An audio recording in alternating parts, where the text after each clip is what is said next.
Hello again. How are we? Let me just get this one up. I've got the day two available here. Live stream. There we are.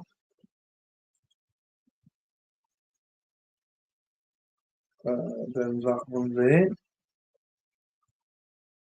just got to even go Netflix tonight. Netflix and chill. Right, let me.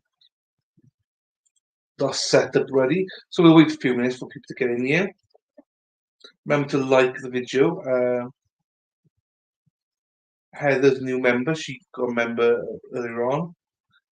Welcome everyone. Sarah, please back on the ball. Welcome everyone. Thanks for joining. Please hit that like button, subscribe to YouTube, and hit that notification bell on your way. And a special welcome to our newest members, who is Heather. Obviously, if you're not a member, why aren't you a member? So please consider becoming a member of the alternate corner community. If you're not one, you get you've got two levels, Taco and Blue Wedge, exactly the same thing, but trying to make it affordable for everybody. So thank you for those that are already members, but always appreciate members that support the channel. Thank you. Um, check out you can check out the merch, especially with Christmas. If you like to support the channel, this is probably the best way to support the channel is PayPal and Buy Me Coffee, especially PayPal. PayPal, you get to keep most of it. So thank you for those that have always sent me PayPals and Buy Me Coffees, and thank you for everyone that's members as well. Shauna's lovely. Shauna made it. Everyone got lost. I can show you on Discord what I'm talking about. I'm not sure why you offer help. You just are.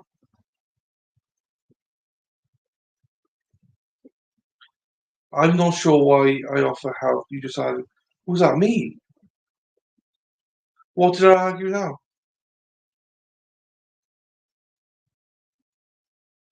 Did I just argue with you? I don't think I argued. Did I argue with you? Welcome back, everyone. I'm sorry, P. It shines a laser out the barrel when you fire.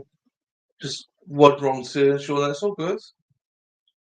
Those are 2 hours ago. Yeah, my bad. Because I don't know how long these streams are going to last, so I set them all up in advance. So what I'm going to do is back to back every day. But I don't know what time they're going to finish. So I try and set. Obviously, this is 2 hours ahead of schedule, but I never know when we're going to finish. So that's what it means, Julie. Sorry, yeah, I should state that, should I? That I'm just doing it. Boom, boom, boom, boom. Straight after each other, not messing about. But then I just don't. If I have a guest here, they might want to speak a bit more, and it could be nearer that. Like I don't know. So just leave it up as they are, and just go straight to them. Shauna, I can show you exactly what I'm talking about on Discord. Okay, it was Julio. We are fashionably early, yes. Okay, that makes sense. Happy days. That makes sense. We are here. Um, I'm still. I'm not sure what I'm arguing with you for. You helped me yesterday, the download stuff, but I'm not sure if I'm the one you mean or not. I don't know. Unless you speak to someone else. Julie, I saw your question about the judge. So far, if I'm being honest, the judge is he's impressing me at the minute. He's doing all right. The couple of calls he's had to make, I think I agree with him. So he's been doing all right. I don't agree with him being on the phone and stuff. I don't like that bit. But he seems to be a little bit more on the ball so far, anyway, from what I can see. But it's only day one, so we'll have to judge him as and when. Right, here he is again. Let me get the banner as well.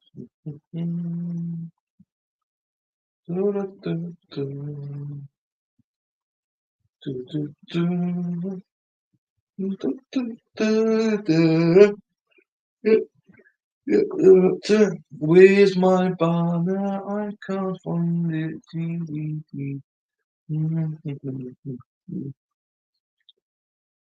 Oh, Sally can wait. She knows it's too late. Oh, here we go. I was wondering where the hell's it gone? Oh, Sally can wait. She knows it's too late. Day 2. Welcome to day 2. Way cool. Too much fun. Oh. Right. Let's start it, shall we? People come in. Erin Hack I was waiting for. I've not seen Erin Hack for a little bit. I'm not sure if she's going to be here or not. Oh, neighbour was Becky's comment. Haha.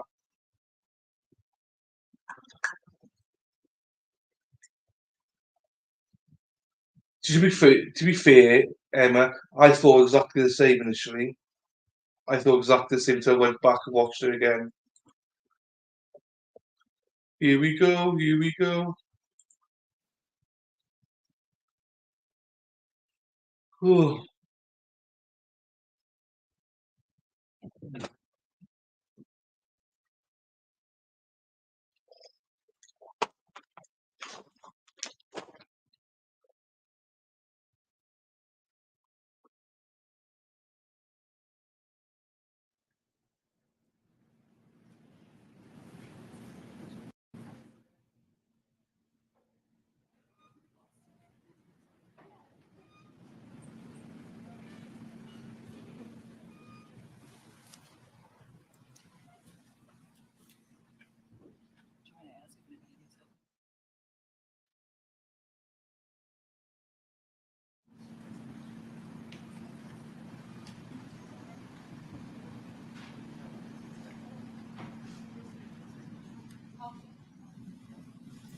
Nobody needs any.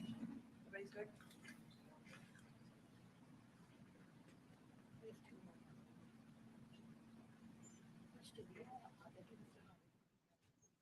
I beg pardon?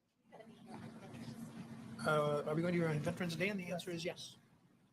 Yes, be here on Veterans Day. It used to be a county holiday years ago, and the building was closed, but they traded it for the day after Thanksgiving. So they.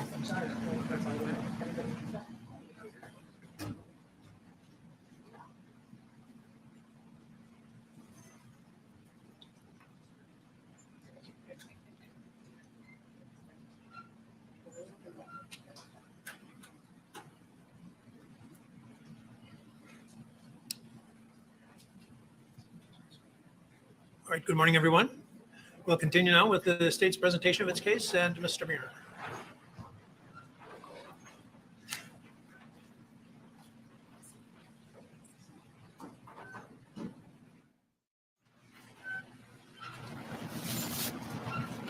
You're still on roll, sir.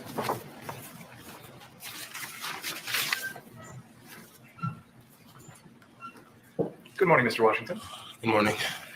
We're going to continue with your testimony this morning. Where we left off yesterday was we were watching portions of your Facebook live stream from the night of August 25th, 2020. I have the video now back up on the screen, and I'm going to play a portion of the video that begins at the 45-minute and 55-second mark. So if we can continue at that mark, please. Thank you. Roosevelt.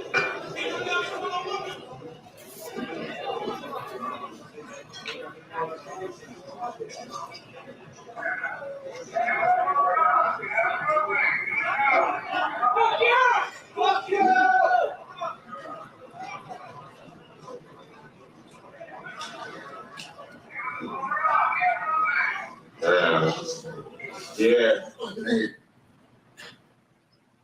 Yo, what's going on, bro? Man, yeah, yeah, bro. Out here, yeah, I know, man. How you been, bro? You good out here? I'm good, bro. That's what's up, man. Water and everything, yeah, no, I'm good. I got some stuff in the bag. I'm going to pause for a second there. And Mr. Washington, we just saw an individual walk through the video carrying a skateboard. Did you see that person? Could you replay it for me? Yeah, can we rewind about 10 seconds, please? They'll be coming in from the left. Yeah. Yo, what's going on, bro? Yeah, yeah, bro.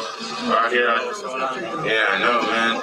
How you been, bro? You good out here? I'm good, bro. That's what's up, man. Yeah, no, I'm good. I got some stuff in the back. There's an individual in the middle of the screen carrying a skateboard with blue jeans and a hoodie and a backpack. Do you see that individual? Yes. Do you have any idea who that is? No. Okay. I don't think there's going to be an objection. I'm going to represent that that's Anthony Huber. No objection. Okay. So just for the jury's edification, that is Anthony Huber. And while we're paused here for a second, Mr. Huber has a skateboard. On that particular night, did you have a skateboard? Yes. Do you routinely ride around on a skateboard? Yes. So on that night, were you using that as kind of your way to get around the downtown areas you're filming? Yes. Okay. Now, when you're filming this video, were you holding the skateboard or was it just on the ground? At this point, I was more than likely holding it. Okay. Thank you. Please continue. I'm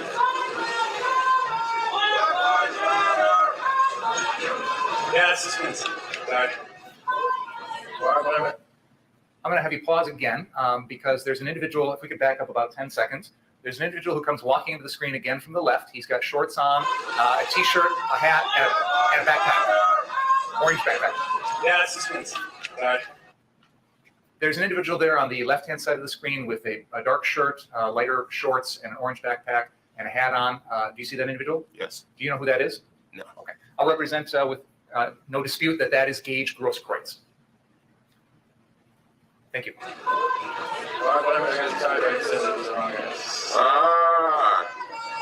Very. It's all good, bro. I needed a meme for my video. I appreciate it. Corey. Nice to meet you, Robbie.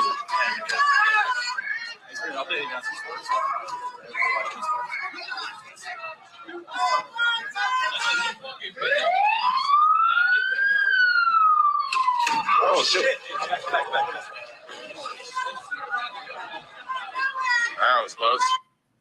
I just heard a couple of loud sounds of some sort, and then you clearly reacted to it. Can you tell the jury what that was, if you know? I think it was a rock or something. So there was something. Okay. It appears you're standing under kind of an awning over the gas pumps. Is that right? Yes. Were people throwing things that sometimes would land on the roof, make sort of a loud bang noise, that sort of thing? Yeah. Okay. We also saw some individuals out in the road with a blue umbrella that they were kind of pushing towards the police. Did you see that? Yes. Did you at any point observe any reaction from the police to that? No. Okay. Thank you. Please continue.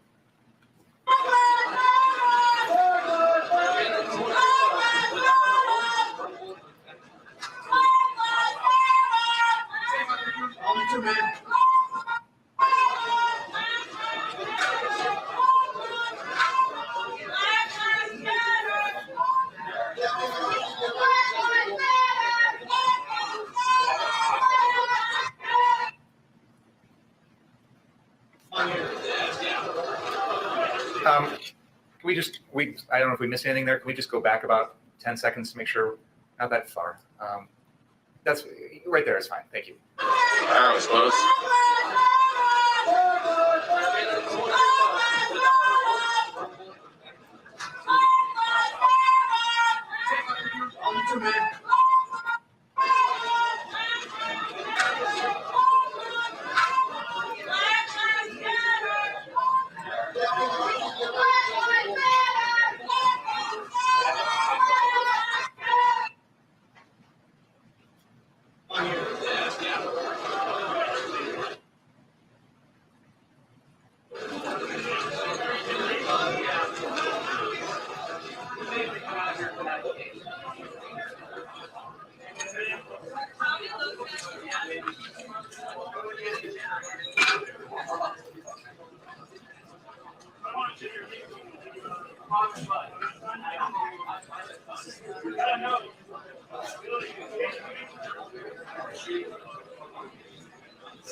Yes, they are.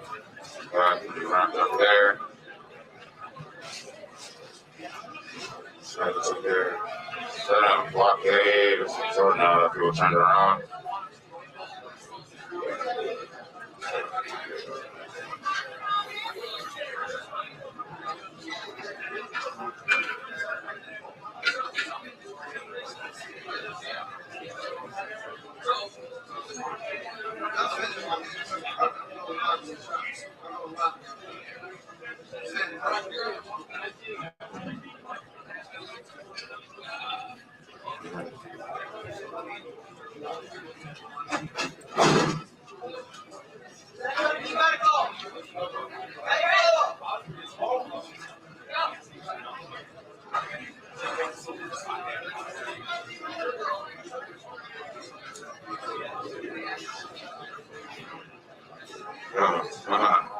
Got some fire extinguishers.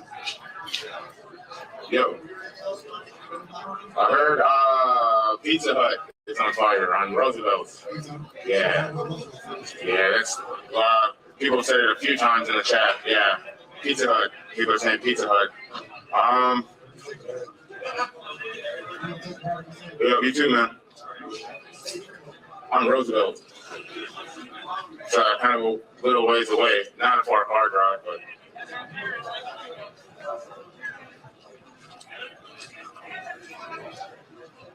Motorcycle crews with backpacks setting fires.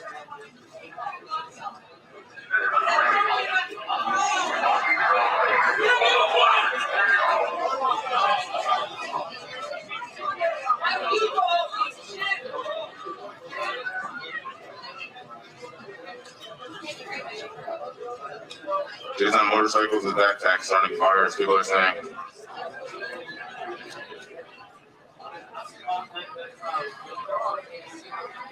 It's true.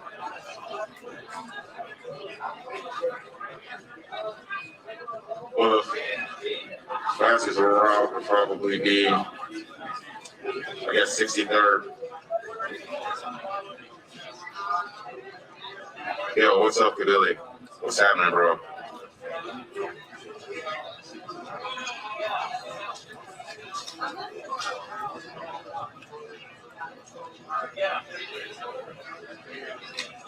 I don't know what the Savage Diary is, but if they're stealing my stream, tell them that I said it's not okay. I don't know. Tell them to write me a check for my services. And someone sent me a link of their stuff too, so I can verify this. All of my content is copyrighted though, so I mean, it would be super frivolous to have to sue somebody for stealing content of an event that they could have just asked me for, and I would have won. Thank you. I'm going to represent to the jury that right in the middle of the screen there is Gage Grosskreutz. No dispute about that. That is Gage Grosskreutz there in the middle of the screen. All right, please continue. Other than the user, so we are in position now. It looks like that fire might have been put out. Mr. Washington, you just made a reference to looks like a fire might have been put out. Can you tell us what you were talking about? Yeah, so earlier in the evening, after everyone was stationed at the Ultimate gas station there at the corner of Sheridan and 60th, randomly there appeared to be a fire just a few like down the block, headed westward. So I skated down there with a buddy of mine, and there was a few other people that came, I believe, with fire extinguishers. We went to just check it out to see if maybe people were, sneaking off to go burn buildings and were getting away from, the big crowd or whatnot. When we get there, it appeared that, as soon as we got there, maybe moments after we arrived, the police arrived on the scene. I'm not sure exactly what happened, but I believe there was like a tire fire set by like the owner of the shop or something there or something like that. I'm not too sure if that's exactly what it was. That's just what I heard happened. That's what it appeared to be. So, Your Honor, may I approach and set up the easel? Thank you.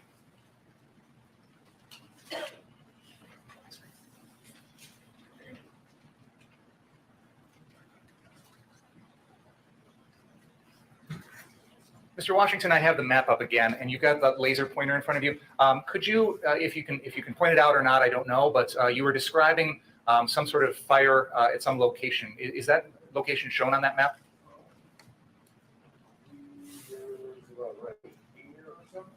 Okay, so you're pointing at a lot that is on 60th Street on the north side, which is at the far left side of that map. And if my my street identification is correct, I think that's 11th Avenue and 60th. Is that right? you are correct. Okay, so that would be on the northwest corner of 11th Avenue and 60th. Is that correct? Correct. Okay, and is that a some sort of used car lot or something along those lines? Do you know? Yeah, something of that nature. Okay, and you said that at one point you observed a fire at that location? Yes, it was a fairly large fire.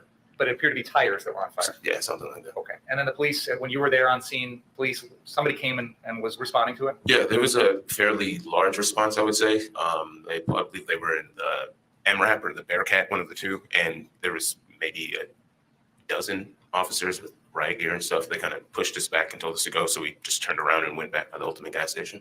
And when you talk about an MRAP or a Bearcat, you're talking about one of those large armored vehicles that some law enforcement agencies use. Correct. On this night. Okay, thank you. Can we please continue? Oh, wait, hold on. One more question. You mentioned that you were seeing some things in the comments about things going on in Kenosha. Can you help us explain what you're talking about there? Yeah, like I mentioned yesterday, I always kind of look to the chat to see if there's other things going on, to see if there's, if there's not a lot going on in an area and there's a bunch of other streamers and I get a tip or something, typically I'd go to another location to see what's going on over there, to see if there's, anything that needs to be covered or whatnot. So there was some reference you made to a Pizza Hut on Roosevelt that was on fire. Correct. Do you know anything more about that? I believe that was just a false rumor. Okay. Is it fair to say that on this particular night and in this time period that there were a lot of rumors going around, some true, some not, about what was going on in Kenosha? Yes, yeah, there's plenty of disinformation going around, especially on the internet. So, It'd be the first time that's ever happened, right? right. All right, please continue. Thank you.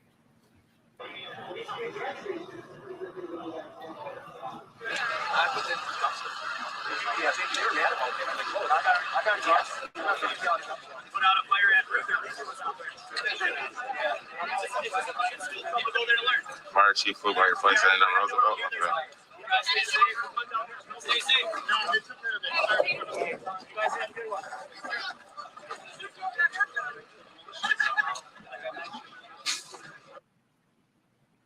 There is a individual in the middle of this photograph that is holding a long rifle. He's got a baseball cap on. Do you see that individual? Yes. Do you have any idea who that is? No. Okay. I'm going to represent, I don't think there'll be any dispute about this, that is an individual by the name of Ryan Balch. Please continue.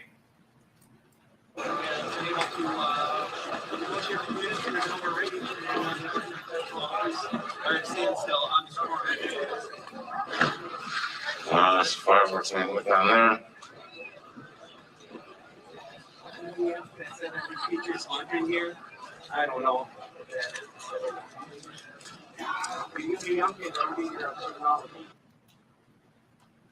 Could you rewind that 10 seconds, please? There's going to be someone who's going to be running through the screen. That is the defendant. Can we play that again? Features on here. I don't know.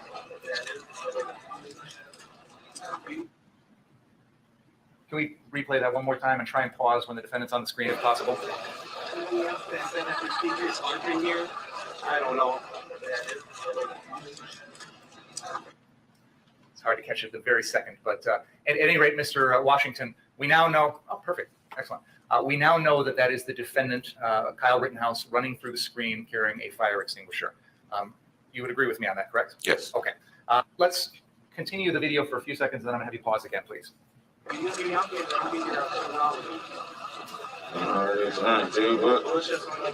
check it out, right? I believe I just heard you say in the video, Mr. Washington, something to the effect of, I don't know where he's going to, let's check it out, right? Yes. Sound roughly what you said? Yes. Were you referring to the defendant, Kyle Rittenhouse, at that time? Yes. Now, at the moment this video was taken, on the night of Tuesday, August 25th, did you have any idea who Kyle Rittenhouse was? No. Had you even taken note of him at all that night, up until this point? Briefly, kind of. I took a mental note. We'll just get my sandwich. Ham and tomato sandwich. So I'm still here, just eating my dinner.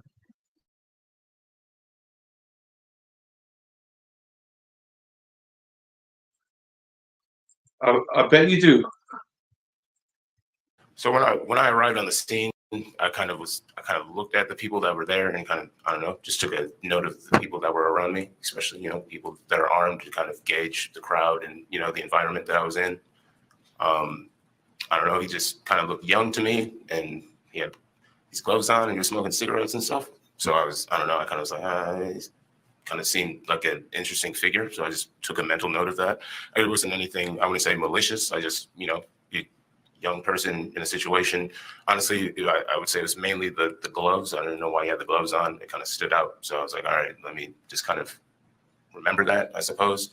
So when he ran by, I kind of looked to the side to kind of see if there's, I don't know, someone chasing him or what the situation may be. That's why I said, all right, let's see what's happening. So what was it that drew your attention to him at this point in the video? There wasn't much happening at the time. It was fairly calm. You know, you see most of the people are kind of just standing around and stuff like that by this point. So to see someone running, you know, I suppose it could have been anyone that ran by me. I would have been intrigued by it, but remembering kind of, you know, in my head. And he had a fire extinguisher as well. So maybe there's a fire or something happening. Maybe he's going to extinguish a fire or something like that. So again, I wasn't too aware of how close all of these people were I don't know if they were working together. I don't know if everybody, like it was a group of people that were friends or if it was just miscellaneous people that were working together. So I figured maybe he had some sort of intel or communication with someone or something, and he was going to extinguish a fire or whatever it may be. So that's why I headed down that way. Is it fair to say that when we continue the video here, it will show you going in the same direction as the defendant? Yes. At any point when you were observing the defendant, when he ran past you and whatnot, did you see anyone else with him? No. He was alone? Not that I recall. Okay. And so in heading in the direction, it wasn't really to follow the defendant. It was to see what was happening in that direction. Okay. And just for the, so we can orient everything geographically, could you use your laser pointer and point out the ultimate gas station, please? And we've established that's at the southeast corner of 60th and Sheridan. And that's where you were during the portions of the video we've been watching this morning. Yes, yeah, probably about. And then when you followed the defendant, what direction did you go from there? Headed southbound. So you went directly south on Sheridan? Correct. Okay, thank you. Please continue.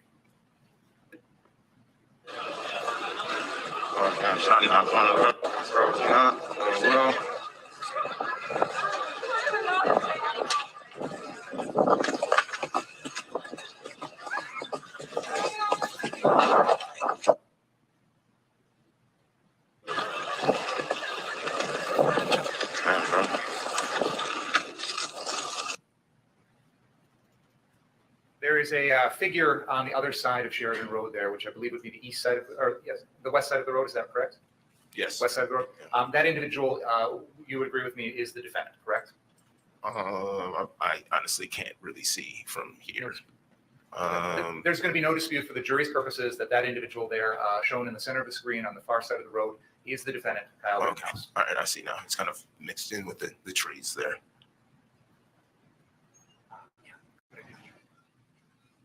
I'm going to just use my pointer to try and illuminate that on the screen so that everybody can see it clearly. Can you understand? Sure, why not? I've always loved. You want me how you approach that TV to do that? Well, I can't see it then.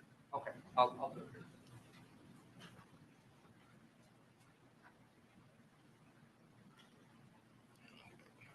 Are you able to see that? Could you rewind 10 seconds, please?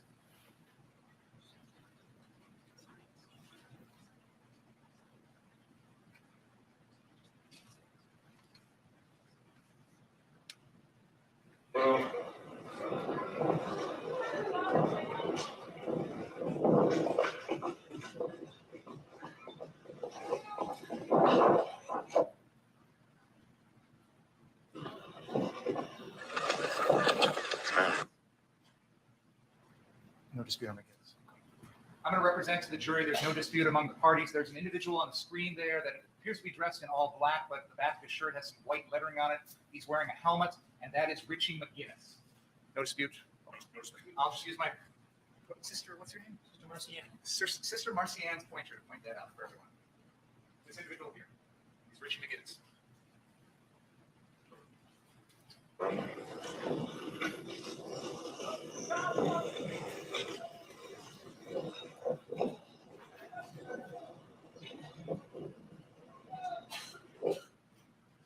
And again, just so everybody's clear, we are seeing the defendant here.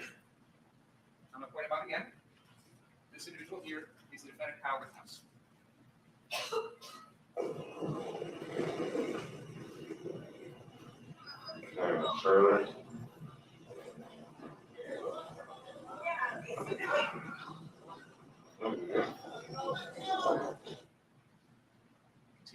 more second, please.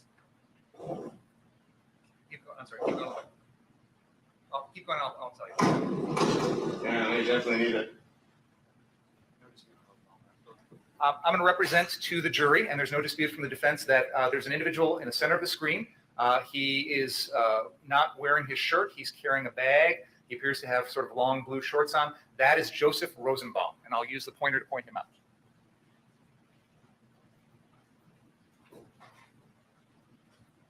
That is Joseph Rosenbaum.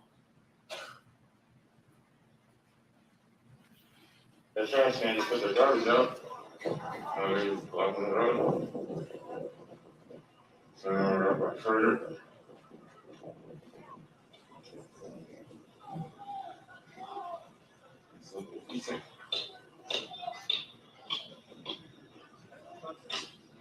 There are a large crowd over there smashing the SUVs. I want to make sure the jury is able to know where we're at on the map here. So, Mr. Washington, you have traveled down on this video. We see you skateboarding down Sheridan Road south from the Ultimate gas station at 60th and Sheridan. Is that correct? Correct. Where we're at in the video now, which is at timestamp 56:36, we're seeing some bright lights there on the screen. Do you see those? Yes. What is that location? That's the car source And where is that located specifically? Do you know? on Sheridan and what is that, 63rd? Okay. Could you please use your laser pointer to point out on the map where that car source is located? So what we've just seen in that portion of the video, you have skateboarded from the Ultimate Gas at 60th and Sheridan, south down Sheridan Road, and now are approaching the car source at 63rd and Sheridan on the northwest corner of that intersection. Is that fair to say? Yes. Okay. Just want to make sure we're all understanding the geography. Please continue.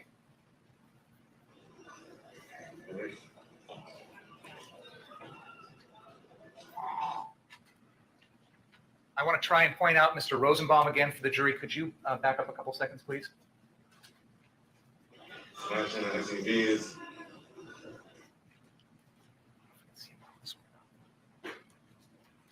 Keep going just a little bit, please. I'll I'm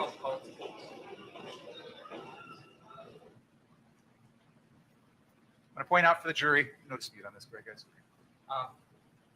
Joseph Rosenbaum is in this picture now in the video. This is him right here. Please continue.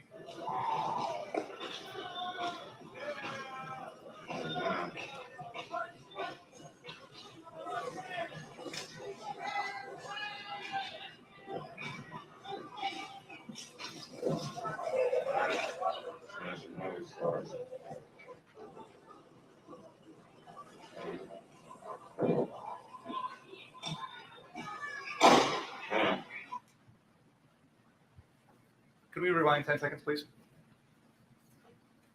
Go ahead.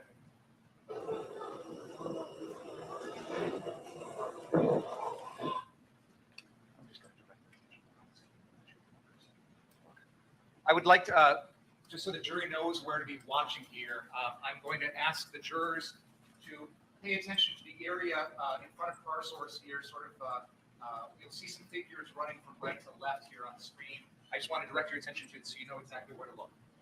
Go ahead.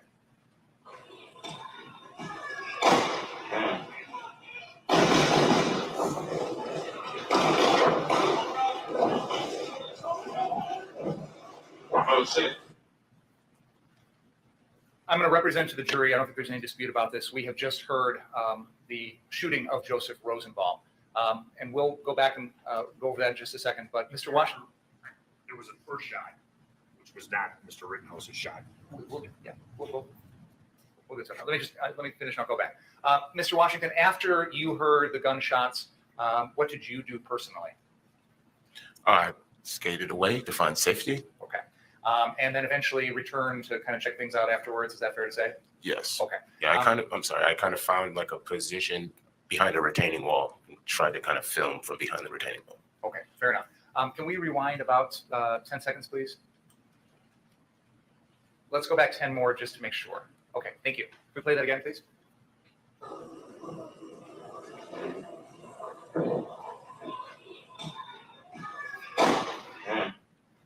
There's no dispute. We're all on the same page here. I'm going to let the jury know that the gunshot you just heard was fired by a man by the name of Joshua Zeminski.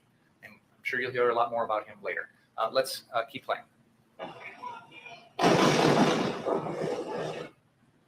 I'll represent to the jury again without dispute that the 4 shots that were just heard are the 4 shots that the defendant, Kyle Rittenhouse, fired at Joseph Rosenbaum.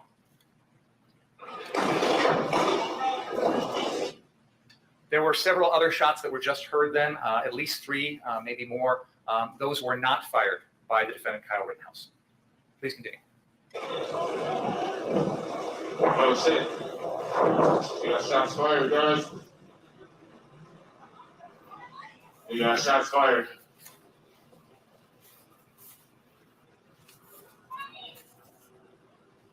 I'm going to stop the video there. Mr. Washington, you've already explained what you did afterwards. I just have one final question for you.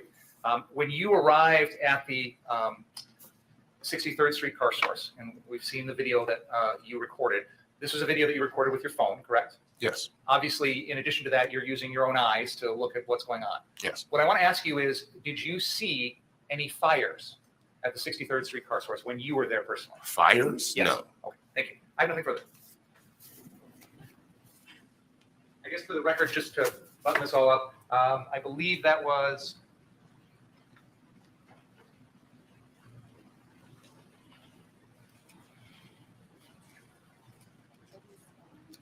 exhibit number 11, the video of the Corey Elijah live stream. I would move that into evidence. Which one is it? It's number 11. Thank you. Yep. Objection? No. Proceed.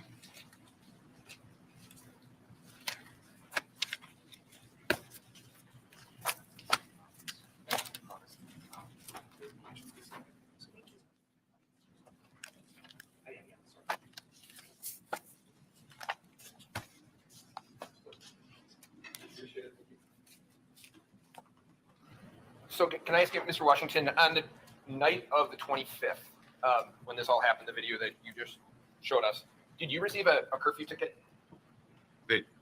No. No? Okay. Were you aware there was a curfew in place? Yes. Okay. And you agree you were out past curfew, right? Yeah. Okay.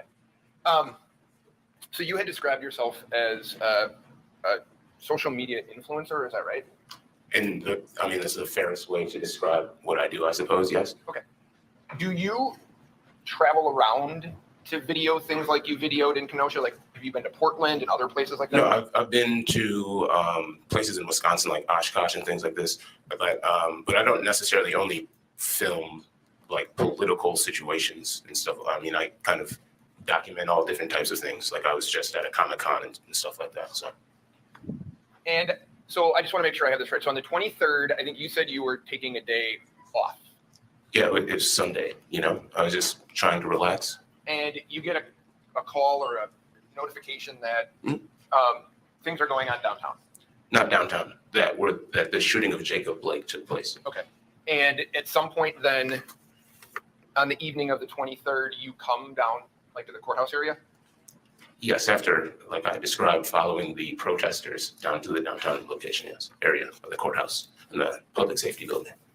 And I'm going to show you a couple of photographs and tell me if you recognize what was going on. Okay.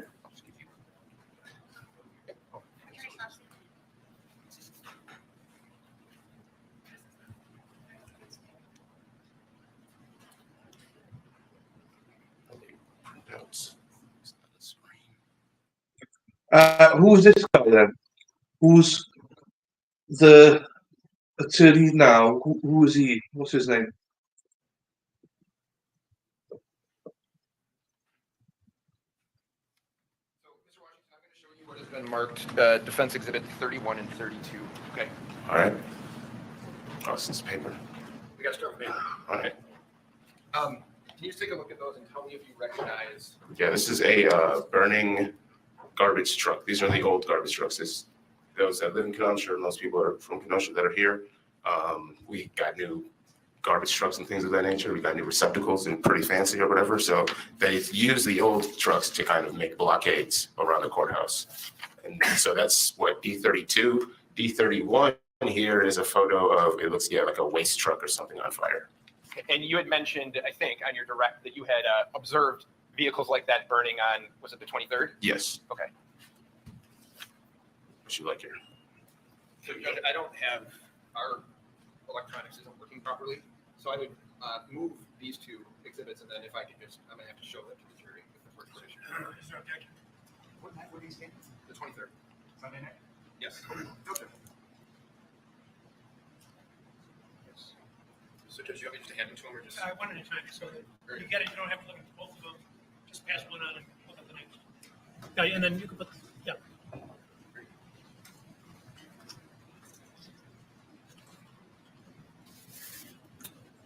And I think that, tell me if this is right, you had mentioned that there had been a large kind of congregation of people out front of the courthouse and by the dinosaur museum.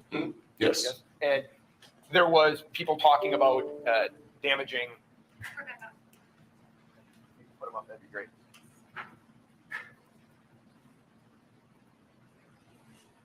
People were talking about damaging the dinosaur museum, and that kind of was a place that was close to your heart. Yeah, I mean, a place that I would say it's more of a staple in the community more than a place in my heart. It's not like I frequently visit the dinosaur museum. I just recognize the importance of it. Okay, and if you can just take a peek at the screen, those are the pictures that I had, 31 and 32 that I had showed you. Is that right? Yes. Now, tell me if this is right. You had said that on the night of the 23rd, there started to be people that you saw downtown that you didn't really recognize. Yes. So you had, it sounds like you have some influence in the community and you're known in the community. So there were people that you were starting to think were from out of town? Yes, or at least people that were very suspicious looking. Can you tell me why they were suspicious looking? Attire, mainly, kind of with their attire and actions, I suppose. Like I mentioned, I believe yesterday, seeing someone that was in the back of I believe it may have even been the truck that you showed, in the back of the truck, finding debris that, I believe in the video, I may even have video, maybe you have the video of me asking the person what they're doing while they're in the back of the truck. They said they're trying to find stuff to break stuff or whatever. So that was kind of one of the first moments, I suppose, where like a major red flag, besides, all the fires that went off. Would it be fair to say that what we're seeing on the screen there, that's a red flag to you? Oh, yeah, I mean, yeah. No need, Shona. No need to do that. But thank you so much, Shona. But there's no need. Thank you, though. Appreciate you, Shona. Fair enough. So that's the 23rd. On the 24th, I think you said the 24th is worse than the 23rd. Is that right? In terms of damage to buildings or property? I believe so. Again, I'm trying to be as transparent and fair to myself, I suppose. There was a lot that went on within like that week or two. I didn't get much sleep, and I'm trying to remember the best of my knowledge, but I haven't reviewed the video to study the video. So the best of my knowledge, yes. Were there people, if you remember, on the 23rd, were there people out protecting the businesses, or was it kind of a free-for-all? So there weren't people that you could, I suppose, identify that were protecting businesses. Possibly, I imagine there were once people noticed what was going on, but not that I could say that I verified them. All right, so I'll ask it to you this way. Did you see a lot of people on the 23rd out protecting businesses? No. Were there, so then the 24th comes, and you had described the 24th at night becoming opportunistic. Is that fair? That's what it seemed like. Okay. And so one of the things that you had mentioned that had happened was you witnessed the Department of Corrections Probation and Parole Office being burned. If I can show you, is that?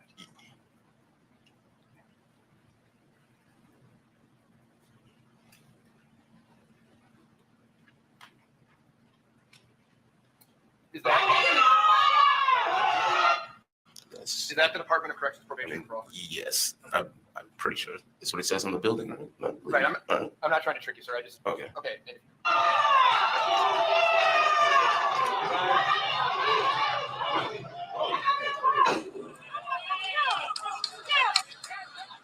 Now that building, if you know, burns to the ground. Yeah. Correct? And did you see the car source? I think you mentioned that car source business, you noticed it that night as well burning. Yes, I believe I think there's they have two locations, right? So there's a location closer to the Civic Center Park, and then there's one that's further south. I believe both of them are called the Car Source. Okay, I'm going to show you Exhibit 34 for a minute. Okay. Do you recognize that picture, sir? Yes. And if I said that's a picture of fires at the car source, would that be fair to you? Yes. Okay, so Judge, I would move 34. Any objection? When was this? That's the 24th, correct? Is there objection?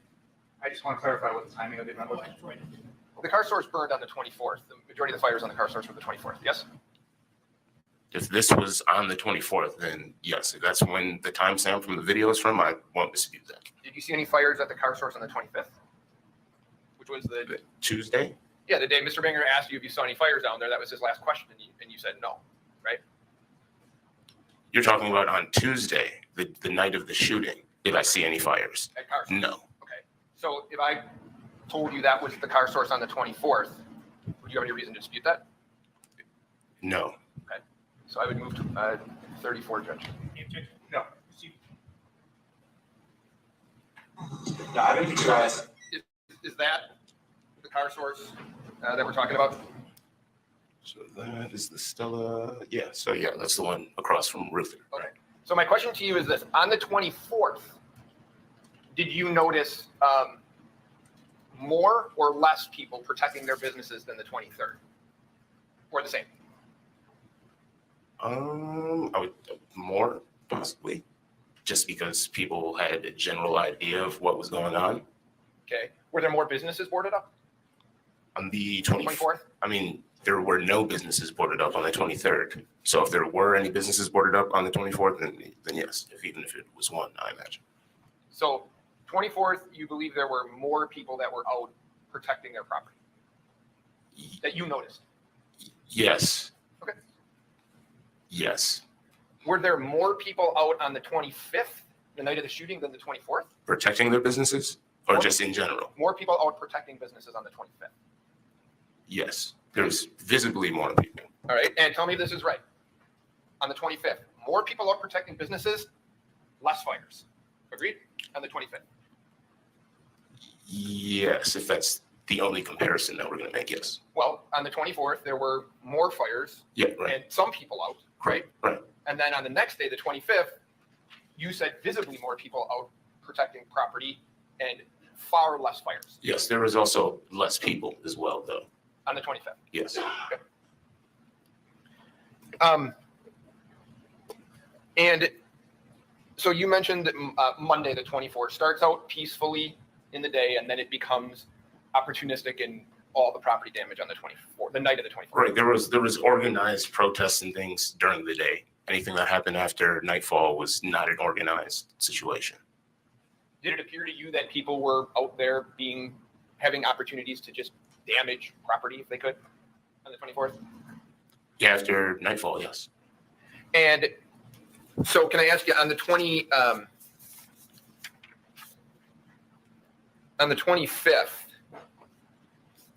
you're back out and you're videotaping or running your live stream once again.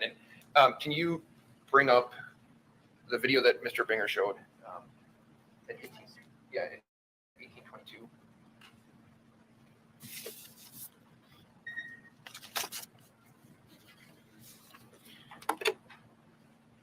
So down around Car Source, would you say there were visibly more people there to protect that business than the previous 2 days?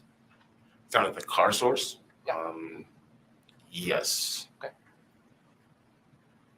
And it may have been the owners or something. I'm not sure. just there were more people protecting their businesses, and I understand you're saying less people were out, but substantially less property damage as it relates to fires that night. Yes.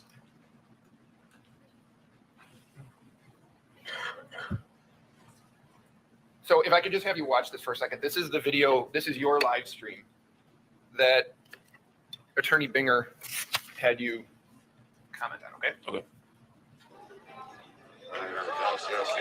So there's, if I can ask you this, so you notice right here that there's a fire that has been started or is going, correct? Yes, I see that. Yes. See that? Okay.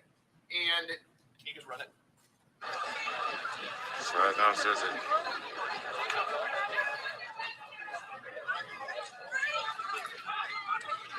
Yeah, that downstairs is about to be lit up. And it appears that people are going over there to put out maybe the fire that's going to be started in the dumpster? Yeah, there was a lot of back and forth, I would say, where there was like things would happen, then they would get quashed, and then things would happen, and then people would come, and then they would resolve the issue. Yeah. Were there more on the 25th? Were there more people actively, in your opinion, actively trying to put out or quell fires once they started? Yes. Yeah, that's why there's people with fire extinguishers and stuff. Did you see people with fire extinguishers on the 24th? Do you remember?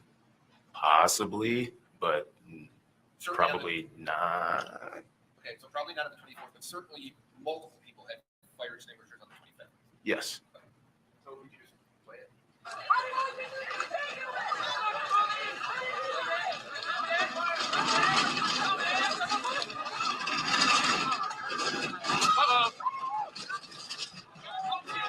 So people at that point are putting out dumpster fire. Yes, that's what it appears to be. Were people getting angry when the fires were being put out? Were they voicing objections? So, there was, I would say yes, but there was pretty much objections to everything that everyone disagreed on. That's why I believe at one point in the video you hear me say people just need to agree to disagree on all of this stuff because it's just going to continue to be back and forth. Okay, but to be fair, if we can be, one of the things that made people angry that night were when fires were put out or quelled, right? Possibly, yes, maybe. It's hard for me. You want me to explain for other people in a way, and I can't necessarily do that, but I imagine that's what make people upset. Just in terms of what you saw and heard, some of the reactions there were things like people said, "Why'd you do that? Why'd you put that out?" Right? You heard that. If it's played in the video, then I can hear it, yes. Okay. Yeah.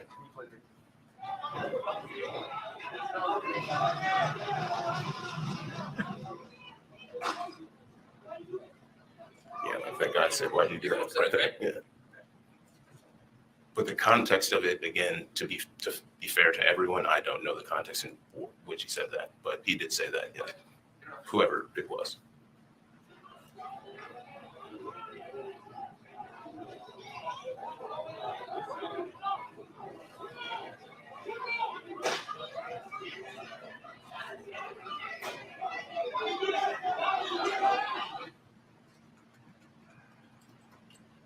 Back it up.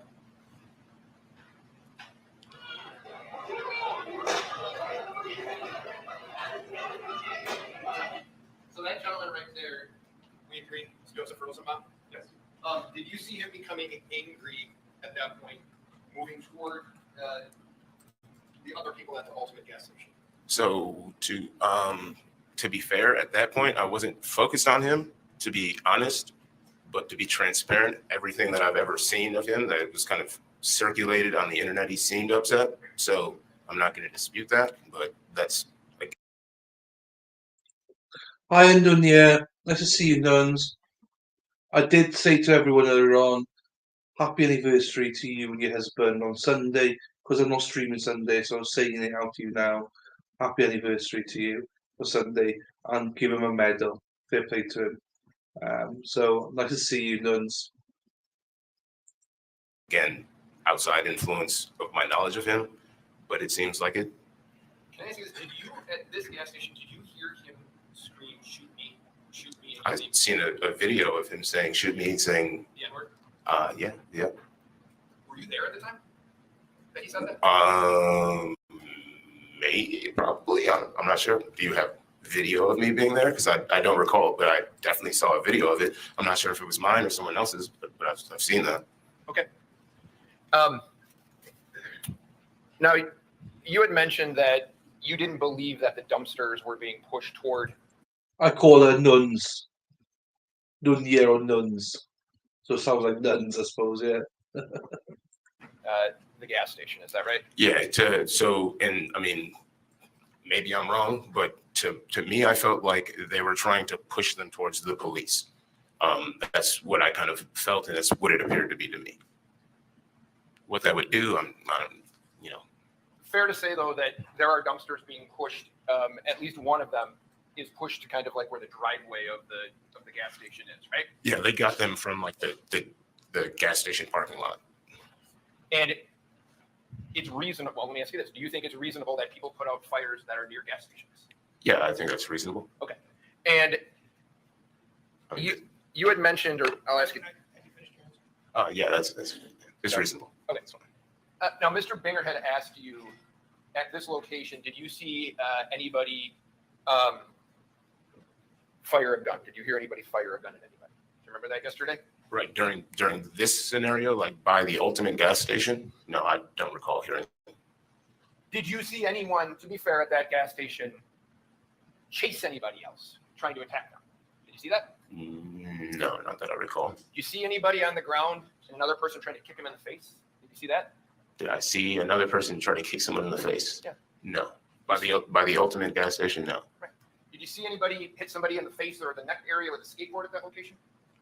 At the location by the Ultimate gas station, no. See anybody chasing anybody, pointing a gun at them? See any of that at the Ultimate gas station? At the Ultimate gas station, no. And you had mentioned that people were throwing rocks, right? Yeah, you can hear throughout the video.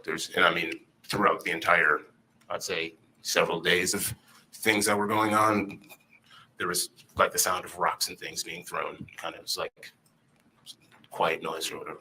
Do you know, now rocks can have different sizes and connotations and things like that. Cool. Yes. Did you see, and have you seen, they were actually taking chunks of concrete and breaking them on the ground and Yeah. picking up chunks of concrete and throwing them? Yes, I've seen that. Yes. Okay, so it was, and I'm not saying that you misrepresented anything. There's a difference between maybe a small rock and a chunk of concrete. Is that fair? Yeah, you can hear throughout the video that there's a difference. You can tell by the velocity of or the sound of the banging that it's a different size material that's being thrown.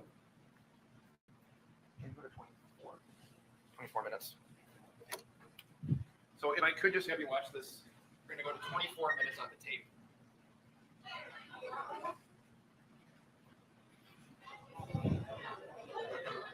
You recognize that person right there? Yeah, that's the defendant, correct?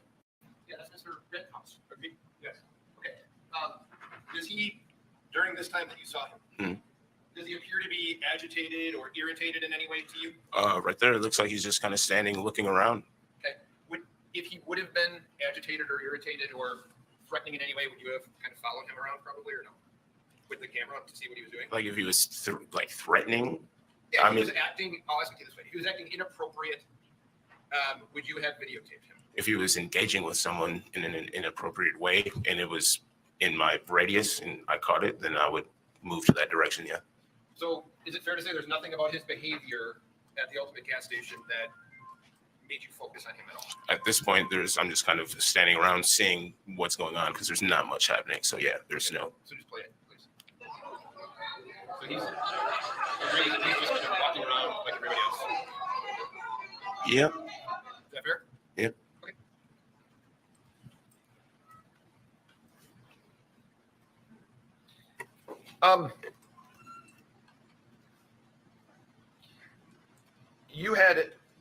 You were asked how you got around that night, and you had mentioned that you had gotten around that night on a skateboard.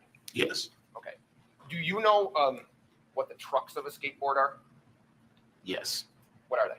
They're what you attach the wheels of your skateboard to that attaches them to the board itself. Okay. So can I ask you this? If you were going to swing that skateboard Mhm. in an effort to create some velocity and hurt someone, how would you swing it? If I was going to swing my skateboard to hurt someone, I mean, I suppose it depends on the situation. You could, I mean, it's a plank of wood pretty much. So however you favor holding a plank of wood, Could you grab it? Could you grab it by the trucks and swing it? you could, you could hold it and you could grab it by anything, really. Anything that's on it, you could hold it by. So yes. But the trucks would let you swing it one-handed, right? I mean, yes, I suppose. But again, you could hold just the board itself with one hand, depending on the size of your hands. Again, I have fairly large hands. I hold my board with one hand, all different types of ways. But if you have smaller hands, that would probably be the way that you want to hold it. If you were trying to strike someone, I suppose. I'm not an expert at striking people with my skateboard. I kind of just ride it like what it's meant for. So I'm just asking your opinion on it, that's all. Okay. Now, Can you go to 5547?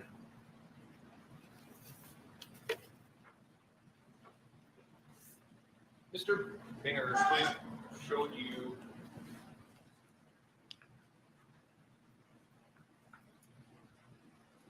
I don't know. That's fine. Just leave it there.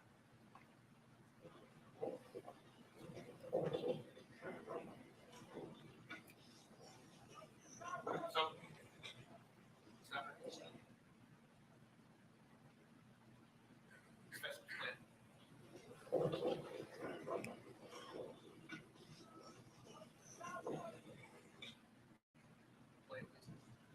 So that's Mr. Rittenhouse walking right there, right? Yes, that's So he's not, in your opinion on this, he's not chasing anyone, is he? no. It looks like he's headed in a direction. Okay, and is it fair to say that when you observe him, he's walking like you or I would just be walking if we were going somewhere? That's what it appears to be. Okay, so he, in your opinion, he doesn't appear to be hurried or he doesn't appear to be going after someone, correct? At this moment, it doesn't appear to be that he's rushing any longer. No. Okay. Can you play it, please? And he's got the fire extinguisher in his hand. Can you see that? It looked like he was still holding whatever he was holding when he was holding a fire extinguisher before. So I imagine he did not swap it out for something else. Okay. You just keep playing. Now, were those people right there started? Was there a fire going right there? I'm not sure. Can you replay it?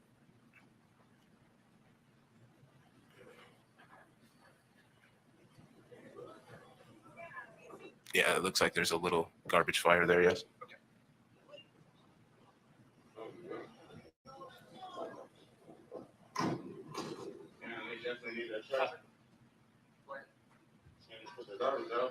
So now, Mr. Rosenbaum, we agree that's Mr. Rosenbaum. Yep.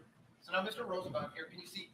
I don't know if you saw it, if you remember when I asked you about the Rittenhouse case. No longer has his shirt on, correct? That's what it looks like. Okay. Does it appear to you, and it wasn't asked by Mr. Binger, but that his shirt's wrapped around his face now, or around his head? Does that appear to be? It could be around his head or around his like neck area or something like that. Agree, you can't see that person's face. Is that fair? Not really. No. Yeah, that's fair.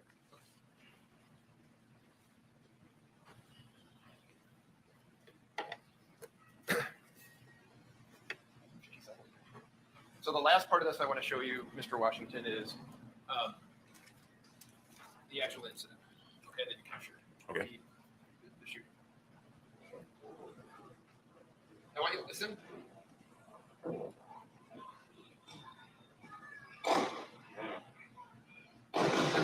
Did you hear? You heard a shot, correct? Yes. Yes. And then you hear somebody yell, "Fuck you." Yeah, I heard that. Yeah. Okay. Yes. Then, and do you know who said that? No. Okay. It sounds like a male. Okay, a male voice yells that. Yeah. You hear that. Mm. And we've established that Mr. Zeminski was the one who, you know who that is, who fired the first shot? I heard about that. I'm not sure. I wouldn't be able to point him out, but I heard about that happening. Yeah. Okay.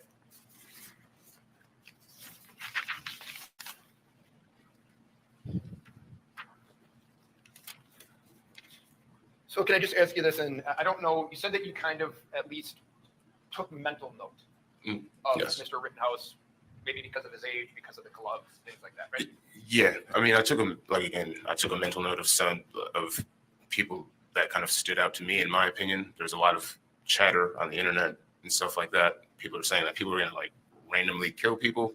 Mainly, they said they were going to be targeting black people or something like that, which is, you can all see I'm a black man. So I took a note of that. So I was like, wanted to know who was around. I didn't necessarily feel like that was true, but you never know what may happen in situations that, clearly, who thought buildings would be set on fire and all that. So you never know what really might happen. So I took a mental note of people that kind of stood out, like people that were acting erratic, like I suppose Mr. Rosenbaum, or people, the little things that stood out, like chain smoking with gloves on and stuff, Okay. So can I ask you this? You described, if I have it right, you described Rosenbaum as acting erratic, right? From all of the moments that I was around that you can notice, yes. Okay. Other than smoking with gloves on, anything that Kyle Rittenhouse did that you noticed that was in any way erratic, threatening, use any term you want. Use any term that you want to describe anything that was out of the ordinary about his behavior. I would. The only thing I could say that was I don't. And maybe it's to be fair. Like this is just I suppose my opinion. He just seemed like he was young and like he didn't know exactly like what was going on. And because he was smoking so much, and he again if he didn't have the gloves on, maybe I wouldn't have noticed as much. But I just don't know why. Like in the situation, why you would have gloves on. Maybe there's some technical reason or something that you may know. But to me, that's just what stood out to me. Okay. Not saying that I felt like, oh, this is a guy that's going to go around and mow a bunch of people down or anything like that. I just was like, oh, that's interesting. Let me take a note of that. And when he ran by, I was like, oh, I went in my Rolodex in my head, like, oh, I remember this guy from before. Is there anyone chasing him or anything? No, maybe there's something happening down that way. So I just headed in that direction, not necessarily focusing on him per se, but focusing on possibly there's a situation in that direction. So I don't know if you've answered the question, but the question was about his behavior in terms of what he did. He didn't act erratic to you. I mean, chain smoking cigarettes is kind of a behavioral thing. Okay. So it's not like you don't necessarily have to engage with people to have mannerisms and things like that. So the thing that stuck out to you, you described Rosenbaum as erratic, and if this is fair, and Rittenhouse as chain smoking. Yes? I suppose you could say nervous, I guess, would be a fair way to say it. He seemed nervous in the situation.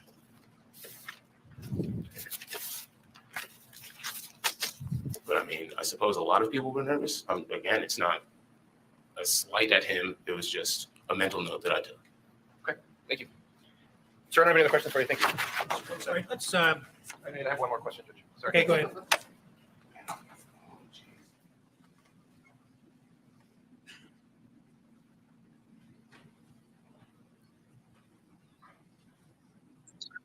I agree. I think he's a good witness.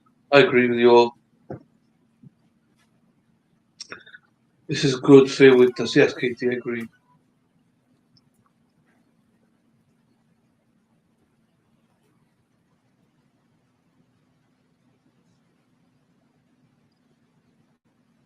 So I'm going to ask you, I think, one more question. Okay. You had said, Mr. Binger had asked you if you noticed any fires at the car source at 63rd and Sheridan that evening. Yes, and I believe I said no, or I don't recall. Okay. Right. So I'm going to show you this, and you can tell me if you recall this.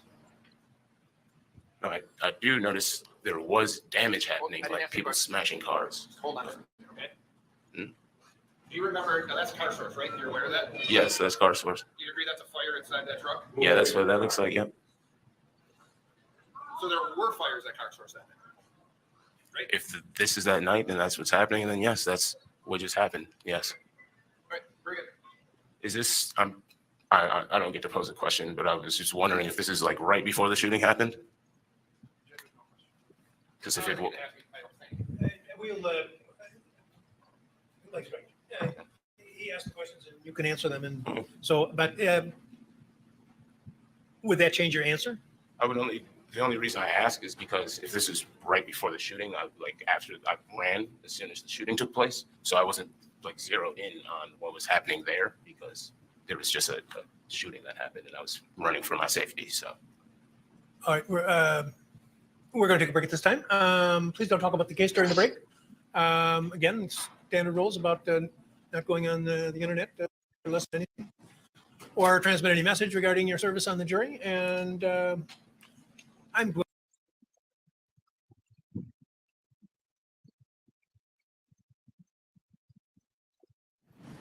Mr. Washington, would you come back up, please? I assume you have questions? Yeah, okay. Ready for the jury?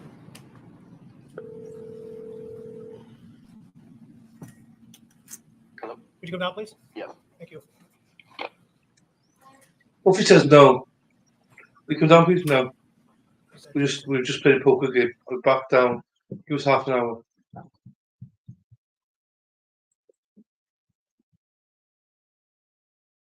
You and me were meant to be walking free in harmony. One fine day fly away. Don't you know the road wasn't built in the day? Happy days, happy days, happy days, happy days. Mm.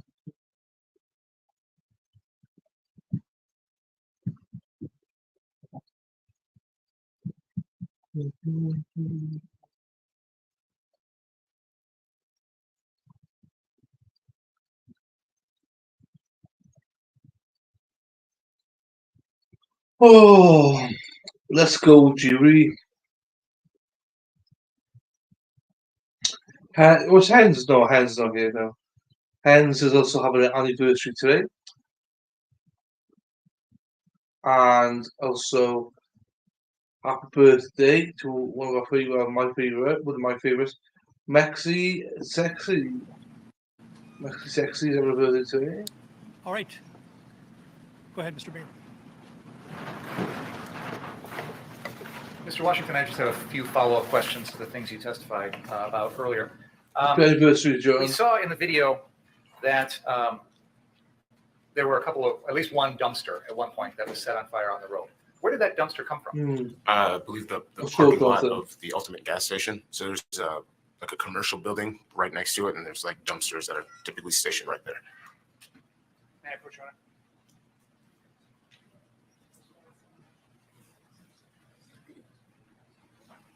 Did you ask me a question? I was just asking if I could set this up again. Is that okay? Thank you.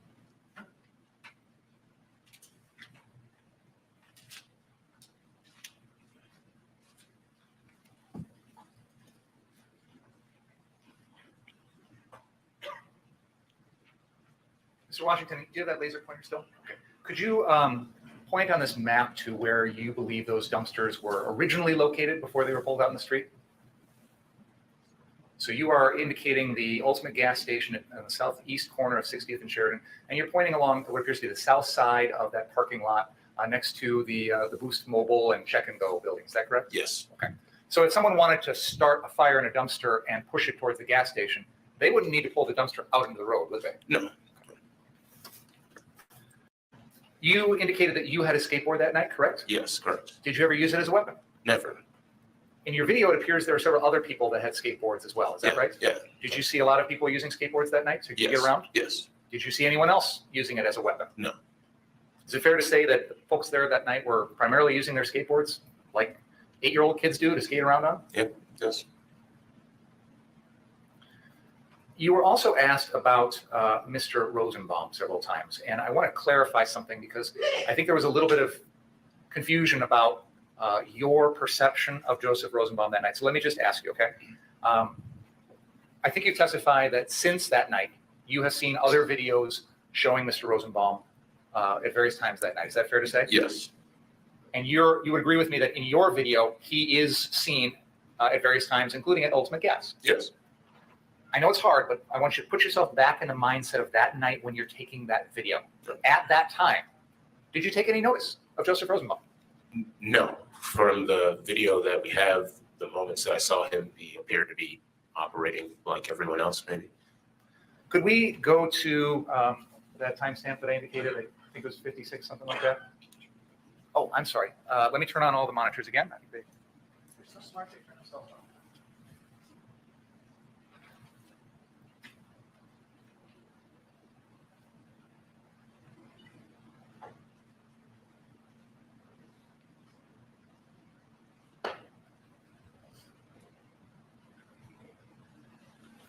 What I'd like to do is play the portion of the video that shows you leaving Ultimate Gas heading south on Sheridan Road. So I think that's about where we're at in this video.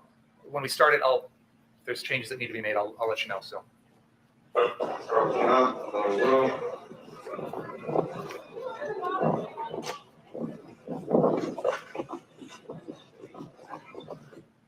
Keep going 1 more second, please. Keep going, sorry.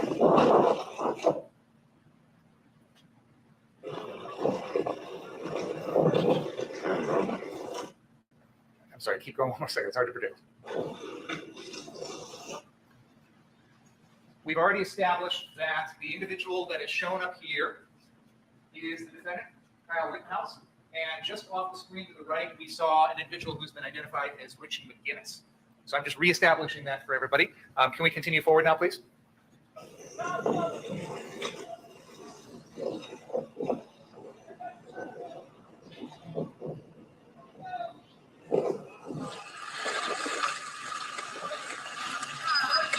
Further.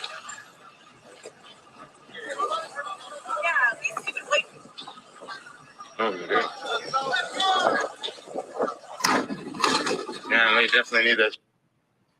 We've already established also that this individual that I'm going to point to is Joseph Rosenbaum.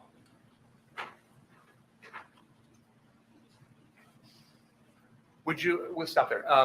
Would you agree with me, Mr. Washington, that as you pass by the defendant and Joseph Rosenbaum heading south on Sheridan Road, that the sequence of individuals is Mr. Rosenbaum is further south ahead of the defendant, Mr. Rittenhouse?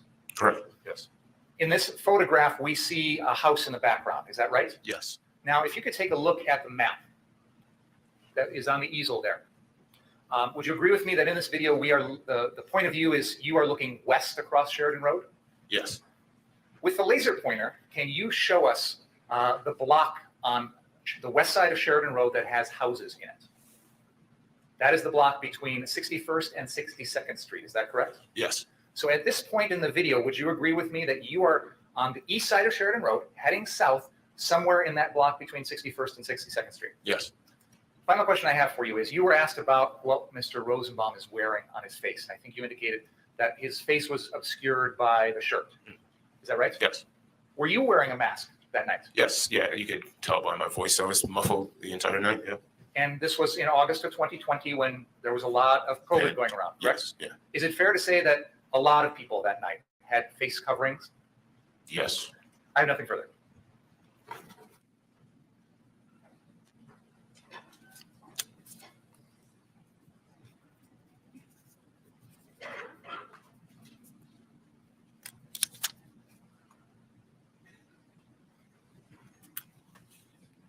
Any question?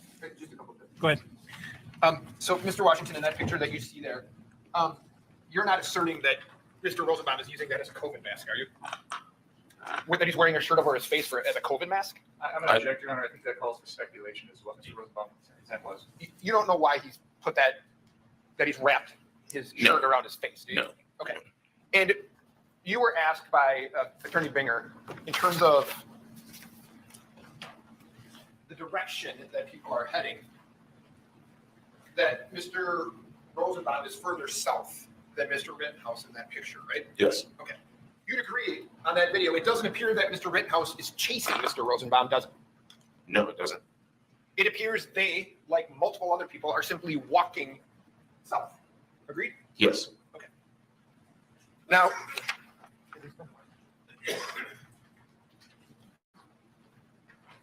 That's not the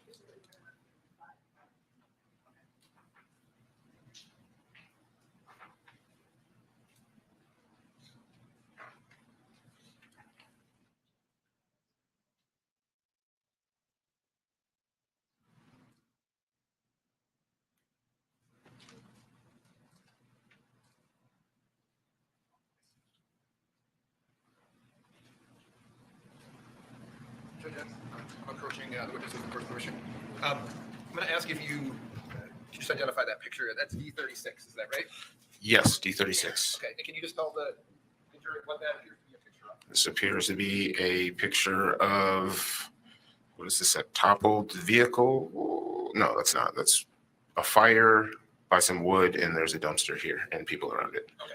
And if I could just direct your attention to, there's a person there wearing a blue, would you say that's a bandana? Is that fair? Yeah, that's right. Blue bandana. Sure. No objection to the idea.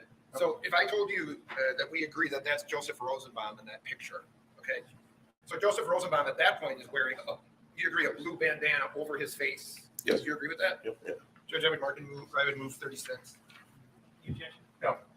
So, Mr. Washington, so this is, that's Mr. Rosenbaum right there, right? Yes. Okay.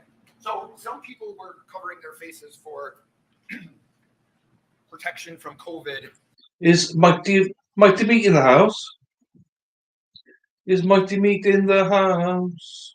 Sorry, dude, I'll be back and forward. Using those type of bandanas that night, right? Yes. Did you see anybody using their shirt to do the same thing? Possibly, I'm not sure. Maybe, maybe not. Probably not. Okay. There's other than Joseph Rosenbaum. I assume you're implying, right? Yeah. No, maybe yes. Now that I recall. Okay. Mr. Washington, thank you for your time, sir. Any question, Mr.? No. You may step down, sir. In St. Paul's house, Detective Martin Howard. one fine day, fly away. Don't you know the broom? Sam, please raise your right hand. Do you solemnly swear the testimony about to give in this matter be the truth, the whole truth, and nothing but the truth, so help you God? Yes. You may be seated.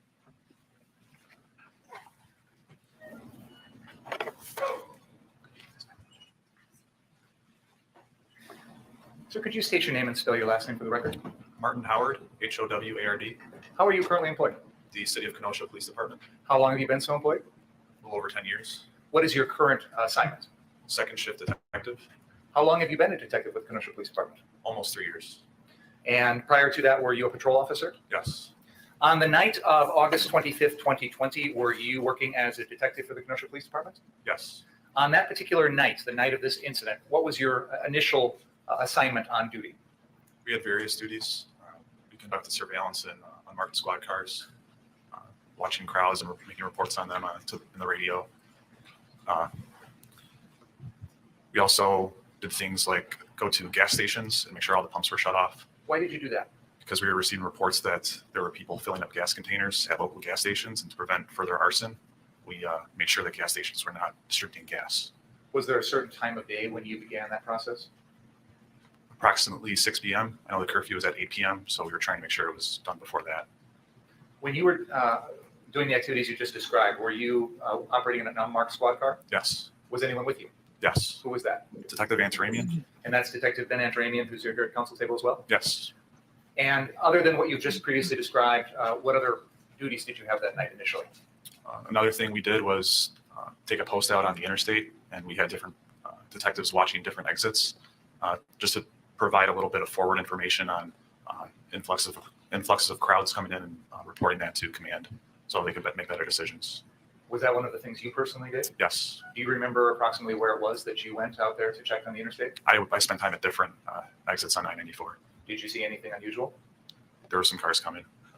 And were they ones that you felt necessary to report on? Yeah, there were several different times while this was going on that we would make a report of a larger group of cars coming in seemingly together. Why did that concern you? Well, if you saw an influx of cars with license plates removed, that was a telltale sign for us that they may not be coming to Kenosha to conduct regular business. Was there a time that particular night in which any of the off-ramps from the interstate into Kenosha were closed? Yes. Do you know approximately when that was? I believe that started on Monday the 24th, And do you remember what time of day? later on in the afternoon. And was that something that was also in effect on Tuesday night? Yes. And you indicated the curfew was at 8 p.m. that night? Yes. What part of Kenosha did that affect? The city of Kenosha. What did that curfew technically mean for citizens of Kenosha?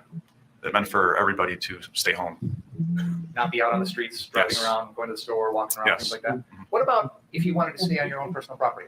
Was that allowed? Yes. What about if you wanted to be on your business property? Would that be allowed? Yes. So in addition to what you've already described, patrolling the exits, gas stations, doing a little bit of surveillance and things, were there any other responsibilities that you had that night before the events that we're going to talk about here started? Yeah, there were several others. Another thing we would do is we were receiving a lot of reports, 911 calls of different things going on. A lot of these calls were unfounded, but we still, every 911 call we get, we still have to check it out and make sure that things are safe there. So we would respond to locations where incidents were reported to see if something was going on. And if something was going on, we would verify that and do what we could. Is it fair to say that on this particular Tuesday night, you and most of the rest of the Kenosha Police Department was out there in full response to issues going on in our community? It depended on the issue. But it wouldn't be normal for you as a detective to go to gas stations or the interstate exits or things like that. No, a typical day for me is I'm in the detective bureau conducting follow-up investigations, occasionally going out and talking to witnesses, gathering surveillance footage, that sort of thing. But mainly on a normal day, I'm in the detective bureau. Now, did there come a time in that evening when your assignment changed? Yes, When approximately was that? just before midnight. And can you tell us more about that? There was a report of a shooting in the area of 60th and 63rd in Sheridan. And at that time, we initially got a report that there were 4 homicide victims. And that was a report you personally received? Yes. And as a result of that, did your assignment that evening change? Yes, at approximately 12:30, Detective Vance Raymond and I were assigned to investigate this case. And since that time, 12:30 a.m. on August 26th, the Yep. following morning, have you and Detective Antaramian been the primary lead detectives on this case? Yes. And can you tell us a little bit about what you have done personally in the course of that investigation? One of the main things I did was go over the internet and try to find as many videos as I could of this incident. There were a lot of videos on social media, so I do Twitter searches for Kenosha and find videos that contain the incident and save those. There were also Facebook live streams like Mr. Washington's that we just saw. I was able to locate that and save that from Facebook. And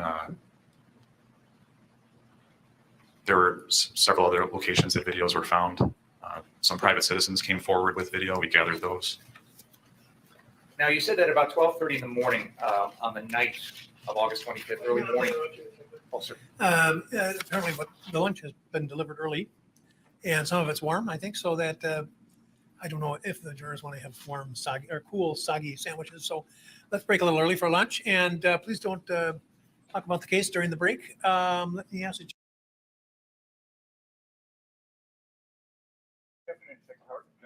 I want to continue discussing your assignment on the night of August 25th, 2021.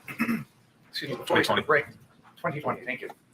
Before we took a break, you were talking about going on the internet and downloading some videos, and we're going to get back to that in a second. But I want to go back to the evening of early morning hours into the next day of August 25th, August 26th, 2020. Did there come a time in which you learned the identity of the person who had shot people that night? Yes. How did that come to be? There was information on social media, and also we received information that the person had turned themselves in at the Antioch Police Department. Prior to the defendant turning himself in at the Antioch Police Department, did you have information identifying him as the individual who shot and killed 2 people that night? There were pictures circulating on social media. Were you able to see or figure out the identity of the person in those pictures? Early on in the investigation, I recall seeing a picture, but I do not recall knowing the identity of the person immediately. Did there, after the defendant turned himself in to the Antioch Police Department, did you go down there in person? Yes. And did you have face-to-face contact with the defendant? Yes. Did the defendant indicate to you that he had suffered some injuries that night? Yes. Did you take photographs and document those injuries? Yes. Can you tell the jury about those injuries? He had an approximately half-inch scratch above his left eyebrow. He had a small cut on the inside of his lower lip, slightly offset to the right. There was a approximately 2-inch scratch below his left collarbone. There was some redness to the right side of his belly button, just above his waistline. There was an approximate 2-inch scratch on his left forearm. There was some redness on his right forearm. There was some redness on the tip of his right thumb. And on his back, there was a scratch somewhere on his left side up where the left shoulder blade would be, in that approximate area. And also there were 2 bumps on the back of his head that was approximately here, so above the left ear. Both of those injuries on his head, I could not get to turn up in the photograph because Mr. Rittenhouse has very thick hair. But with the gloved hand, I was able to feel it. And both of these bumps, I would approximate to be the size of a penny, and that the skin was slightly raised, and I was able to feel that with my hands. Was that the extent of the injuries that the defendant reported to you? Yes. Now, I know you talked about getting some videos off the internet. Was there a time in which you also collected some physical evidence from the scene of the shootings? Yes, at 63rd Street and Sheridan Road, yes. And can you tell us about that? That was on August 29th. We had a citizen by the name of James Pawarwicek. I might have gotten his last name a little bit off, but I think there were two W's in there. I think it was Pawarwicek. We got a report from that the citizen came to check out the area of where this had happened, and he located 2 shell casings underneath a silver Chevy Cruze in the car source parking lot. Karen, that last name is Piwowwarczyk. After receiving this report, did you go to that scene to check out these shell casings? Yes. Did you recover those shell casings? Yes. And what were they specifically?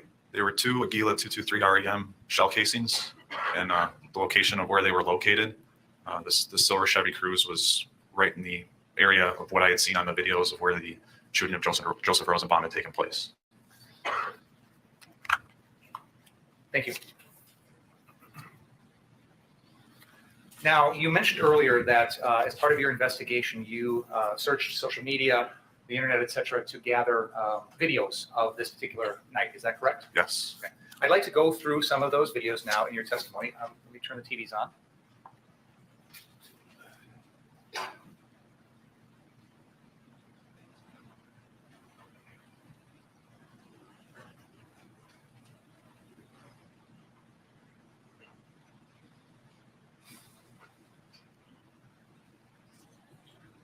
Does that work for everybody? Is that accommodating for you, sir? How does that work over there? Well, the problem is, once again, that I have to ensure that the defendant can see it. You'll have it on his TV. Oh, fair enough. Thank you.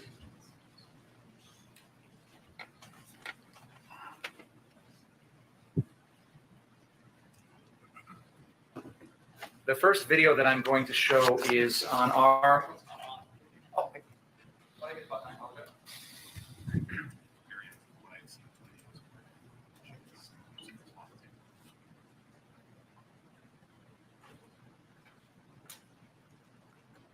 this is a video which is on our list as exhibit number 18. And this is a video from a news source called Rundown Live. So if we could begin this, begin playing this at the very start, please. Kristan T. Harris here at the Rundown Live, and I'm here with a bunch of militia. They're protecting a local car shop across the street. I saw yesterday as this one, there's video of it on YouTube, of this one burn. And we have that fire, people are hitting it with bats and a whole bunch of other things. I have an objection to this audio being played and the editorialization. I don't have a problem with the video being played. I think we agree to the authenticity of it. I think that the individual who recorded this is available to be subpoenaed if necessary. Well, I don't think it's. There's a rule of confrontation. Maybe Your Honor. I want to continue this. Well, start there. Start from that position, and we'll see. It's a confrontation issue. Maybe approach, Your Honor. I'm sorry. It's no, because it's something that has to be a record, and I'll have to send the jury. It's not. I don't believe it's a confrontation issue, Your Honor, because we're going to be here. We've already heard audio from other witnesses, and we're going to hear more. There was not an objection. I can tell you. If there's descriptive material, then he's entitled to confront the speaker. There's not descriptive material of the defendant, Your Honor. This is not a confrontation issue. You've heard it before? Yeah, I've seen it in his editorialization. He's already made statements, assertions of fact. He just made one. He did.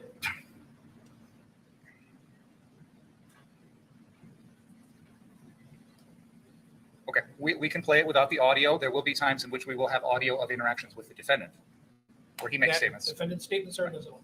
All right, I'll do my best to alert you when those occur. So let's play without sound for now.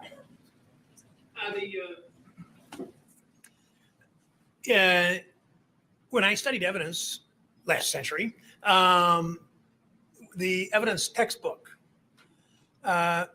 which was probably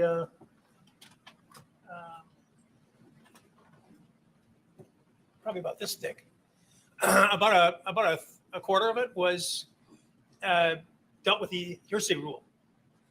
You hear the word hearsay all the time, and the section on the hearsay rule began, there is nothing murkier in the law of evidence than the hearsay rule. And I can tell you from 50 years of experience that that is accurate.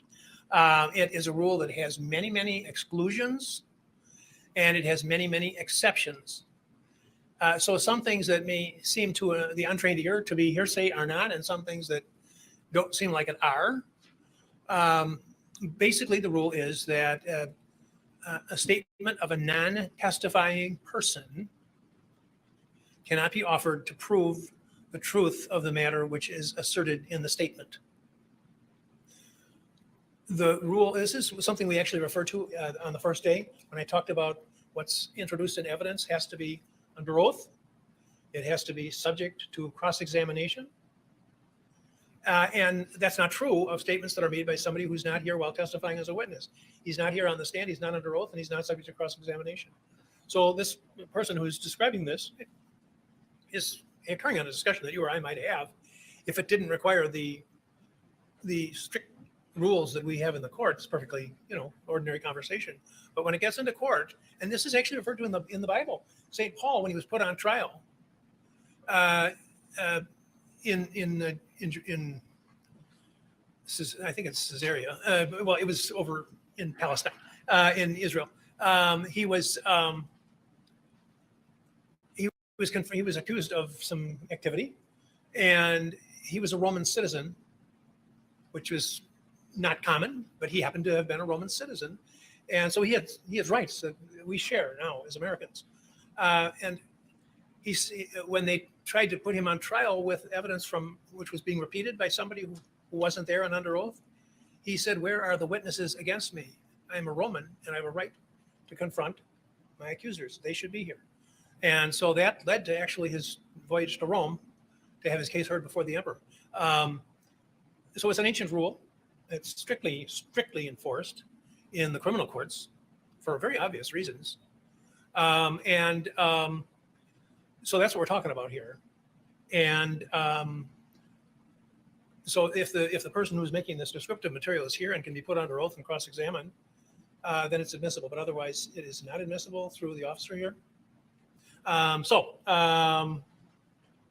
can play the video. And now, one of the exclusions from the operation of the rule, there was reference here to there were apparently statements, the state claims were made by. It looks like he's in the car source parking lot. I'd say about there. The viewpoint of the video is pointing north towards St. James Church. And we've already heard some testimony about the fact that St. James Church on our map looks like it's got a structure there, but in the video, it's changed. Are you familiar with that? Yeah, St. James Church at this time, and a little bit prior to these incidents, was going through a demolition. Okay, thank you. Please. The former school building. Yeah, the school building. Not the church. Correct. Let's continue the video, please.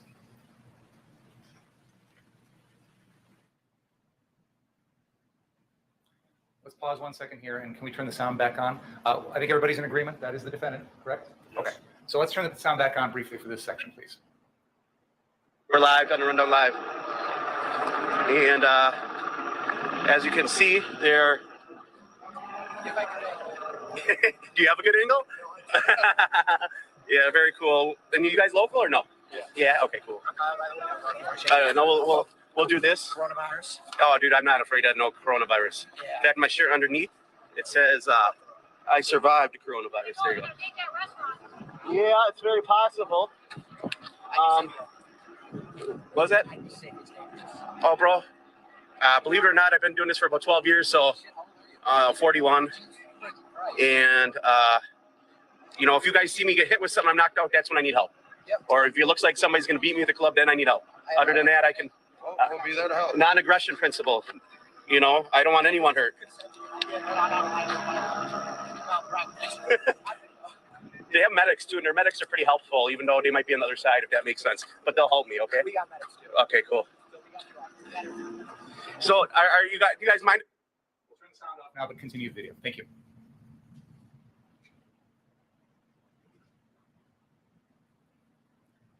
I'm sorry, I misspoke. Let's go back a few seconds and turn the sound back on. Yeah, let's continue with the sound at this moment for a little bit, please. Thank you. They have medics too, and their medics are pretty helpful, even though they might be on the other side, if that makes sense. But they'll help me, okay? We got medics too. Okay, cool. So, are you guys? Do you guys mind? Is there a way up on the roof? Yeah, there is, but you gotta go to the shop, and we really want to know what else going to do. Okay, no, that's fair. I thought I'd ask and make for some cool footage. But we got militia members. Let's turn the sound off now, please. Thank you.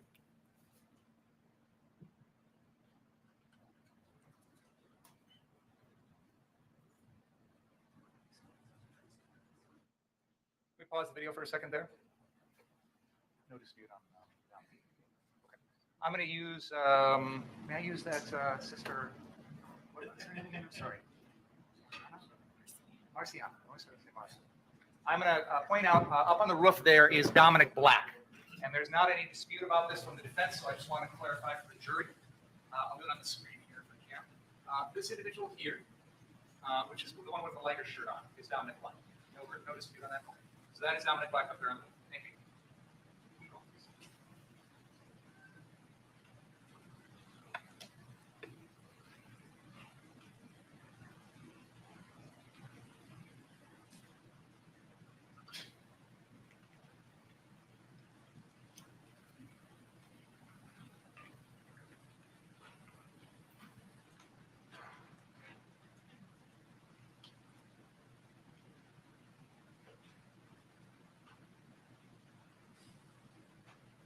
Pause there.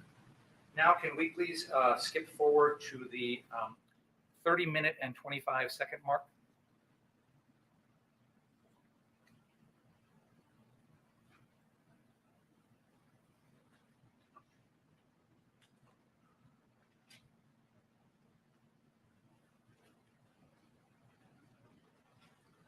All right, let's continue. All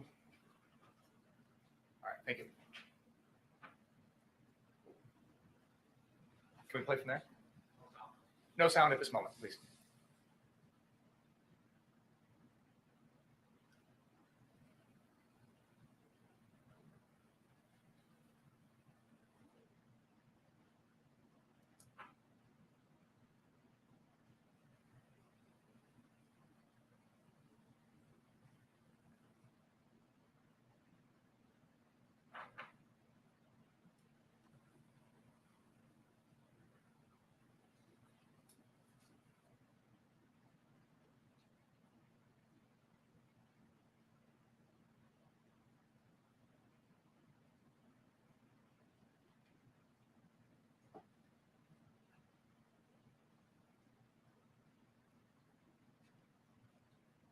Pause for a second there.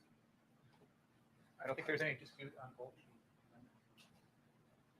For the jury's purposes, I'm just going to point out this individual that is going to be walking towards the camera is Ryan Balch. And then we just saw the defendant on a car that was leaning against a car that was off to the right of this. So he may come back into view again, but just wanted to point that out for the jury. Please continue. Can we stop 1 second, please? Can we go back to the point where the defendant comes into view and turn the sound on, please? Right there, please. Pause and let's turn the sound on, please. All right. Who's a fast runner? Oh. Yeah, don't instigate. Don't just stand there. They're not going to cause any problems. So we got the militia here. Stop. Sorry. Turn the sound off, please. Thank you. All right, let's go to the 48-minute and 45-second mark, please.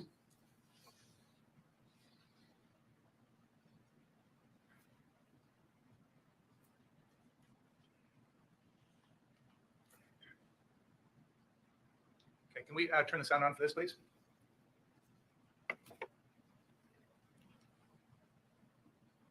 We talked to them a little earlier, and they've been pretty nice to me. They've kind of let me come and go. How you guys doing? Who you with? Rundown Live. So, Got a reporter in the perimeter. all right, they're saying I'm in the perimeter. They're making awareness that I'm here.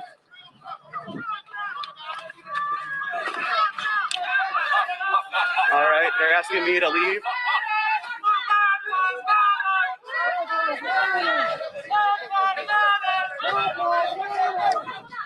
And we got the militia here.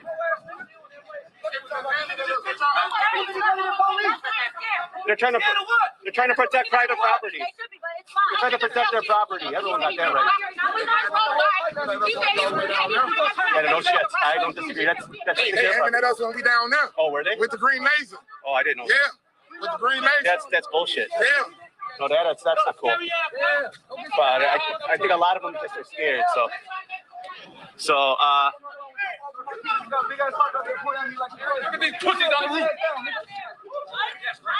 they're just trying to protect their property, bro.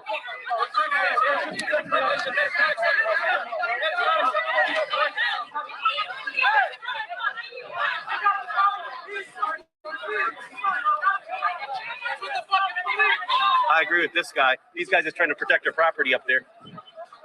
Yeah, they're just trying to protect their property. Oh, yeah, I know, but like if that was my house and I didn't know what was going on, Yeah. I just assumed there was like some old guys. No, I think one of them they clicked the laser pointer and they're probably somebody's trying to be a copy dick. Right to do that. Yeah, I know, but it's still being a copy dick though, you know. That's true. Because those things are loaded. That's not for fun. That's not for fun. That's not painful. But they got, yeah. Back to my point, not all militias should have guns, because if they're pointing lasers at people from the roof, that's not cool either. So that's what caused it. So allegedly, the reason why they were upset is somebody pointed a green laser at them. So they use loaded guns. De-escalation. That isn't de-escalation, Same as the earlier objection. If he wants to play my client, that's fine, but this is editorialing. I understand the objection. The problem is there are portions of this that don't have anything to do with the defendant that describe the scene, and I'm trying to give the jury. That's a sense of the hearsay. scene. It's hearsay. I'm not introducing anyone's statements for the truth of the matter asserted. I'm introducing it for the state of mind of the defendant as he watches If the it's scene. not for the truth of the matter asserted, it's irrelevant. No, it goes to state of mind, Your Honor. State of mind of the defendant. When he sees someone else's. Would you do me a favor and step into the library for a minute?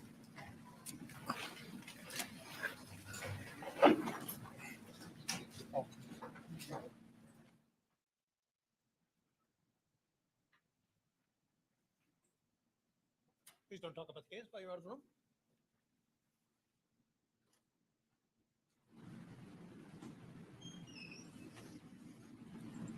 Hi, Josie.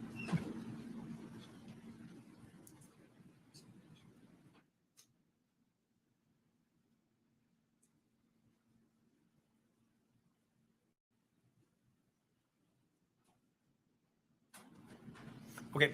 First off, the Court of Appeals very strongly condemns sidebars, and we've used them for a number of purposes in this case, which I think everyone would agree have not touched anything which is an essential part of the case, and mainly have been management issues. But the Court of Appeals rightly wants to have a full record made, which cannot be made when we're having a little sidebar. So, and when you state your objections, then I've stated you have to state the objection here, or else I'll have to excuse the jury. And I think we're going to get into this a little more deeply now.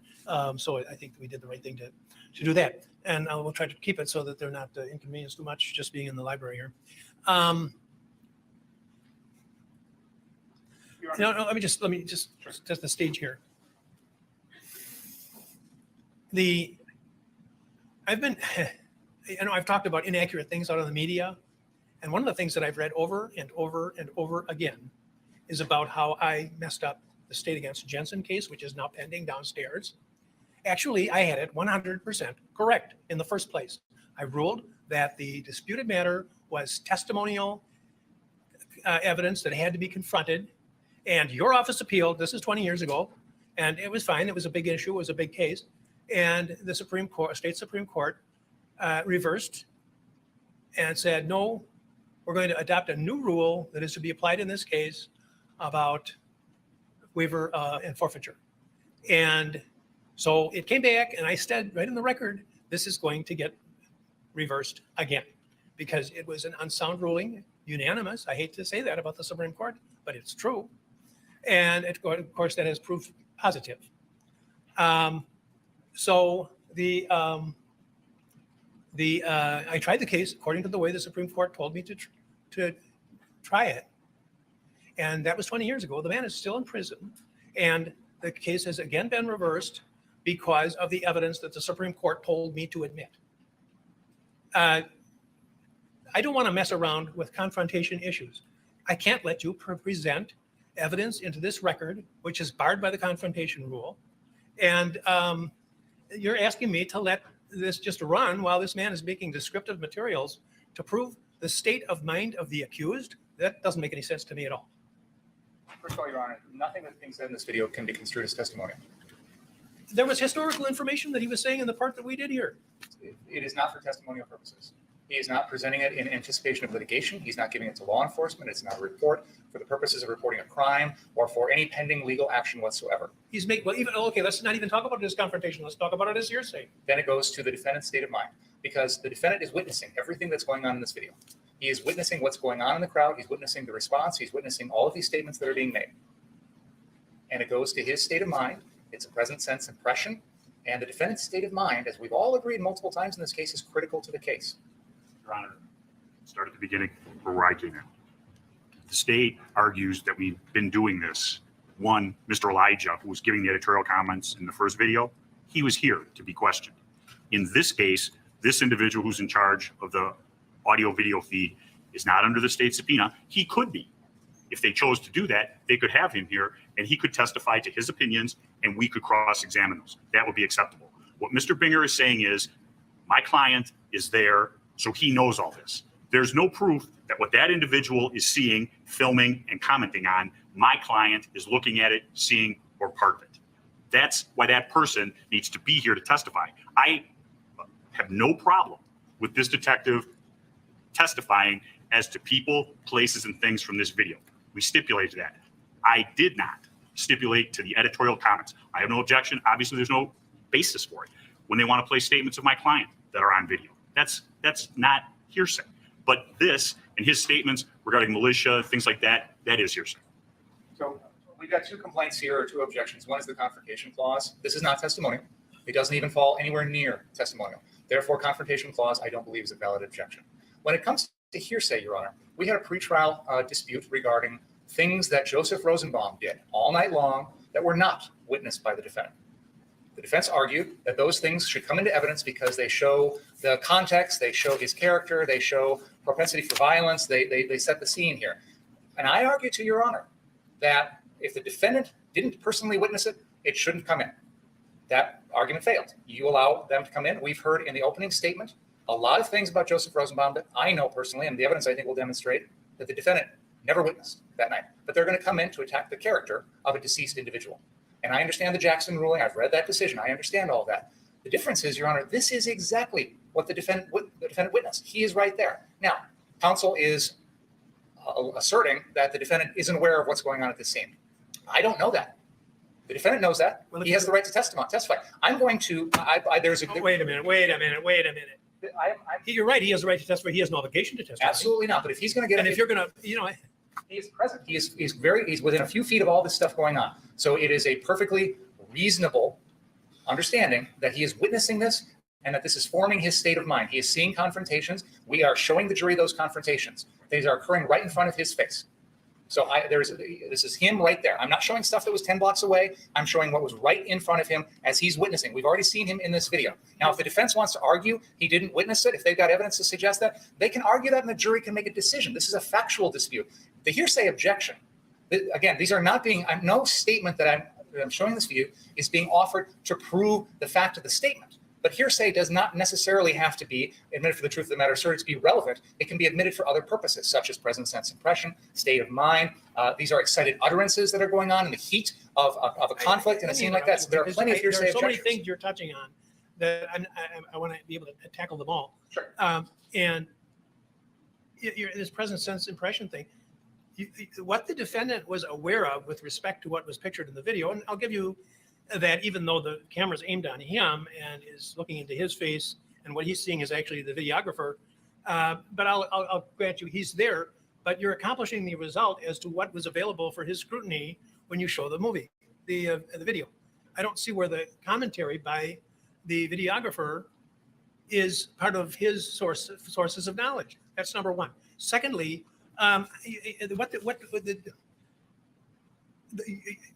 getting back to the Jackson case and the ruling the other day, and I'm going to comment about the media again, because there was a gentleman on TV night before last, who said this is the most divisive case in the country today.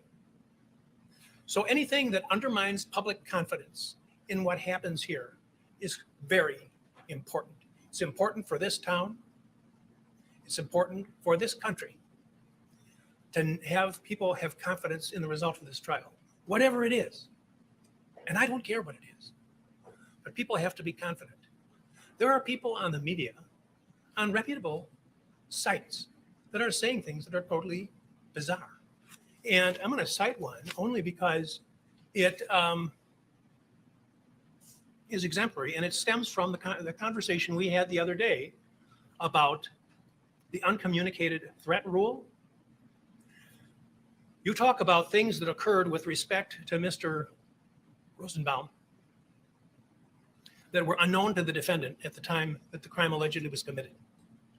And you're right, under one subsection of that statute, the defendant has to have been aware of the incident in order to be an operative fact.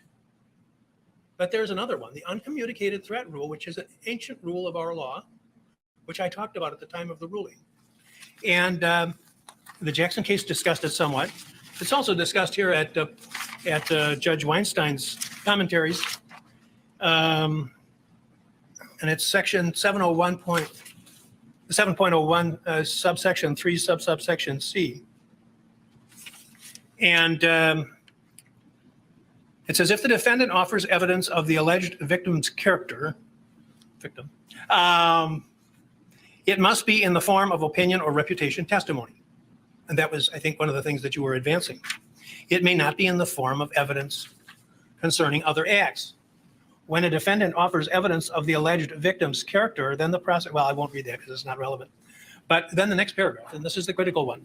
When the defendant offers evidence of a homicide victim's violent character, but does not show that the defendant was aware of that character trait at the time of the incident resulting in the victim's death, the defendant is offering the evidence as circumstantial proof of the alleged victim's violent behavior at the time of the incident in question, and the offer falls squarely within Rule 404, subsection A, subsection 2, subsection B. On the other hand, if there is evidence that the defendant was aware of the alleged victim's violent nature at the time of the incident in question, evidence of the alleged victim's violent character is admissible in support of the accused's claim of self-defense, but solely under 404A 2B. Under those circumstances, the evidence of the alleged victim's violent character is admissible independently of Rule 404A 2B because it is relevant to the accused's apprehension of the imminent danger and the reasonableness of his or her defensive measures. So there's two different parts of the rule. One of them is the defendant has to have been aware of the decedent's violent acts or turbulent behavior. In the other one, it's circumstantial evidence of the victim's violent behavior at the time of the incident. That's what I admitted it on. Now, one of these, this was on CNN, Jeffrey Toobin and another attorney there, and the comment was made that the ruling was incomprehensible. And I think they obviously are not familiar with this rule. That's our law. That's the law in the Jackson case. It's the law in the case of the United States against Craig A. Smith, which is 230 Federal 2nd 300, 7th Circuit case from 2000. This is admissible evidence. But it applies under the statute to the decedent. It does not apply to the defendant.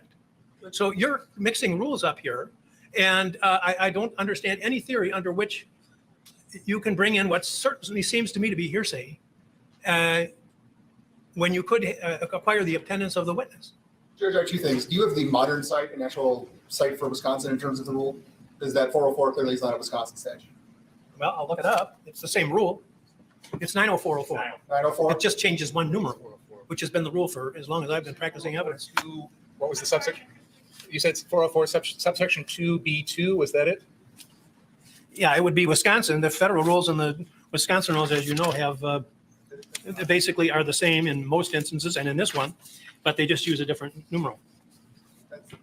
That's the greater latitude rule of child sex. No, it's not. It's not the greater latitude rule.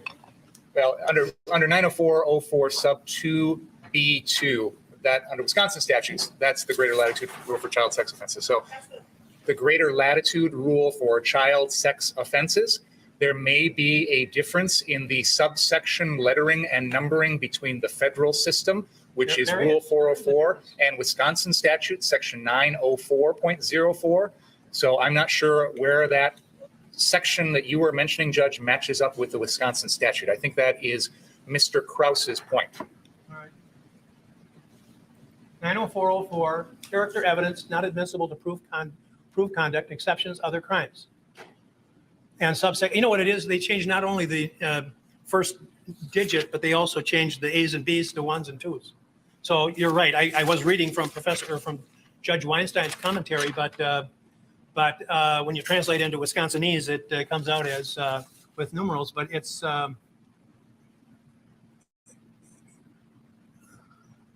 it's 90404 subsection 1 subsection B, and evidence of a pertinent trait of character of the victim of the crime offered by an accused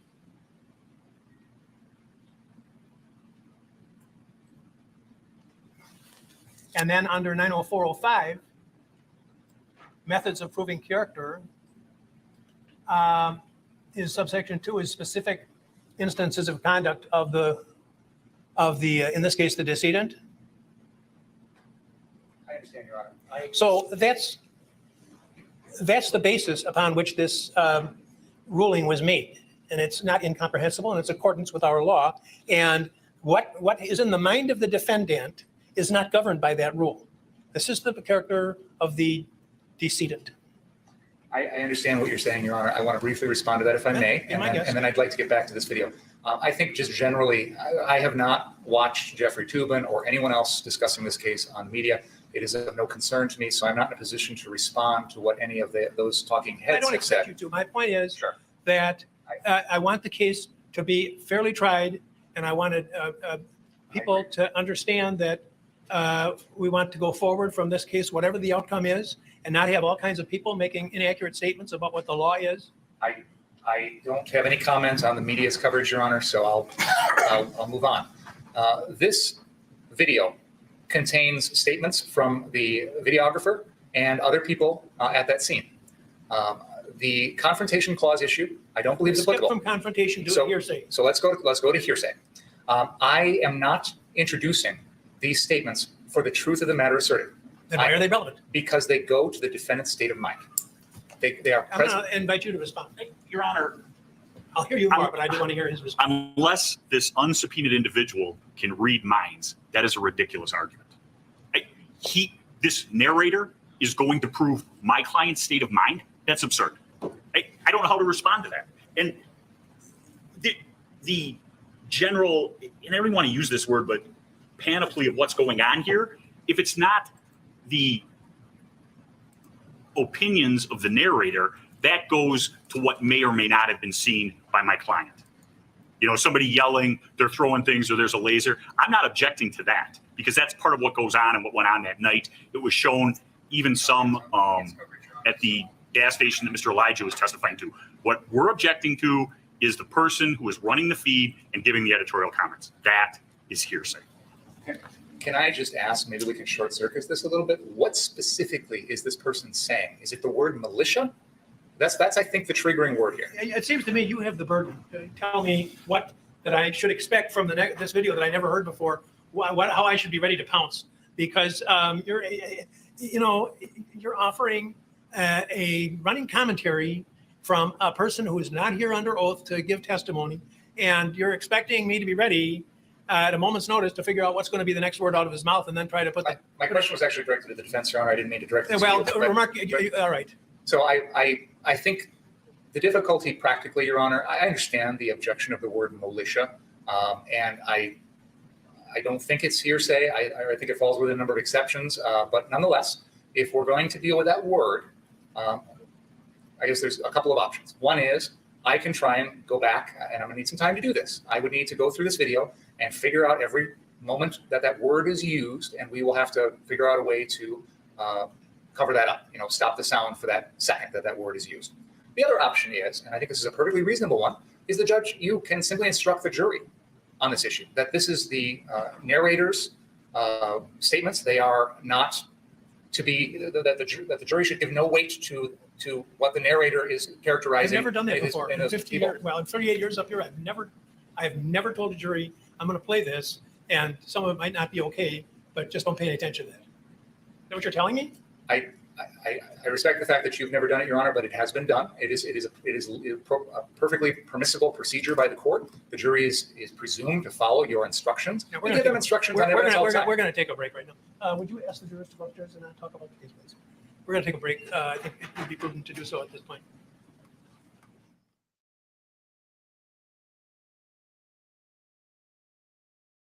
After.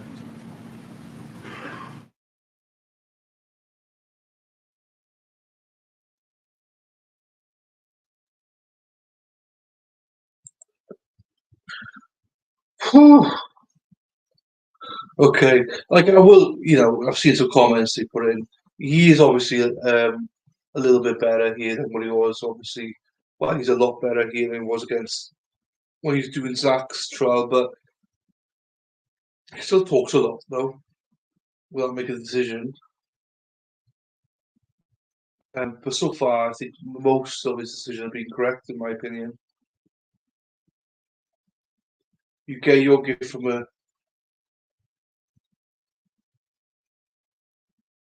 But then first, yeah. So I mean, it's like a different kind of judge. This one against Zach's one.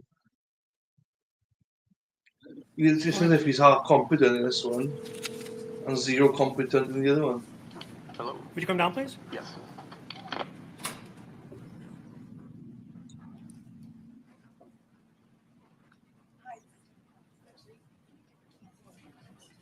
What's with his phone? I don't like him on his phone. I don't like that at all. He admonishes everyone else on their phones, but he's on his phones all the time.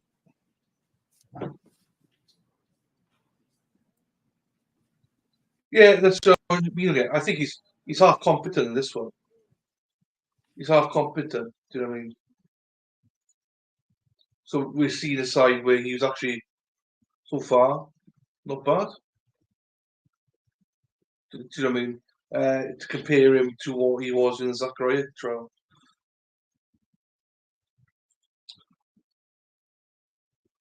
Which was phone rings. Oh yeah, I've heard about that. It's like I'm trying to be fair to him because obviously I think he did awful in Zach's trial, but so That's far okay, he's what you asked me about.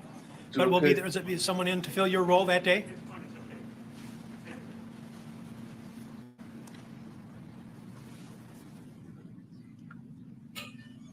Proud to be an American. Don't know what the song is, That's right. but we'll hear it, I'm sure. For me? No.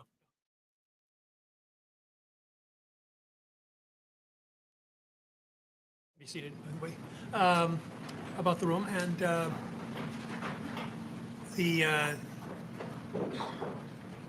it was, I'll finish later. I'm going to give you a bated breath.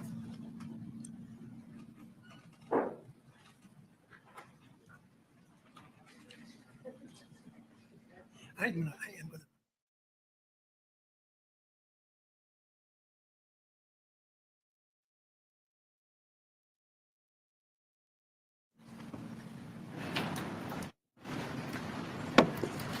All right, thank you.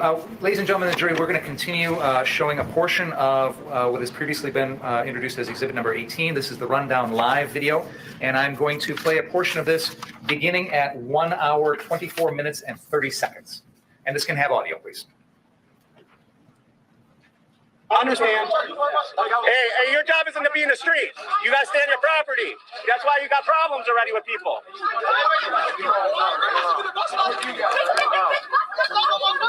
No one bothering your property. Don't look for trouble. We're gonna need them. A medic? I know you are, but like they got their own medics. If somebody close by, take care of them. I know you're just trying to make peace. I get that, but they don't look at it that way. They look at you guys as it's a different. It's as much as you guys were afraid of them before they marched down here. I know, but like for the conversation you're having. Now I'd like to play a portion of the video at 1 hour, 28 minutes and 56 seconds.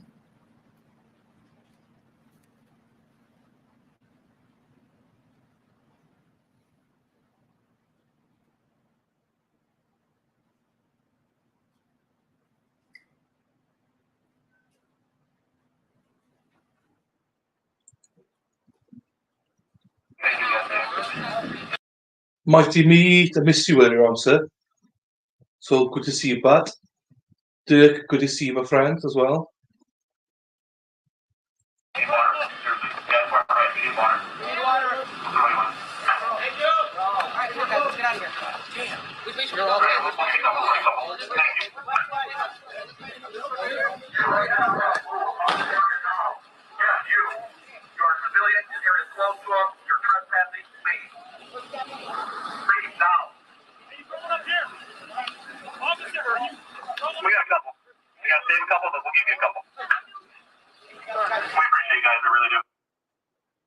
Thank you.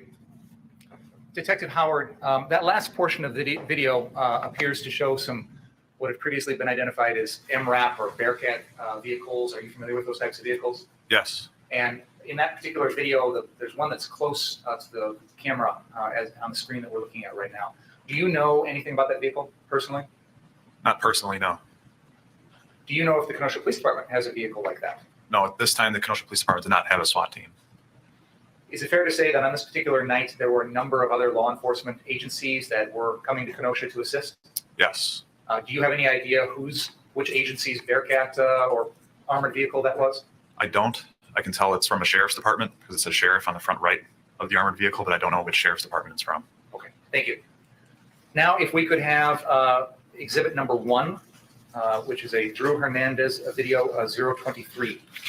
Play, please.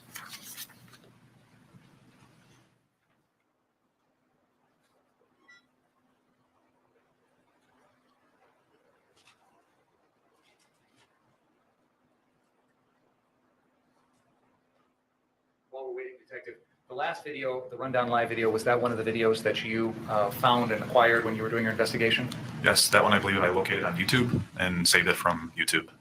We're about to watch a video from an individual who online identifies himself as Drew Hernandez. Is that right? Yes. Was this also one of the videos that you found? Yes, his videos I located on Twitter. Okay. If we can play this, please.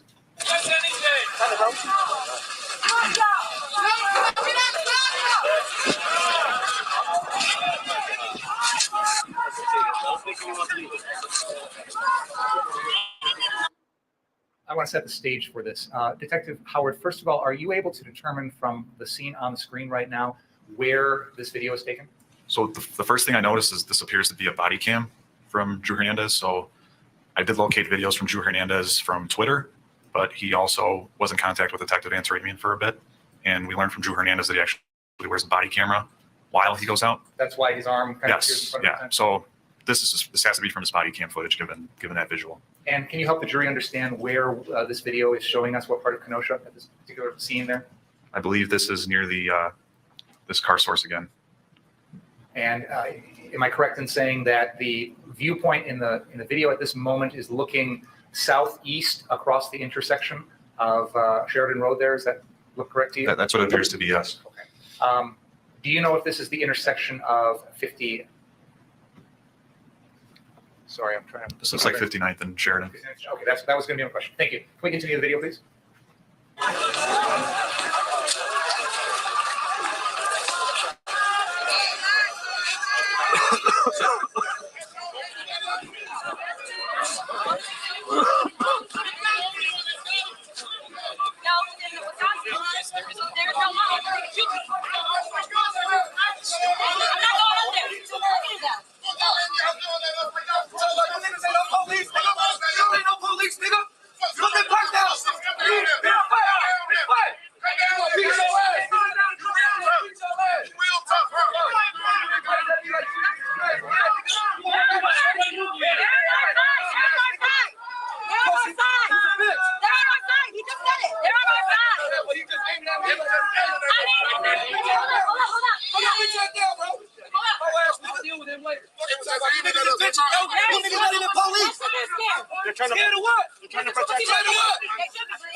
But you said we have not with us. You think you gotta get police? Everybody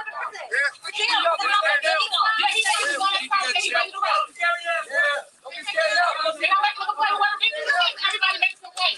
They threw it up there. Go down.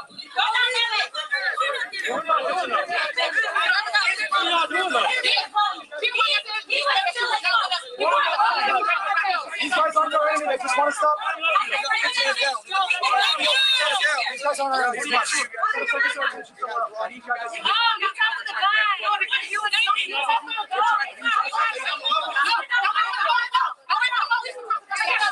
you start shooting at us.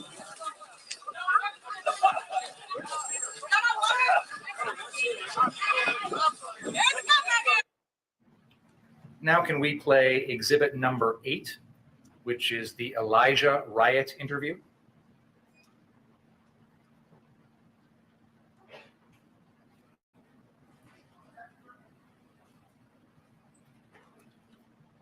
While we're waiting, Detective Howard, was this Elijah riot interview that's about to be played another one of the videos that you acquired? Yes, I was able to acquire that from Twitter. We're protecting from the citizens, and I just got pepper sprayed by a person in the crowd. So you had non-lethal, but you didn't respond. We don't have non-lethal. So you guys are full on ready to defend the property. Yes, we are. Now, if I can ask, can you guys step back? Medical, EMS right here. I'm an EMT. Detective Howard, in that video, we heard the defendant say that he does not have any non-lethal. Did you hear that? Yes. As a law enforcement officer, are you familiar with that term? Yes. What does that mean to you? So as a police officer, there are various options that we could have as non-lethal force. Our presence is a non-lethal force. Our verbal commands are non-lethal. And there's also some physical things we can do as well. We can go hands-on. We can use different instruments like OC spray. It's pepper spray. And we also have a taser, and we have an aspeton. Police officers in the city of Kenosha carry all those things. Thank you. Can you now please play exhibit number 16, which is the Richie McGinnis interview? It says Richie McGinnis Kyle interview. While we're waiting for that to load, are you familiar with Richie McGinnis? Yes. Can you tell us what you know about him as a person? So on the night of August 25th, I was able to speak with him briefly at Frederick South KMH. Richie McGinnis, I spoke with him in the lobby of that hospital shortly after the shooting incident happened. And I was able to speak with him briefly, but when Detective Ansaramian and I got assigned to be the head investigators for this incident, I had to delegate Detective Cypress to obtain his statement so we could do. Do you know what Richie McGinnis's profession is? I believe he's a news reporter for the Daily Caller. And he was in Kenosha on the night of August 25th as a member of the news media. Is that fair to say? Yes. Okay. Can we please play exhibit number 16, please, here? What are you doing out here? Obviously, you're armed and you're in front of this business we saw burning last night. So what's up? So people are getting injured, and our job is to protect this business, and part of my job is also help people. If there's somebody hurt, I'm running into harm's way. That's why I have my rifle, because I need to protect myself, obviously. But I also have my med kit. And what about these other folks? Obviously, there's some other people who are armed as well. Their job is to protect me. Gotcha. And then what about these guys up on the roof? Their job is to provide overwatch to protect me also. Gotcha. They're protecting everybody on the run. We're protecting each other. Understood. And We're running medical, and we're going in, and we're getting people. And what about, are you from the area? I am from the area. What brought you out here tonight? You just wanted to provide medical attention? Provide medical attention to people that need it. If somebody's injured, like you get hurt, I'm grabbing you. I'm getting hit with plenty of pepper balls, but as long as it's just bruises. Yeah, I got my mask. I'm good. And have you encountered any issues yet thus far with law enforcement or anything like that? We had a group earlier trying to kill me and set fire at the church. So we went to the church and we de-escalated the situation, telling them they need to leave or they will be detained if they were arrested. This church right over here? That church right there. And we stopped the fire out all the way down at the school. Wow. And what do you think it would have been different if the police had to try to stop them from setting the fire? I feel like there would be a lot more casualties and a lot more people injured. So I think the police are fine where they're at, and that let us run the medical because EMS is not coming in. This is considered right now to the EMS fire. They are not coming in. Yeah. So as citizens, we need to help each other. Me and him are out here running, just saying people need medical attention. Speaking of which, we need to go check, see if somebody got hurt again. All right. Understood.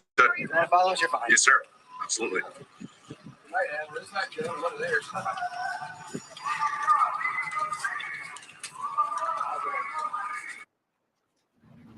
The video there, Detective Howard, shows the defendant along with another individual. That is Ryan Balch. Is that correct? Correct. And at this point, and we're going to continue with another video right after this, they're leaving the 59th Street car source and walking south on Sheridan on the east side of the road. Is that correct?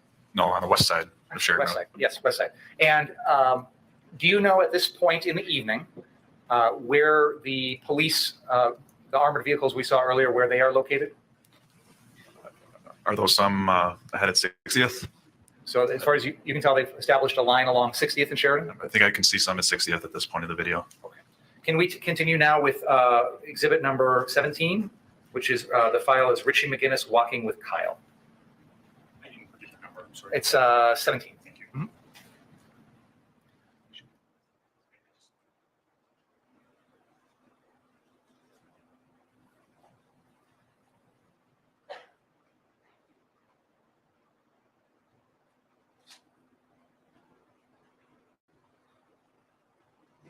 Anybody need medical?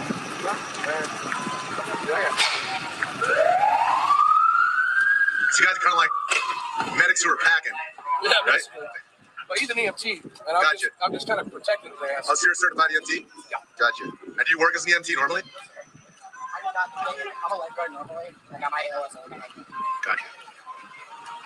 Then I'm former Army infantry, and I got a whole bunch of trial training. Well, thank you for your service. We got you. I appreciate your service. Oh, yeah. Dude.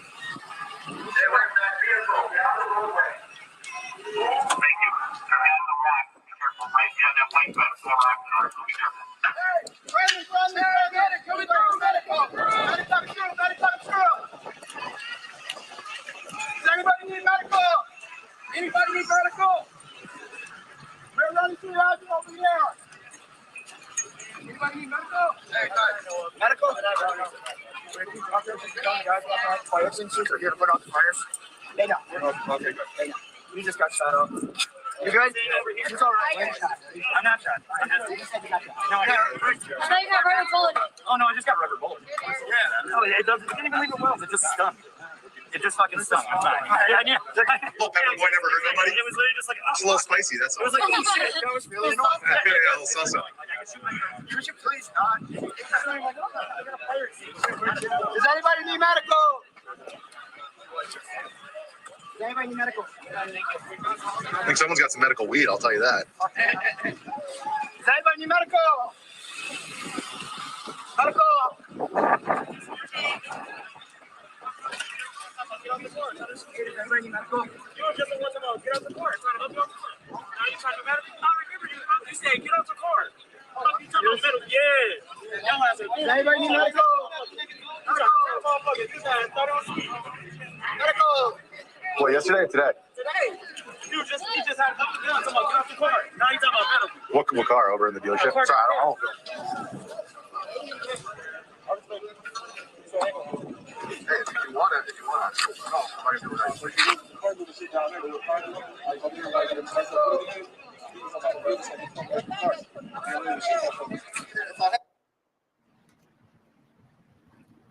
Now, if we could please play, and just to be clear, Detective Howard, the videos we just watched from Richie McGinnis were videos that you obtained from him. Is that correct?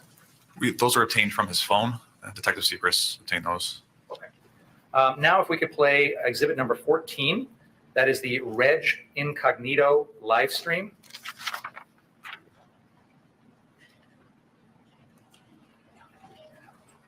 And we're going to start at the 3 hour and 58 minute mark.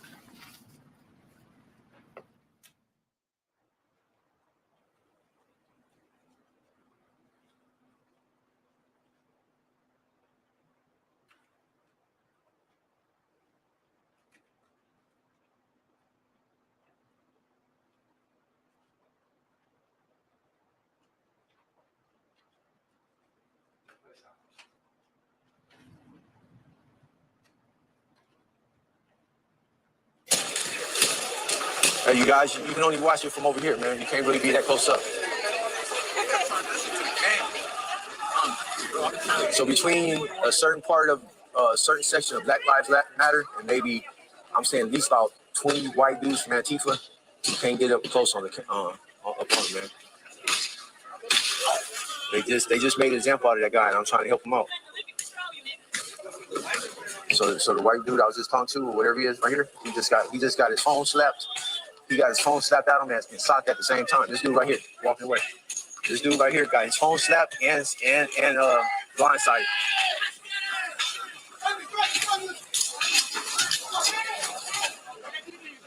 So the orders you hear about yelling no cameras, them is white boys. Yeah, that's Antifa, man. Ooh, we got a gun, baby. Ooh, they shoot. Ooh, he shot him. Pause for a second. Can we rewind about 20 seconds there, please? Okay, let's continue there, please. So the orders you. Back up just a couple seconds, please. It's better. Yeah, just go 10 seconds.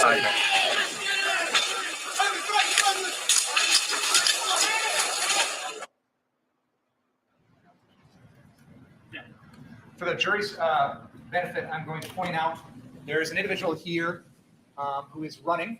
He is wearing what appears to be all black with some white. Counsel, can you do it on that one so we can see it? Absolutely. Sorry. How do I get there?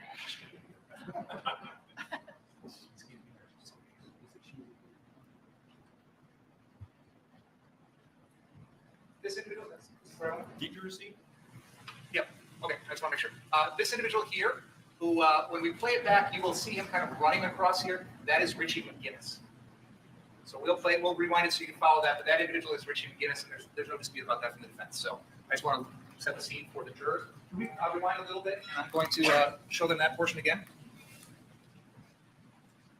Left and blindsided.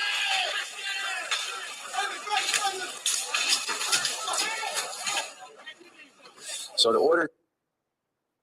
I want to just. I'm just going to kind of clean up the area to watch. Okay, and we can't really see figures very well, but for the jury's benefit, we just saw Richie McGinnis running.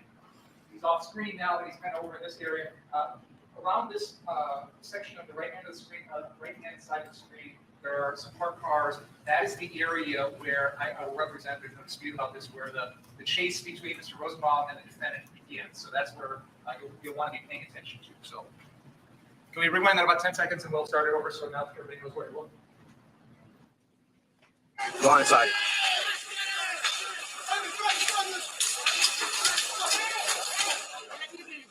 So the orders you hear about yelling no cameras, them is white boys. Yeah, that's Antifa. I will make it clear to everyone that the individual who is I'm pointing to right now, who is running, is the defendant Kyle Rittenhouse, and this individual here is Joseph Rosenbaum. And that again is not in dispute. Please go ahead. Ooh, we got a gun, baby. Ooh, they shoot.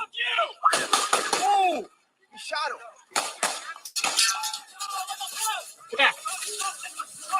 Shot him, man. Shot him. Shot him, man. He laid him out. He laid him out, guys. He laid him out.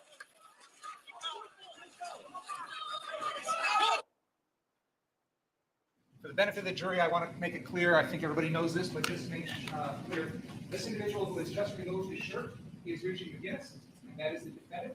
These legs here are the legs of Joseph Rosenbaum, where he fell after the shot.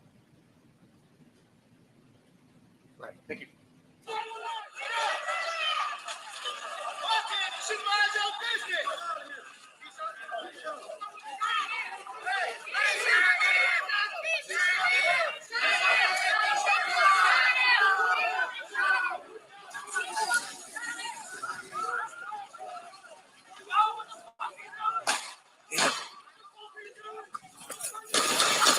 You gotta get down. Hey, there's a paramedics. Can you call for the paramedics? We got shot.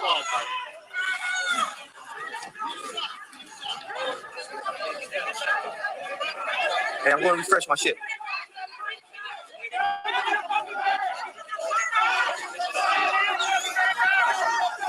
He's calling. He's calling. He's calling. He's calling. He's calling. He's calling the paramedics. He's behind the car. He's calling.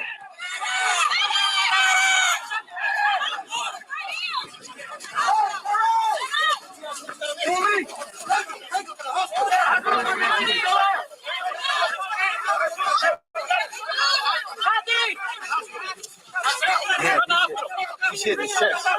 He's hitting his chest.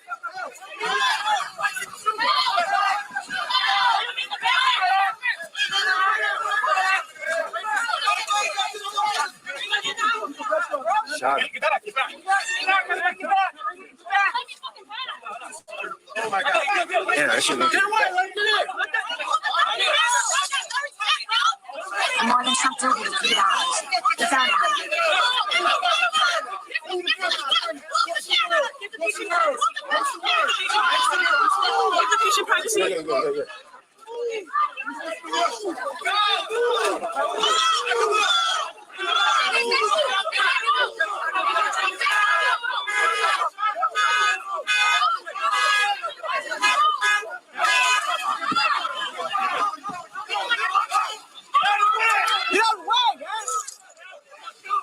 Sean McGraw donated $5.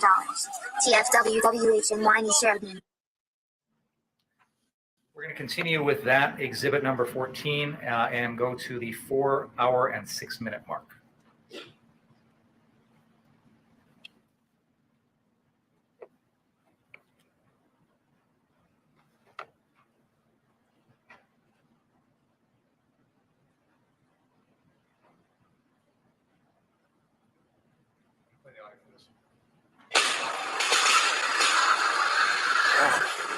Let me show you where he got laid out.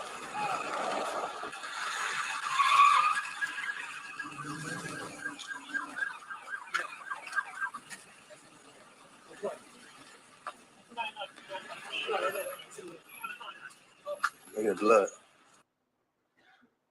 I just want to make it clear for the jurors that the portion that I played just a bit ago that showed the Rosenbaum shooting was from 3 hours and 58 minutes to 4 hours and 2 minutes and 30 seconds. That was where it ended with the vehicle driving away. This is now beginning 3 minutes and 30 seconds later at the 4 hour and 6 minute mark. I just wanted you to know the gap in time between these two videos. Please continue.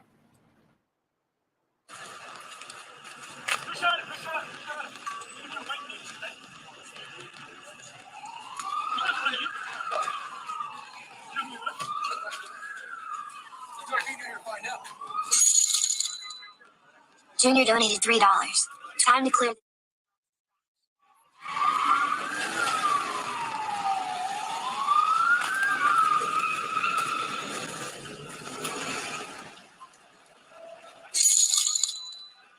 Mr. Roman donated $3. This is what democracy looks, LOL.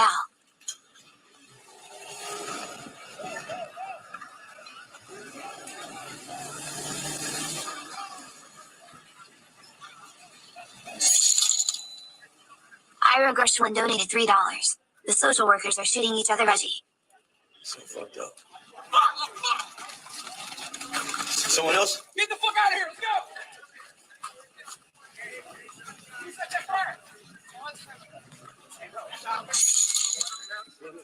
Duke Beast donated $3. Blast archers of loaf instead of blasting caps. I'm gonna need to stop that man in his head. Let's go! I just want to make it clear for the jury, in this video we see,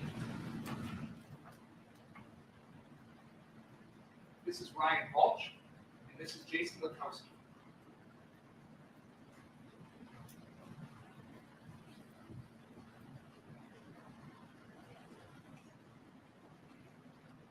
Now can we please play exhibit number 19? This is entitled Drew Hernandez Shooting Video.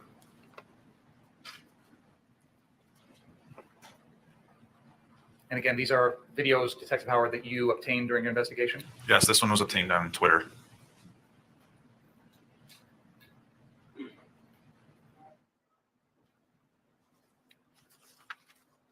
can play this all with sound.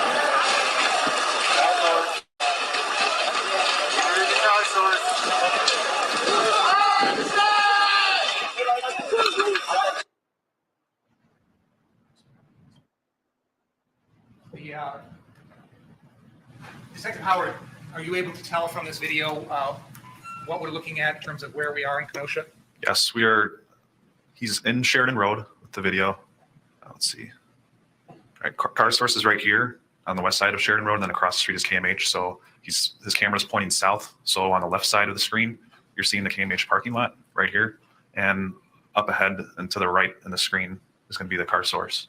At this point in time, it looks like he's right about the intersection of Sheridan Road and 62nd Street. And I want to point out, there's no dispute that we just saw an individual here on the right-hand side wearing all black with white writing on the back of his shirt. That is Richie McGinnis.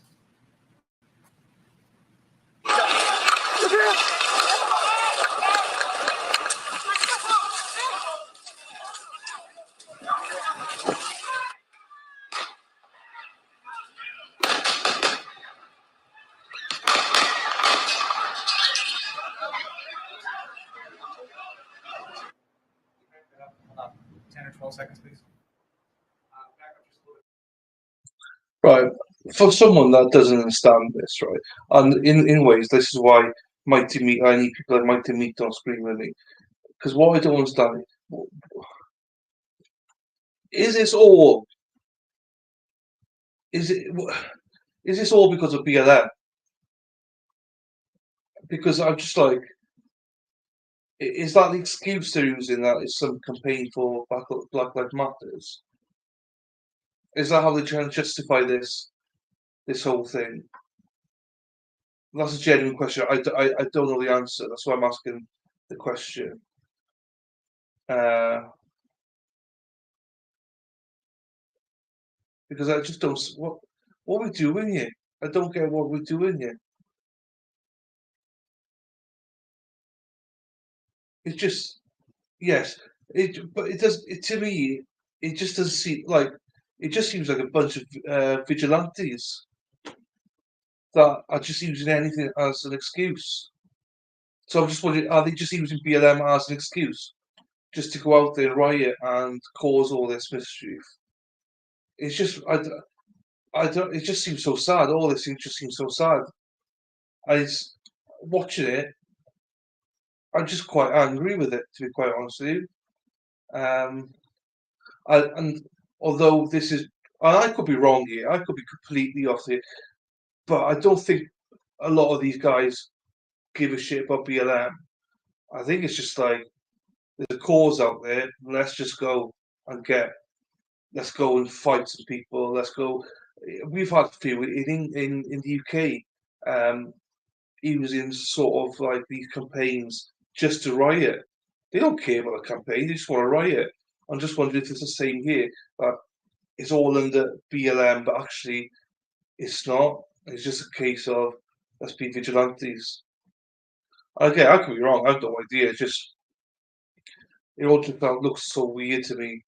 Like, even when that guy, people will be shot and people just filming it, don't give a fuck.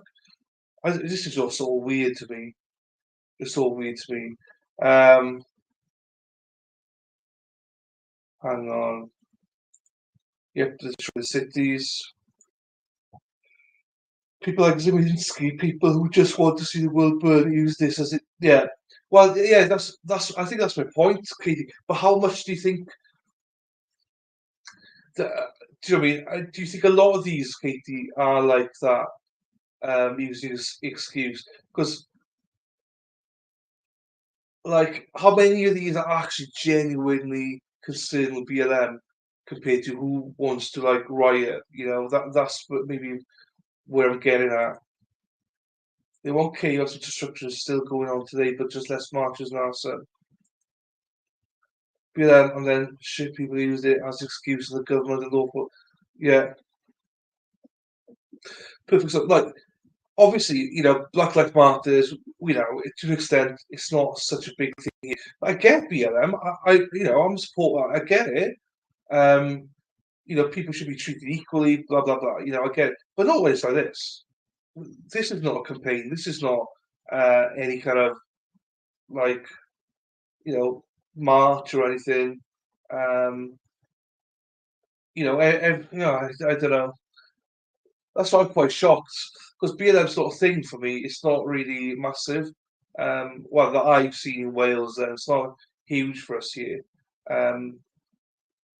So I don't want to talk out of turn. Do you know what I mean? In the sense of saying it's nothing, whereas obviously it is for some people. It's huge, you know. But for us, BLM is not if people were campaigning on a friendly note, if that makes. Because I remember in universities that there was like Black Lives Matter marches, that, but they were all organised. There was no fighting. There was nothing in it. But for these, I'm being naive here as well. By the way, I'm probably like I'm from a small village in the UK, so I'm being naive as well about some of this. I'm not from a big city. I've lived in big cities, but I've never seen this sort of thing before. So I'm very naive here as well. I can't comprehend this in my head how we got here. If that makes sense. No, I can understand how we got here because I understand how BLM started, but did BLM start with the notion of a good thing, which has then just gone huge and just been filled with corruption, and people just using an excuse just to fight? I'm not just talking about here now, but overall. Hang on. Sorry, guys, I'm trying to get into your comments. Oh, Jesus, Jonathan. Media justified it. Democrats wouldn't let the police do their job. They were told to stand down and let it happen. Jesus Christ. How was asked to help protect all the first guy killed by. I can understand the protection of it because you'd want protection over rioters and stuff like that, N-Wood has said, yeah, I mean, that's just. At night, yes, I think the folks who supported the cause. Okay, so that to me, Katie, makes sense. So how I read it then is that there was a genuine cause for it, but this is not them. They would be more peaceful, but then these guys are just taken over. And the Dirk says differently. BLM is a radical terrorist organization. I'm not sure if that. I don't know. Like I say, the BLM I'm used to is I don't care about any kind of campaign. If there's campaigns out there for that, anyone can campaign for anything as far as I'm concerned, whatever. As long as there's nothing like this. This is not a campaign. This is not a campaign. This is just people going out to try and kill. Like, I'm not going out down here with Rittenhouse. I mean, just to cause mayhem. Don't care about the consequences. Because what I saw about BLM, I was talking to Mike DeMeat about this. I understood how I got introduced to BLM was like college football and how they were all doing marches and campaigns and getting voice out there. That, I get it. I understand there's peaceful protests. I understand it. This is not peaceful protest. This is not Black Lives Matters and stuff like that. This is just an excuse. I still have to describe that. Well, again, I'm not gonna like. I don't know. Into white kids in our school. Look, I'm not. Yeah, I'm not, guys. I'm not. As I say, I'm from a small place in Wales here. Yeah, I'm just going. This is not. Doesn't make sense to me. That's all. Doesn't make sense. Be able to start on a lie. Yeah. Again.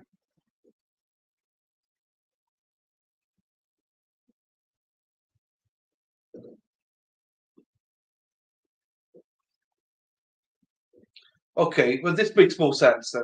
So, okay, mission started legit, but it was hijacked. That fine. That makes sense because, as I say, the way I saw BLM was that it was a legit campaign. So this is why I don't understand how it got to this stage.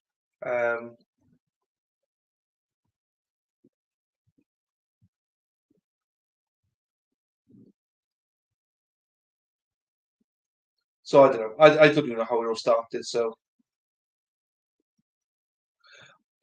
I think for me, Katie, just to explain, I think anyone who wants to campaign about anything is legit. It's up to you. Now, what the reasons were for it, whatever, people have their own reasons for campaigning, what BLM means to them. I don't care. I think you guys are going with it from the aspect of what's his name, Floyd, is it? Something like that. I don't have that kind of history or anything. So yeah. Yeah, it's all opinions, absolutely. I just don't want to offend any of you guys because you guys are amongst it. This is huge for you guys in America. It's not huge here in the UK, so I don't want to offend any of you with So I'm trying to be careful what I say here as well. So that's why I'm a little bit like, you have a better understanding than I do on this. So I'm also being very careful. So don't think I'm trying to be rude, or don't think I'm trying to be like insensitive here either. I don't 100% understand it. So I'm only speaking what I interpret stuff as from my rural place of my house. But I say I've seen Black Lives Matter in the UK, and that was just nothing like this. It was, and also it wasn't about George Floyd or anything like that either. It was people feeling they have the right to campaign, which I don't care about that. It's like, if you feel like you want to campaign, campaign. I don't care, as long as it's done peacefully. Campaign that you want to be a piece of soap or whatever. I literally don't care. It has zero impact on my life. Obviously, it's bigger for you guys out there. So, and this is what I hate, because I'm viewing this from a very naive situation.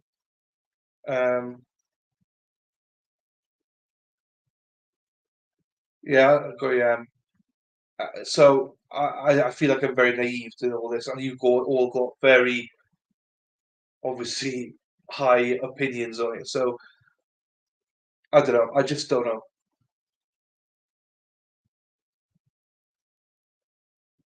Right, we'll move on. I'd say I'm not here to cause offence. I'm not here to. Um, I'm here to sort of learn as well, but sort of this doesn't make sense to me. Um, this is more of a vigilante thing.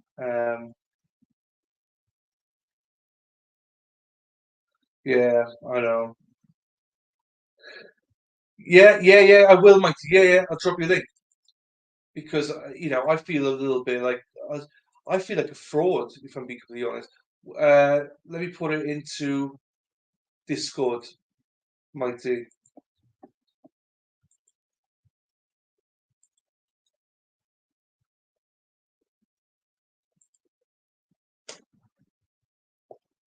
Right, I've given it to you, Mikey. So it's in Discord, mate. So that's why I invite people like Dog Man and Mike to meet and stuff, because I do genuinely, me pretty well now, guys. I feel like a fraud. I've stayed quiet through this because it's irritated me, this is, but I feel like an absolute fraud streaming it, if I'm being completely honest. Because I don't have the same kind of impact as what you guys have had on this. So if Mikey comes on, he can maybe explain a bit better. Because it just none of this makes sense to me. It's like, what the fuck are we doing here? Like,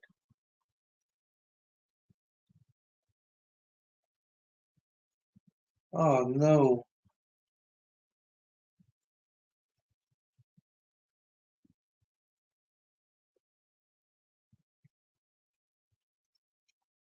We'll just wait for Mighty.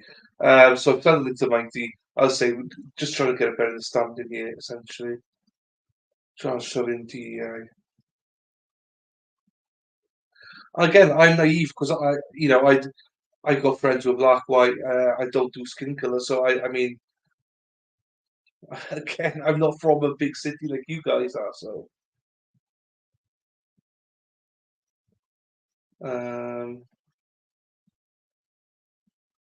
I'll play it on a little bit until he comes on, and then we'll. Oh, here he is. Now I'll say that he's just arrived. So how we doing, mate? You right? How's it going, man? Yeah, good. UK. Thanks for coming on, mate. Appreciate you for that. So this is a contentious issue, and it really shouldn't be. So the message started out, and I know there are a lot of. I'm conservative. There were a lot of people from both sides of the aisle that were very much on board. And then you started seeing they were using these people as pawns and taking advantage of them. And we had the summer of love, they called it, or the summer of peaceful protests. These are supposedly peaceful protests. Yeah, okay. And it got out of hand really quickly, and it really did bastardize the message. And then a lot of people got off board because it was obvious that it wasn't the original message that was set up for it. So, and it was bad people that got control of it and started taking advantage of people. And I think that's what really caused it to kind of blossom out of control. But I mean, you had people like Con Colors that were essentially siphoning off donations and buying houses, and you had, I mean, it got so out of hand. It was kind of an unchecked thing that just kind of blossomed out of control. And it was big. It was a big time for us. Like, we were obviously going through all kinds of things, and there was some diametrically opposed viewpoints, and I don't know that it's been resolved, and we'll probably see more of it as we progress and move into new things. But yeah, this kind of stuff was, and it was government getting caught flat-footed. They either didn't want to or didn't do well at taking care of things like this. There was a conception that if you just let the protests go, they'll burn themselves out. Like, they'll just stop eventually, and that didn't seem to be the case for a lot of them. So it kind of backfired. So it's for me, it's like, again, I think it's because I'm being naive, because it's probably this thing probably happened in the UK as well, so not to this level, but we don't see this. I hear of BLM, I hear of all these groups, but I 100% never hear anything at this level. We've had stuff in the UK, in London and some of the bigger cities around BLM, but not like this. Not like, the death elements of it, people have to protect everything. Basically, they just go in and rob the businesses, whatever. But then we don't have guns and stuff. Well, we do, but obviously not legally and stuff. So it's all a new concept to me. So this is why I feel like a little bit naive in the situation as well, because we obviously have all different perspectives and experience with this. So I know the chat are after me about it, but it's like, I've never seen anything like this. I live in a bit of a bubble because we don't experience anything. Anyway, to this level, yes, we have riots and stuff like that in the bigger cities, but like, this is not a big city. This is right. This is like a county. So small. We have loads of counties, but a city to me is like London. A city to me is like just Chicago, or like Washington DC or something. They're all the surrounding suburbs or whatever. They don't. There's no riots. There's nothing. Right. So that's why it doesn't make sense to my brain. Even now, it doesn't make. I understand what you just said, but none of it makes sense to me. Yeah. And so chat's a little frustrated with it. I think the people that bought in, the organization and the people on the top. That's why I said Con Colors was in it for the grift. A lot of your founders and stuff like that were in it to take advantage of people. And not to go too far politically, but I think people that supported it from a ground level, people that were doing it for the movement and doing it for the actual purpose in the beginning, were righteous in the way that they were doing it. I think the leadership and the saw an opportunity, but I think for the most part, the people were doing it because they actually believed in what was being said. It was a contentious time, like Katie. The economy was just devastated by COVID. Like, there was a lot of people that were unemployed and couldn't make ends meet and all that kind of stuff. So there was tension there too. And I think absolutely, the founders and the people that were in the upper echelons of it saw an opportunity and used at least decently good people for bad means. So none of you said we disagree on this and stuff. Yeah, I actually agree. Yeah. I'm just trying to learn here. That's why I in a way, I regret asking the fucking question because Right. it gets toxic and I forget about that, you know. But Dirk says here, right, I saw a guy who was at a riot in the UK and the rioters formed a line and politely waited it in. That's just what I mean. And that's genuine. That's Wow. like, you know, they allow people to loot from London, Birmingham, right? The stores, they allow them to loot it because then no one got injured. Obviously, some people, there was fire and stuff like that. But in a norm, they just let people go in and get their stuff because, like, it's better to do that than get knives out and stuff like that. So, and over 2 days, it was done. It was all finished. So it's like, and then everyone got arrested and got put to prison. So it's like, you know, because what people are dull about is, you know, they let them do it, but no one wore scarves. They could see who they were, and it's like, yeah, we got you, mate. So it's not a problem. So it's a British way, you know. But you know, sorry, one more, and Julie, I'm not saying those people. That's after the movement was hijacked and bastardized. People used it for their ends. I'm saying in the beginning, but when you have a big viral movement like that, people are going to use it to justify whatever they want to justify. And we see it all the time with different movements from across the country. When something gets that big, people are going to use it and mold it and shape it into whatever they want it to be. And that's the unfortunate part, because you can have something that you know, people bought into to try and make a difference and try and make something good, that gets completely annihilated from. They were doomed to fail from the beginning. The leadership, again, corrupt as hell. And then people hijacked it and they were okay with it. But I know a lot of the people on the ground, being from Detroit, Michigan, that, you know, really bought into the actuality of it before it was turned. And it was doomed to fail from the beginning. But I think there was good people that truly believed in a message, and got kind of screwed over by the whole thing. So, look, I think that there's no right answer because everyone's got different beliefs to it. I appreciate you coming on to give a little bit of insight. It's my bad, guys. I should never fucking said anything, to be quite honest with you. I mean, I can understand that we've just lost half of viewers because of different views here. So it's like, I get it. This is why I don't do politics. Do you know what I mean? I don't understand politics, so I can't debate in a reasonable way. So that's why I try to keep you out of it. So that's why I'm like, why did you just open your mouth about fucking BLM, you idiot? Why did you ask that? Because to me, it just doesn't make sense. But now we're going there. Look, I love everyone's opinions on it.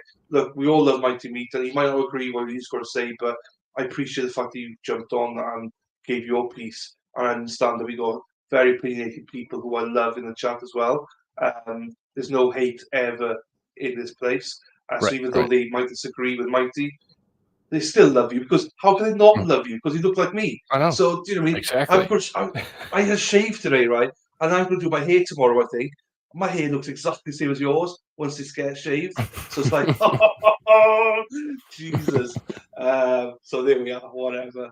But I know you got to go, mate. So I appreciate you jumping on. But anytime you're free, you don't score, just let me know. I'll send you a link and jump on. Awesome. I appreciate it, man. There we are. No worries, buddy. All right. Thank you very much for that, mate. I'll see you tomorrow anyway. For Yeah, that for sure. trial. Take care of you. Cool. Thanks, bud. Take care. Ta-ra, mate.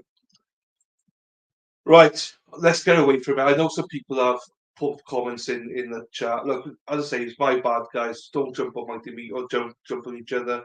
It's my bad. Just look at what John's writing, and we'll be fine. As I say, I don't want to go into politics. My bad. Right, let's go back to the trial. I've got to just go see my parents for a second. I've got to go next door about something. So I'll play this now. Go ahead.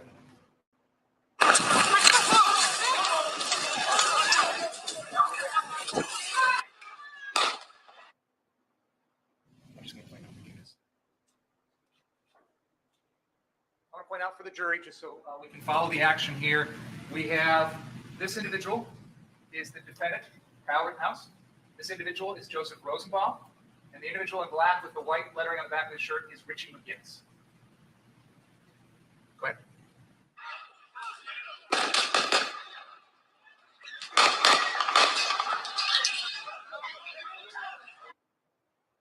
Howard, I'm going to pause at this moment. I don't think there's any dispute that we've heard a total of 8 shots in a row there. I agree. And I'm just going to explain that. So, Detective Howard, you've watched numerous videos of this incident, correct? Yes, this part was one of the focuses. And there were 8 shots that we just heard. The first one was Joshua Zeminski, correct? Correct. And can you tell the jury what he does with regard to that shot? So Joshua Zeminski is, at this time, you can see it on the Reg Incognito video. At this time, he's walking slowly southbound on the West Sheridan Road sidewalk in front of Car Source. So Josh was walking right at about this spot right here while the chase is going on in a southwest direction through the Car Source parking lot. At that time, Joshua Zeminski has a handgun in his right hand, and he raises his hand up in the air and fires 1 shot. At that time, Mr. Rittenhouse and Mr. Rosenbaum are running through the Car Source parking lot, so Mr. Zeminski's gunshot happens behind them. Shortly thereafter, the defendant fires 4 shots from his AR-15, striking Mr. Rosenbaum all 4 times. Is that correct? Correct. Now, as part of your work in this investigation, have you viewed this incident in numerous videos? Yes. Have you timed, using those videos, the gap in time between Mr. Zeminski's initial shot and the first of the defendant's 4 shots at Joseph Rosenbaum? Yes, using a stopwatch, I estimated that time to be approximately 2.5 seconds. Immediately after, and I use the word immediately, but in sequence after the 4 shots from the defendant that are shot at Mr. Rosenbaum, there is a sequence of 3 shots after that. Is that right? Correct. Those are not fired by the defendant. Correct. As best as you can tell in your investigation, where are those shots from, if you know? I believe it to be coming from the area of 63rd Street, but it is hard to confirm that because we do not have good video available of that source of gunfire. Can you just use your pointer to show approximately on 63rd Street on that map where you're talking about? I would estimate that those 3 are coming from this area. I don't know if all the jurors can see that or not, but you're pointing to an area that is on the south end of the Car Source lot along the north side of 63rd Street. And is it fair to say that you're indicating a space that is about halfway between Sheridan and the west edge of the Car Source lot? Yes. Okay. Yeah, let's hold that up a little higher, please. Thank you. And that's, again, the pointer that you're using right now is showing us where you believe those 3 shots likely came from. Yes. No one has ever been identified with regard to those shots? Correct. Was any evidence recovered, shell casings, anything like that, that would indicate anything about those shots? Yes, there are some shell casings recovered. From the street in that area? Yes. Okay. Is there any indication that those shots have any relation to the incident between Mr. Rittenhouse and Mr. Rosenbaum? No, those do not appear to be fired by Mr. Rosenbaum or Mr. Rittenhouse. Thank you. Can we continue the video, please?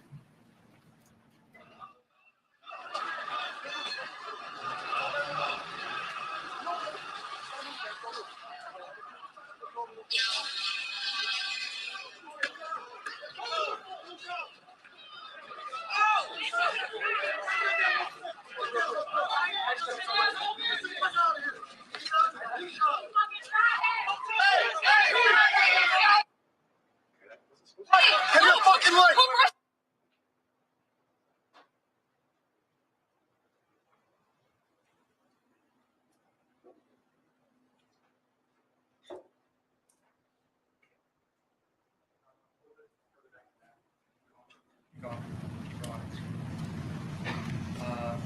There.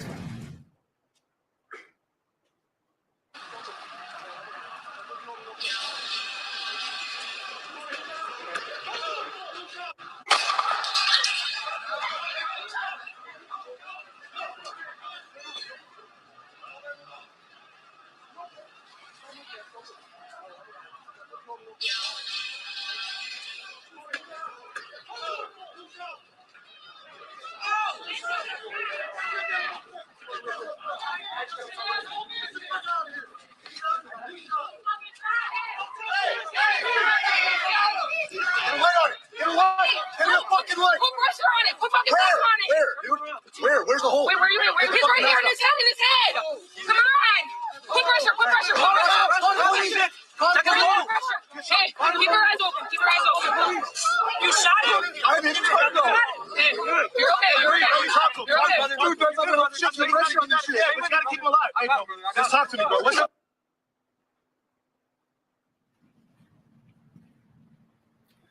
Can we now please play exhibit number 15? That is a file entitled Richie McGinnis at Rosenbaum's Body.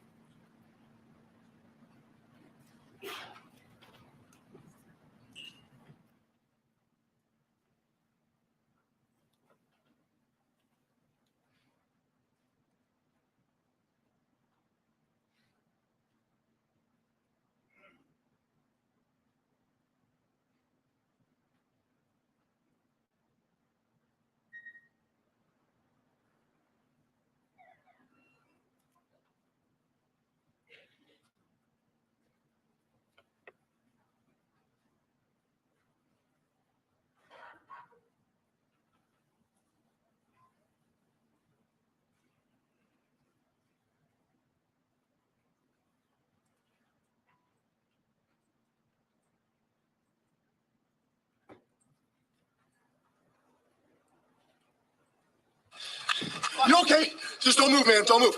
All right, can I flip you over real quick?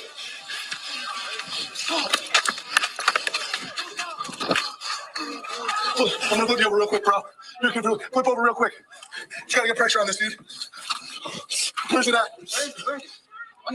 Turn around. Where's it at, dude? Get a light on it. Get a light. Give me a fucking light. Put pressure on it. Put fucking Where? pressure on it. Where, dude?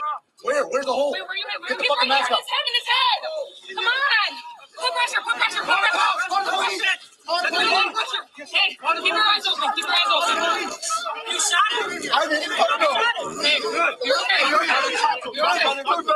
Shut the pressure on this shit. We gotta keep him alive. Let's talk to me, bro. What's your name, bro? Stay with me. Hey, what's your name, bro? What's your name, bro? Is y'all thinking of hospital right here? Yeah, get him up. You got him. Keep pressure on him. I got him. Get him. Keep pressure on him. Get his arms. Look at that. I got you. I got you. Keep pressure.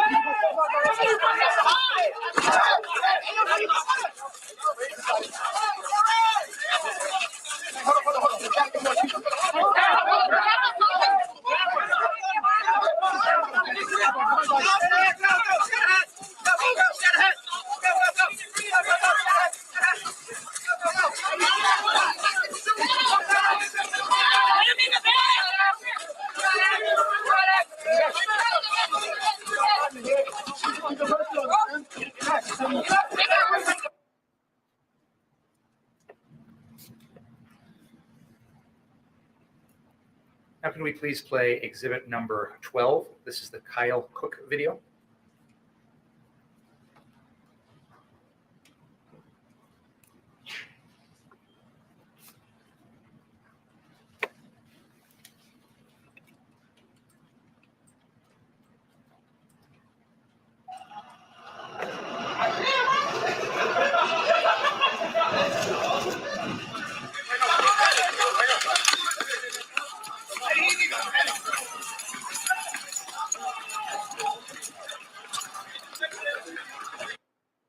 Detective Howard, can you help us, or help the jury rather, where is this video physically at in Kenosha as we're watching it right now? So at this point in time, Kyle Cook is the videographer, and he's a little bit north of the car source.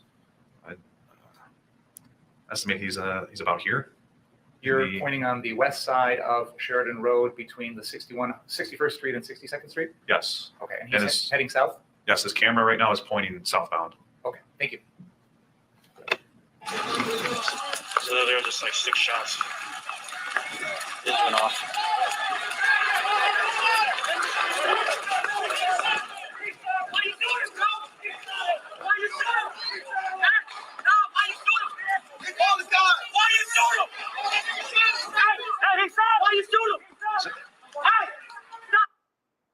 I will represent to the jury, and there's no dispute about this. What we're seeing in this video in the middle of the street is the defendant, and on his left is Gage Grosskreutz. We can continue. Stop here! Stop here! Stop here! Stop here! He shot him!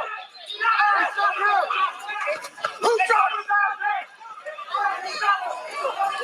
Shit's about to turn up here.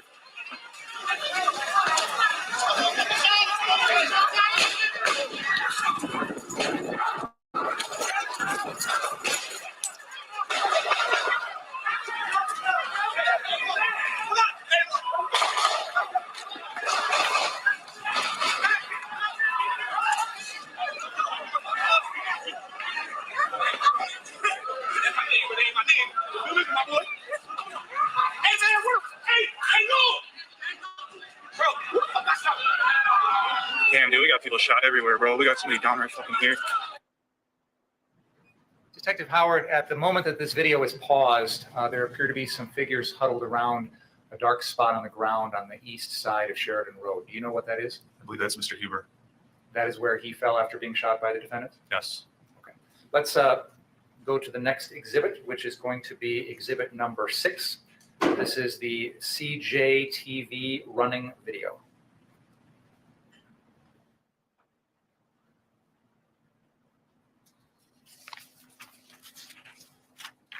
Just so we can make it clear for the jury, Detective Howard, the video we just saw is after the defendant has shot Mr. Rosenbaum at 63rd. Correct. And he is traveling north on Sheridan Road from that car source at 63rd. Is that fair to say? Okay, thank you.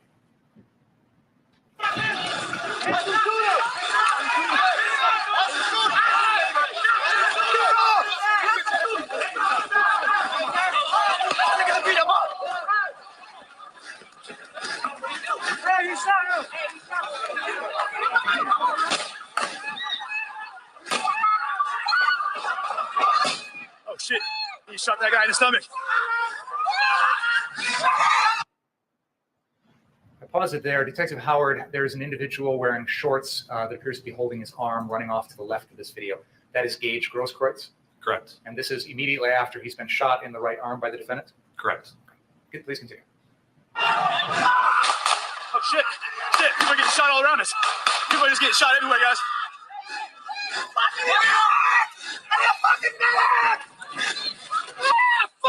Take this, take this. Take this. Oh, fuck me. I need a fucking medic. Let me try to...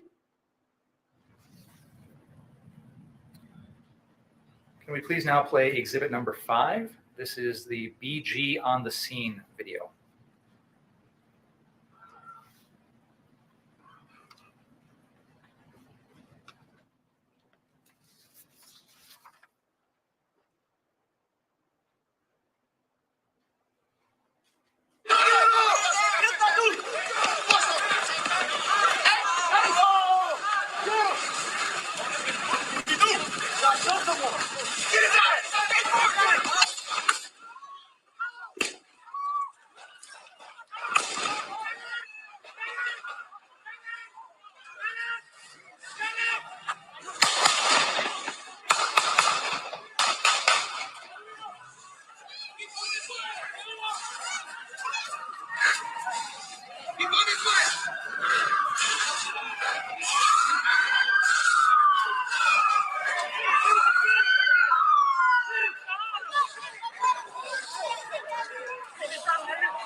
Hey, he just shot them.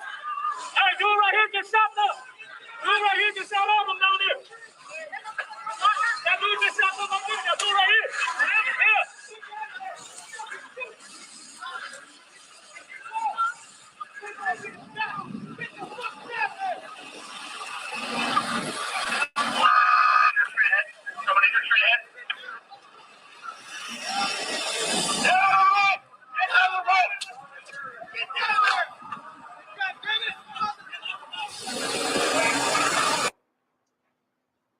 Please go back to the beginning of that video. I want to highlight some things for the jury, if we could, please.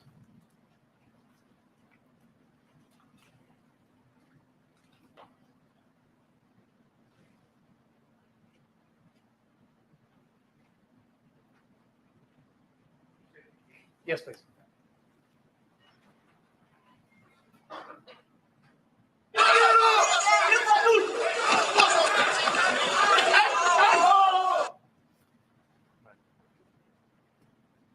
There's no dispute about the identity of an individual here. Could you back it up? And I'm going to have you stop when we see him a little bit better. Go ahead. That's fine. You can play.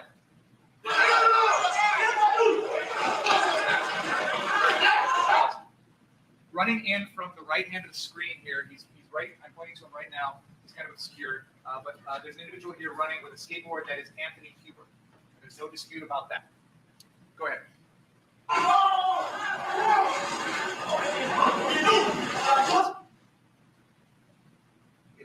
This is a difficult to see pause point in the video, but I'll represent, there's no dispute. This is the defendant, Mr. Rittenhouse.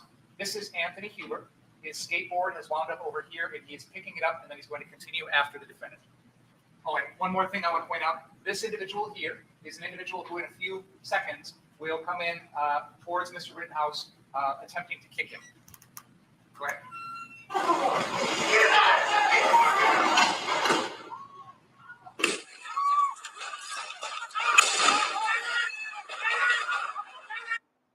Can we rewind that a little bit, please? Like 20 seconds? Okay, continue there, please.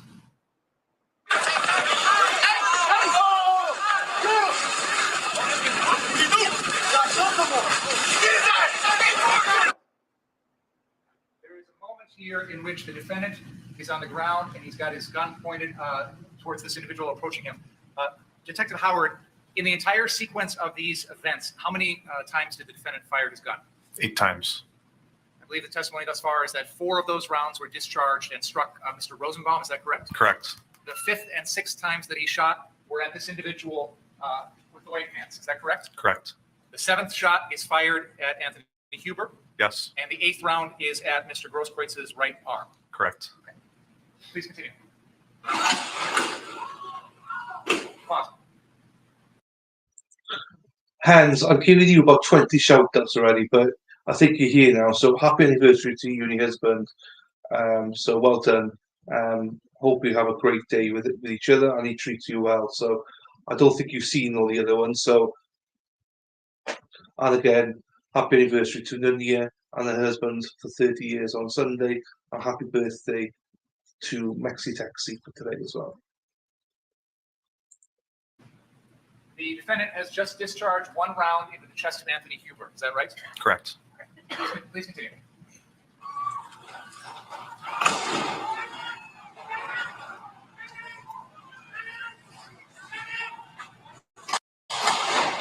Pause.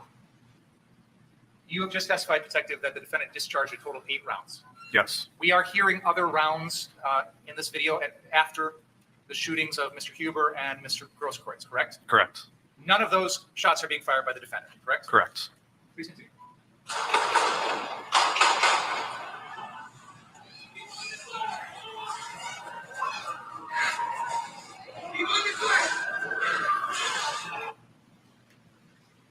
Detective Howard, I'm pointing to an individual here who is walking towards the scene. Do you know who that is? I was hard to see. Can we continue, please? Nothing to do. Pause. Do you know who that is? Yes, that is Ryan Balch. Thank you.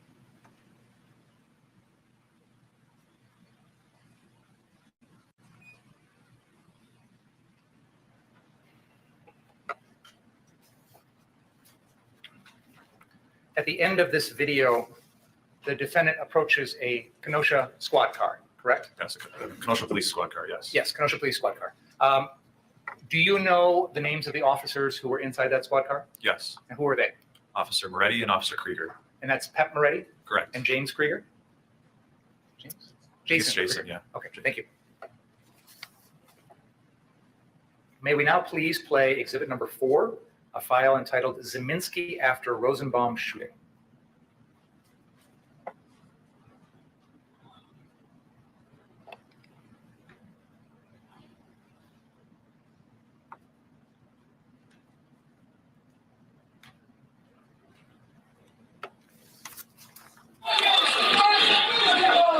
He fucking shot him! Get in there!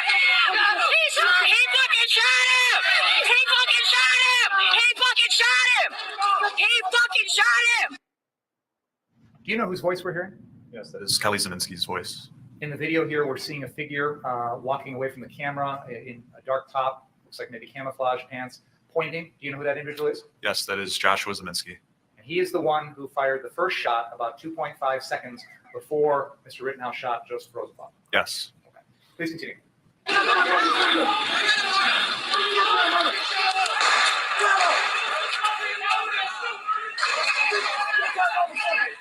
there!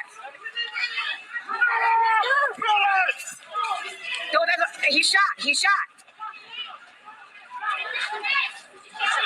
He's fucking shot. Behind the goddamn car, he shot.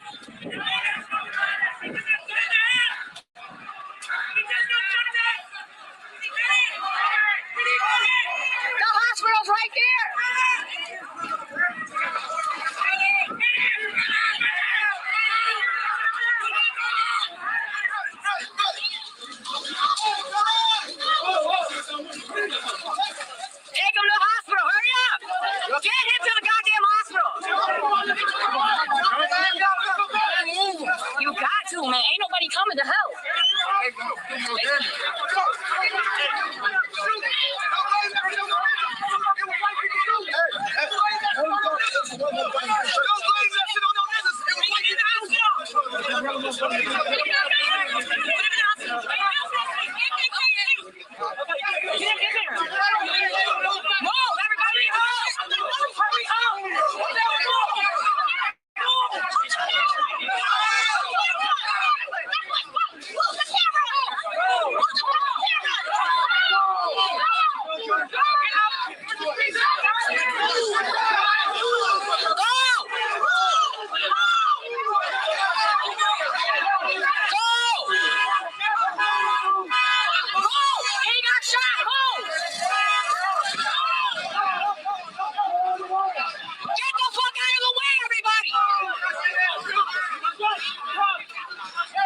Oh my God.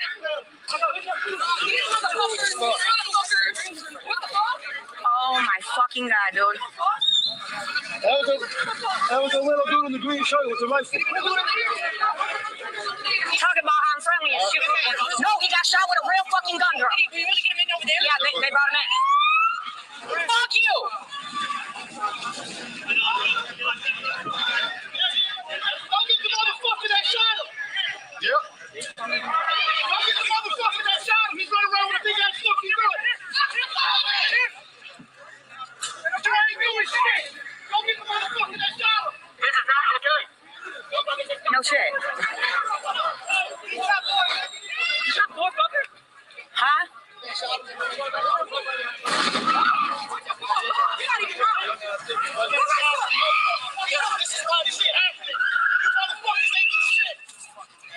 They're too busy protecting their government fucking buildings, bro. They don't give a fuck about nobody out here. They don't give a fuck about nobody out here. Hey.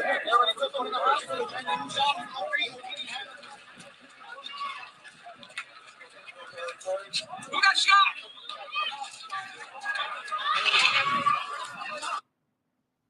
Detective Howard, that video ended at the location where Mr. Rosenbaum's body fell after being shot and killed by the defendant, correct? Correct.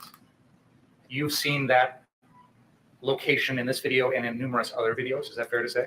Yes. At any point in any of those videos, is there any indication that Mr. Rosenbaum had any weapon of any kind? No. No gun? I can only see a plastic bag that he's carrying. So no gun? No. No knife? No. No bat? No. No club? No.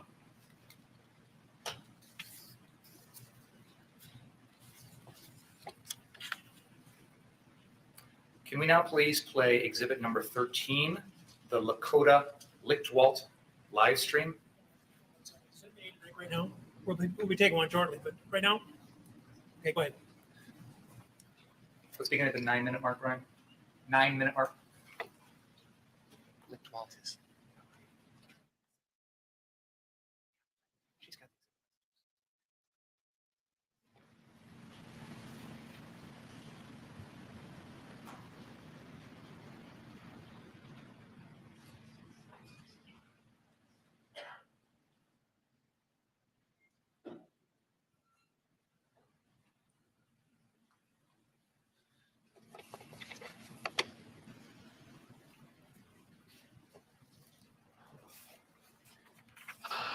Appreciate that. The people joining my live stream from CJTV, I do appreciate it. Guys, if I drop out again, make sure that you're jumping across to Corey Elijah, also another local here who's been documenting things in our hometown. Otherwise, make sure you're jumping on CJTV and Mercado Media. It does sound like we've got some stuff going on over here. I don't know if that's fireworks or what we have going on. We're going to go try and check it out.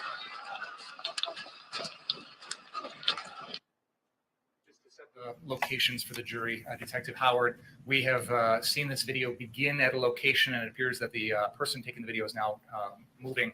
Can you, if you're able to, can you tell us where this person was at the beginning of the video? So at the beginning of the video, it appeared that Mr. Lichtwalt was on the southwest corner of Sheridan Road and 60th Street. The armored vehicles that you saw in the beginning of the video were at 60th Street. Now it appears he turned the camera around, and now he's facing south. And as we watch this video, is he going to be heading south along Sheridan Road? Yes. Okay. Please continue.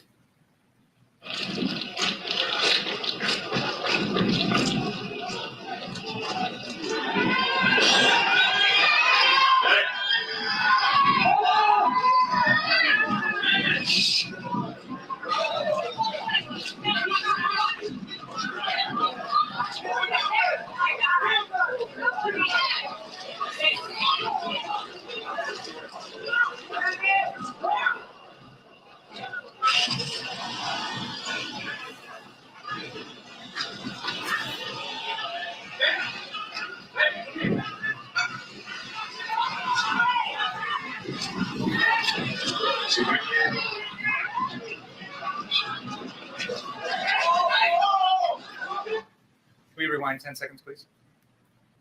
I want to call the jury's attention to the center of Sheridan Road there. It's kind of in the center of the screen right now. There'll be some figures coming towards the camera. I just want to focus the jury's attention on that as we start the playing again, please, from there.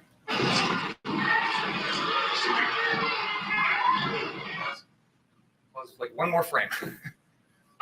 There, okay. No dispute on this. There's no dispute on this. I just want to make it clear for the jury. This individual who is running past the videographer, this individual here is the defendant, Kyle Rittenhouse. He is headed back north up Sheridan Road while this videographer passes him going south. Go ahead.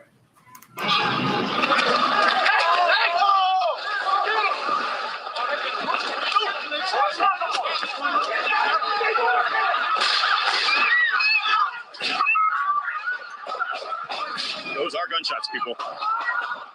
Those are gunshots.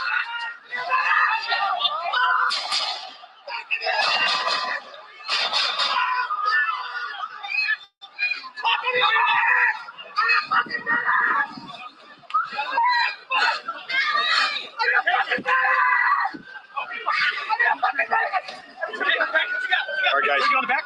Start again. Where are you back? In your bed.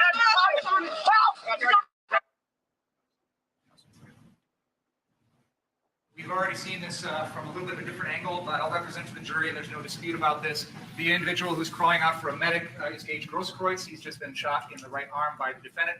This individual who's just arrived, who's got the kind of greenish pants on, that is Jason Lukowski. Target now. No. Target, take it.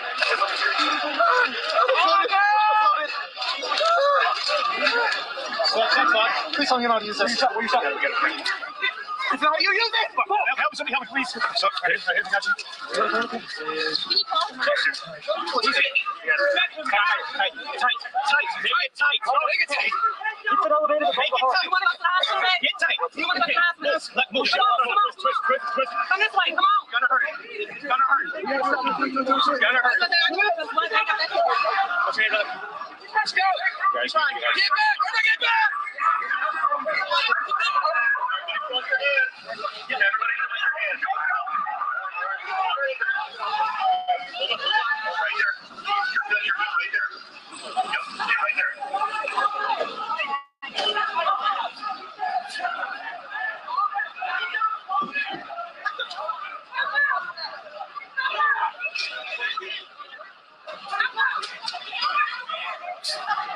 Guys, there's more than one person.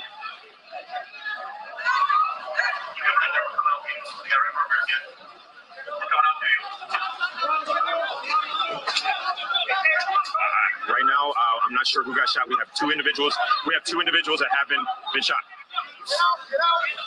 I've been instructed to get out.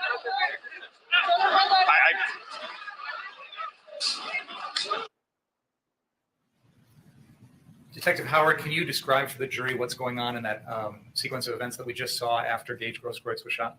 So those are several armored vehicles from different law enforcement agencies in Wisconsin arriving to report of shots fired, and they are attempting to render aid to victims. But before they do that, they are concerned because they don't know whether or not there's still an active threat. So they come out with a show of force to secure the area. So that way, after they secure the area, they can provide medical aid to the victims or the people who got shot. I know I've just presented a lot of videos to the jury, and I want your help, Detective Howard, just so we can make sure we've got everything in chronological order. Based on what we've just played for the jury and what you know, can you kind of describe the sequence of events in the series of shootings that we've just seen? Starting with the first shooting? Yes. So the first shooting takes place at the 63rd Street and Sheridan Road car source on the south end of our map here. That is where Mr. Rittenhouse shoots 4 times at Mr. Rosenbaum. All right. So the first shooting with Mr. Rosenbaum and Mr. Rittenhouse, where 4 shots are fired, this takes place at the car source at 63rd Street and Sheridan Road at the south end of our map. That was after they both ran in the southwest direction, going down to the left in this parking lot. After those 4 shots are fired, Mr. Rittenhouse takes a direction northbound. He's on the sidewalk briefly, and then he moves a little bit more to the east. When he's closer to 62nd Street, in that approximate area, he runs northbound on Sheridan Road, in the middle of Sheridan Road, at approximately 61st Street, just north of that intersection, or right at that intersection. That is where Mr. Rittenhouse falls down and takes a position on his back, facing southbound. The individual unidentified who attempts to kick him is shot at 2 times, and then Mr. Huber is shot at 1 time, and then Mr. Grosskreutz is shot at 1 time. And all of that takes place at this location right here. And then can you just show us the defendant's path as he walks away from the scene after that? After that, Mr. Rittenhouse continues northbound on Sheridan Road. And the line of police cars and Bearcats or armored vehicles originally was at 60th and Sheridan? At Sheridan and 60th, right here. And you mentioned earlier there was a Kenosha Police squad car with officers Moretti and Krieger in it that the defendant approached. Can you show us where that was on the map? That squad car was in the westernmost lane of southbound Sheridan Road, just south of 60th Street. So that KPD squad car would have been right here. And then just for complete context here, the original car source that the defendant was at earlier in the evening, can you point that out for us, please? That was at Sheridan Road and 59th Street at the southwest corner. Okay. Thank you very much.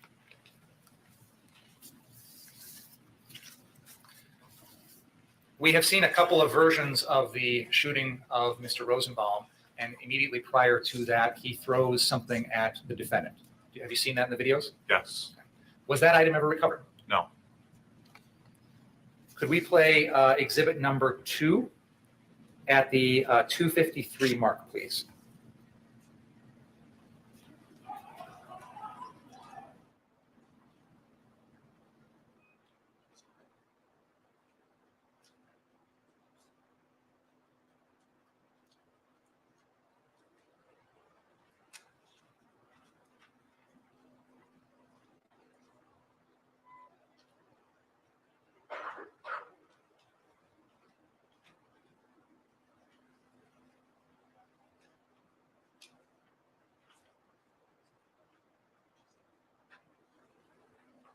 Detective Howard, would you agree with me that in this video we see center left Joseph Rosenbaum? Yes. And in his right hand is a plastic bag. Is that correct? Yes.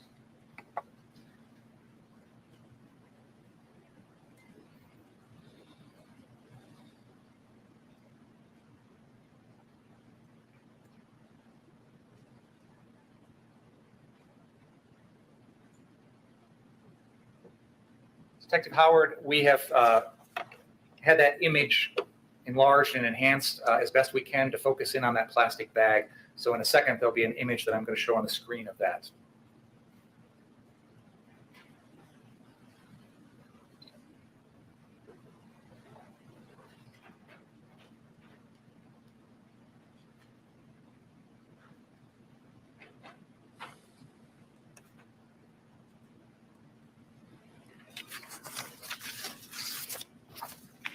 For the record, I believe this is exhibit number 24.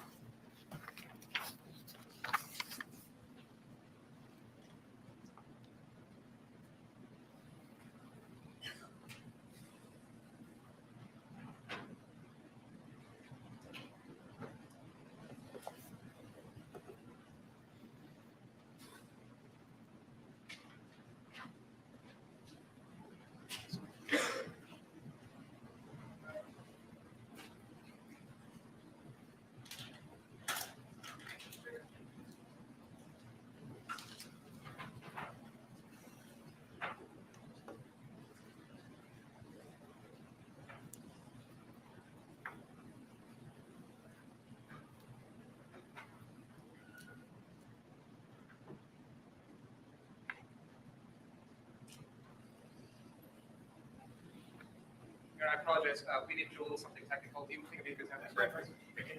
Let's take a break, folks. Please don't talk about the case during the break. Read, watch, or else go any count of the trial.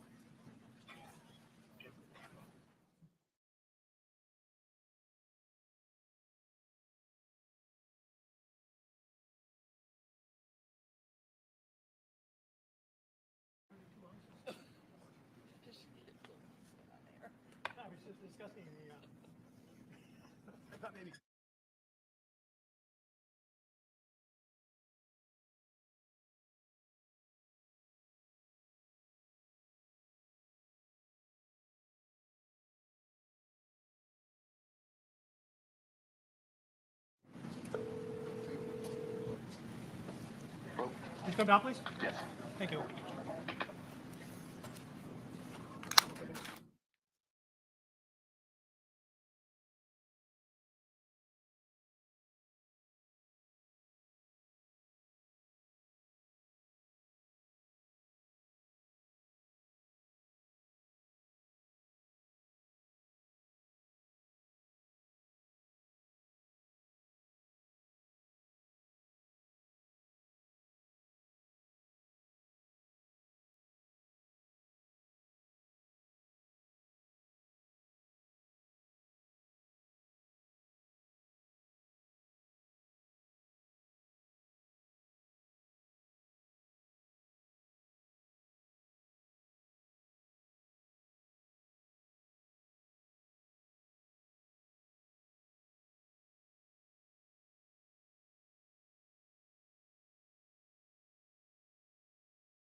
So I'm on struggle bus with it. I'm too afraid to say anything now. I do think this is an interesting and complex trial. And as soon as I say complex, I regret saying that because people will be like, no, it's not. But it is a good trial. I think I slept too much early on. I need to. Katie told me I need to go back and watch the opening statement, so I'll have to do that again because I didn't give the defense opening statements any justice. So I need to go back and watch that again because I did fall asleep for most of it. But yeah, we'll get through it.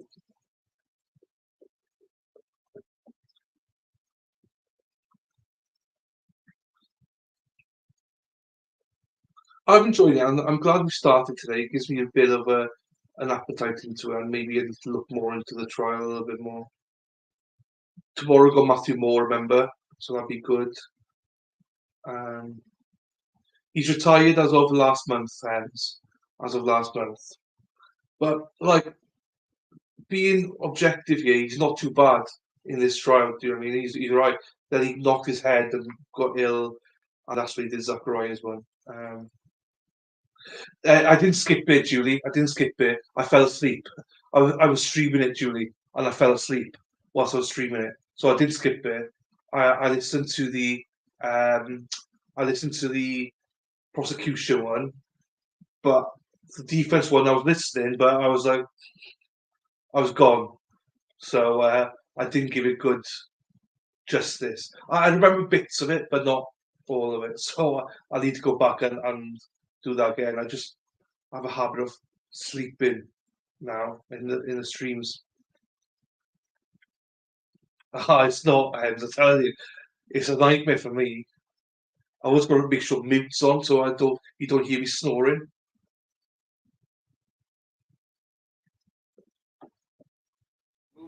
Court TD asked if we can move the TD a little bit because it was blocking their view of Detective Howard. Is that still in a position where everybody's able to see it on both ends? Okay. Okay. Detective Howard, before we took a break, I was showing you a still from exhibit number 2, which is the Drew Hernandez video number 029, which was focused on Mr. Rosenbaum. Do you recall that? Yes. I'm now going to show on the screen exhibit number 24, which is a sort of a blown up and enhanced photo of that scene of Mr. Rosenbaum. And again, Detective Howard, does that show the plastic bag that Mr. Rosenbaum was carrying around on the evening of August 25th, 2020? That's what it appears to be, yes. All right. Now I would like to show exhibit number 9, which is the aerial surveillance video from the FBI.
We can pause that, please.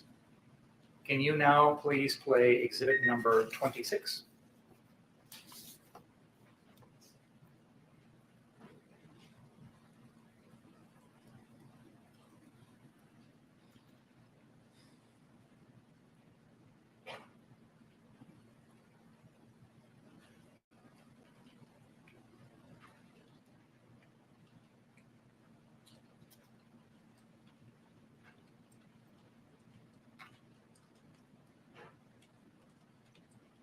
And now if we can please play exhibit number 25.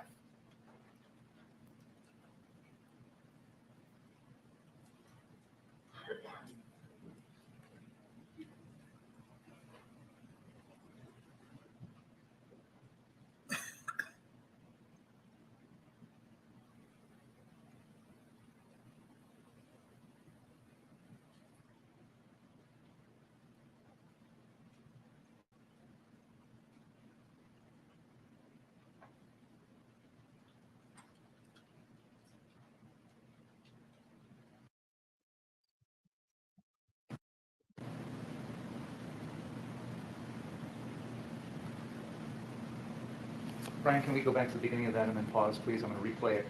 Yes, of that same video. Detective Howard, the video that we just watched here at the beginning of the video, let's keep a pause there for a second. There are two individuals identified. One has a circle around them with the label person of interest 1. The second has a square around them with a label of person of interest 2. Do you see that? Yes. Based on your investigation, your review of all the other videos, who are those two individuals? Person of interest 1 is Joseph Rosenbaum, and person of interest 2 is Kyle Rittenhouse. Now, can you please play the video again, Brian?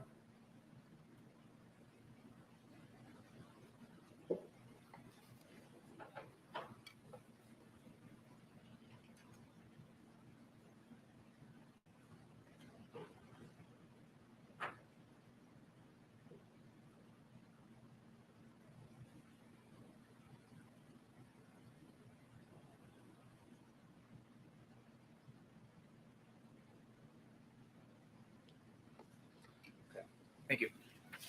Your Honor, I have a number of exhibits that I've just used. I believe they are exhibits 1, the Drew Hernandez video 023, exhibit number 2, the Drew Hernandez video 029, exhibit number 4, the Zeminski after Rosenbaum shooting video, exhibit number 5, the BG on the scene video, exhibit number 6, the CJTV running video, exhibit number 8, the Elijah riot video. Exhibit number 9 was just played. It has already been admitted to evidence. That is the FBI video. Exhibit number 12, which is the Kyle Cook video. Exhibit number 13, which is the Lakota Lichtwalt live stream. Exhibit number 14, which is the Reg Incognito live stream. Exhibit 15, Richie McGinnis at Rosenbaum's body. Exhibit 16, Richie McGinnis Kyle interview. Number 17, Richie McGinnis walking with Kyle. Number 18, Rundown live video. And number 19, the Drew Hernandez shooting video. I would move, also there is exhibit 24, which is a photo of Joseph Rosenbaum in the plastic bag. Exhibit 25, an FBI video with markings annotated at normal speed. And then exhibit number 26, which is a second FBI video with markings, which shows the, it's a 5-second clip from second 23 to second 28. I would move all of those exhibits into evidence. Orders, Your Honor. Receive.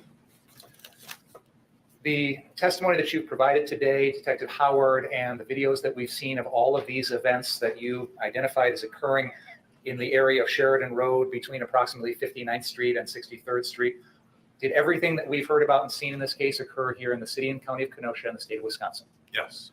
We've also heard testimony regarding a person who we've identified as the defendant, Kyle Rittenhouse. Do you see him here in court? Yes. Can you point him out for us, please? He's the gentleman sitting at the corner of that table between Mr. Shirafzi and Ms. Wisco. I have nothing further.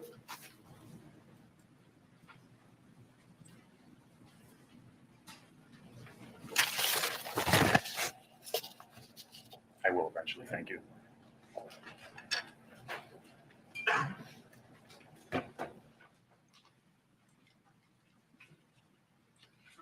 Detective with the Kenosha Police Department? Yes. You work for the Kenosha Police Department? Yes. How long have you been a detective?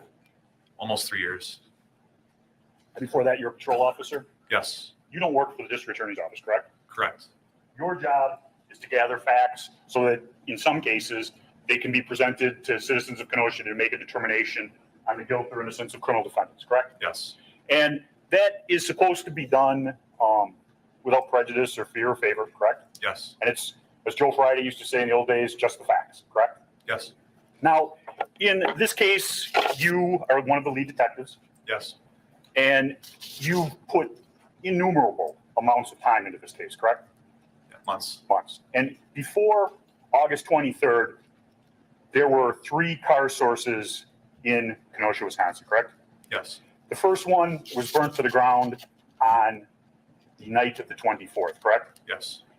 The second car source where Kyle Rittenhouse and other individuals were protecting, and there was video shown, that was an ongoing business back on the 24th, correct? Yes. And it wasn't boarded up like it's shown in the videos, correct? Correct. That was boarded up because of the civil unrest that was occurring in Kenosha. Correct. And going on to car source 3, where the first shooting happened, that was an ongoing business, not boarded up, not damaged, correct? Correct. Now, in gathering evidence in cases like this, routinely, you go out and you freeze a crime scene and you get as much evidence, you take time, you photograph things, and you get it all so that it's all preserved is the right word, correct? Correct. In this case, because of the chaos on the night of the 25th into the morning of the 26th, that wasn't able to be done. Fair statement? Not to the degree that we typically do. Correct. I'm not trying to put blame but I want this jury to be able to understand the situation that was going on in Kenosha at that time. Is it routine for a small contained homicide scene to not be able to find shell casings and have to go back 3 days later when they're pointed out by citizens? It's not routine. It was 4 days later. Oh, I apologize. So even longer. Yeah. And a citizen said, hey, there's shell casings under this car. You guys should come out and get them. Yes. Okay. So it wasn't the standard thorough investigation where you guys put the cones down, you photograph everything, and then you could bring all that forward, correct? Evidence techs gathered what they were able to observe that night. The evidence technicians were gathering what they were able to observe that night. And what I'm getting at is there was nothing hiding those shell casings if they had done a thorough inspection, looked under the cars and things like that, correct? Correct. It is a car lot. Correct. Now, you went and got a bunch of information in this case through documents. Is that a fair statement? Yes. You did multiple search warrants. Yes. You did multiple subpoenas for records, correct? Correct. And a lot of those search warrants were directed at my client's social media, correct? Correct. His telephone. Correct. I'm sure I'm going to miss somebody. Instagram, TikTok, all of those. Yes. Multiple email addresses. Yes. Google. And Facebook. Yes. And that's so you can get as much background on the individual who is the suspect, correct? Correct. That's all done after that night. Correct. And that's not something you really have to worry about in the short term going away. You get the subpoenas to these computer companies. It's there. They provide it to you. You get it, correct? Yeah, the first thing we'll typically do is send a preservation letter to preserve the records, and then a search warrant subpoena. Those can come a little bit further down the road. And you get all that information so that you're able to provide the jury a full and complete picture of a suspect or a defendant. Yes, the best that we can. And you've looked through all those documents? Yes. Now, in this case, there's a lot of, how should I say it, interest in subjects' cell phones, correct? Yes. And cell phones are, for lack of a better word, mini computers that have videos, personal thoughts, just about anything that a person did. Fair statement? Yes. And in this case, you got numerous individuals' cell phones, either through consent or the person said, I have nothing to hide, here, have my cell phone. Yes. And there were some times where you talked to people and you said, look, if you don't let us have consent, we're gonna have to get a search warrant, but you're not leaving here with your phone unless we've downloaded it, correct? Something I have to agree, yes. Yeah, and I'm not faulting you, I don't care, okay? But it's an investigatory technique that law enforcement uses, correct? Correct. Consent, search warrant, one or the other. Yes. And you hold the phone so that if they don't consent, nothing can be destroyed, deleted. Yes. If they consent, you have somebody in your department whose main duty is downloading cell phones. Yes. There are some cell phones that are not, if I use the wrong word, crackable. Correct. Okay, and that means that unless you have the exact finger code or a fingerprint or something, it can't be opened, correct? Yes, Mr. Rittenhouse's phone was on the latest iOS, and there was not software available at that time. Okay, iOS stands for? It's an Apple update. Okay, for an but iPhone. it's an operating system, it's a type. Yes. Okay, and back in 2020, when you seized Mr. Rittenhouse's phone, you wanted to get in the phone, you immediately sent it to the FBI so that it could be opened or cracked, and they told you they couldn't do that, correct? Correct. And myself and Mr. Rittenhouse found out about that, correct? Correct. And we said, you want to get in his phone? We'll give you the code as long as we get a copy of whatever you take, correct? Correct. And those arrangements were made, and his phone was downloaded. Correct. So there's nothing hidden. Correct. Now, in this case, you got a search warrant on September 24th. I apologize. In this case, on September 23rd of 2020, you got a signed search warrant from Judge Wagner for Gage Grosswitz's phone, correct? Correct. And that was in preparation for a meeting that was going to occur on September 24th between yourself, Gage Grosswitz, his lawyer, and members from the district attorney's office, correct?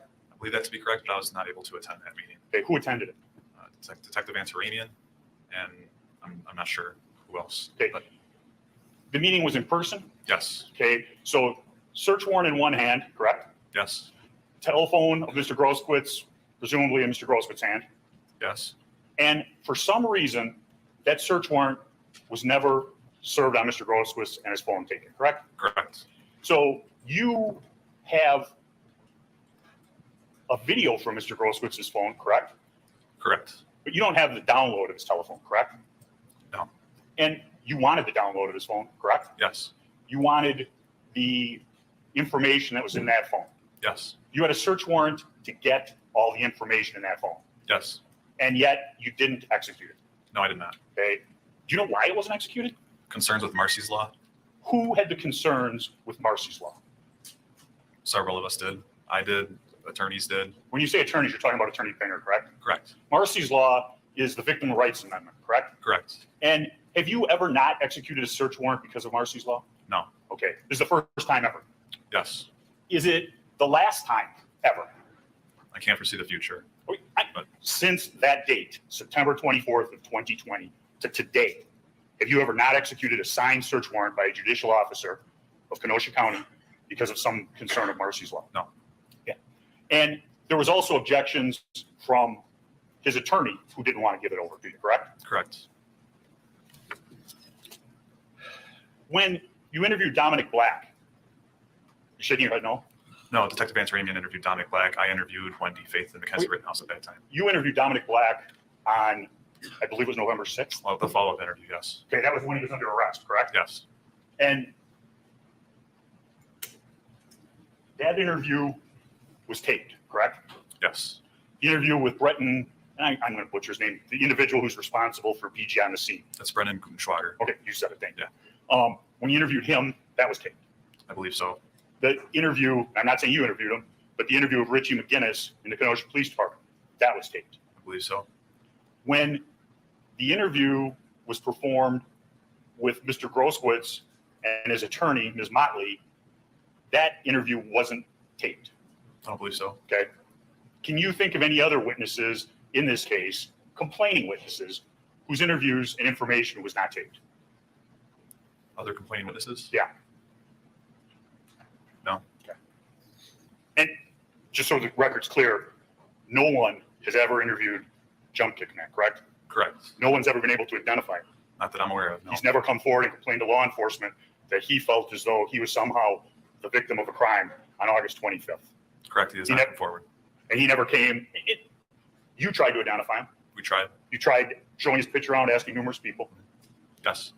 Now, you testified about Mr. Zeminski, correct? Correct. Now, after getting a bunch of the videos, which you did get, you review those and you realize, correct me if I'm wrong, that Kyle Rittenhouse did not fire the first shot. Correct. And through some Facebook sleuthing, it's brought out that an individual by the name of Alec Blaine was the individual who, in fact, had done or fired the first shot on the 25th.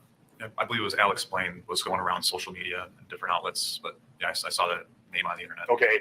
And through getting his picture off Facebook, that picture was circulated around your department. Yes. And he was a known individual. And somebody says, that's not Alec Blaine, that's Joshua Zeminski.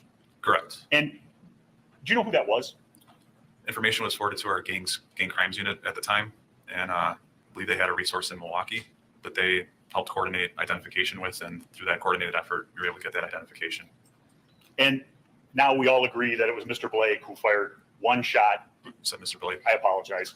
Mr. Zeminski, the real name, who fired a shot shortly before Mr. Rosenbaum was shot by Kyle. Yes. Now, on direct examination, you were asked a question about the timing from Zeminski's shot to Kyle's shot, correct? Correct. You did that with a stopwatch? Yes. So it's a human act. Yes. Okay. And the Wisconsin State Crime Lab has numerous individuals who can break down video, correct? Yes. You can do a frame-by-frame analysis of the video, and that can tell you frames per second. You can come within hundredths of a second of what happened, correct? Correct. And whether Mr. Zeminski was on the sidewalk or Mr. Zeminski was on the beginning of the parking lot, where you see the flash on the video is behind Kyle Rittenhouse, correct? At that time, yes. Okay. And the shot goes off, and it's in close proximity, 30 feet. Yes. Okay. And from behind him. Yes. And you were asked questions by Mr. Binger about Mr. Rosenbaum and your information regarding him. And he named a series of weapons, gun, knife. I think there was even a bat or something like that. In your extensive review of the videos, there were numerous times where Mr. Rosenbaum was armed, correct? I can recall him carrying a chain at one point. And to the best of your ability and investigation, that chain came from a trailer in that church? From the St. James campus area. And the St. James, we're talking about the rubble and things like that. Yes. And that was an area where there's numerous videos of people going and arming themselves with projectiles, rocks, or busted up cement. Yes. And that was where Mr. Rosenbaum and Mr. Zeminski got the trailer to bring down Sheridan Road to start the fire, correct? Correct. And that's where Mr. Zeminski and Mr. Rosenbaum are bent over, starting the clump of debris and things like that in the road on fire with the trailer up on its side. Yes. And that's where Mr. Rosenbaum is wearing a blue mask, correct? Correct. And that's what would commonly be referred to as a baklava or a shield that goes from his neck down to his shoulder area, correct? Correct. Not the maroon shirt that he was wearing on his head as a mask when he was shot by my client. Correct. Now, as you said, you've been a detective for 3 years. It's against the law to use physical force against a citizen of Kenosha to try and steal their property from them, correct? Correct. That would be what's called strong arm robbery. Correct. It's a more serious crime if you attempt to do that while you are masked. That's what's called a criminal enhancer, correct? Correct. I'm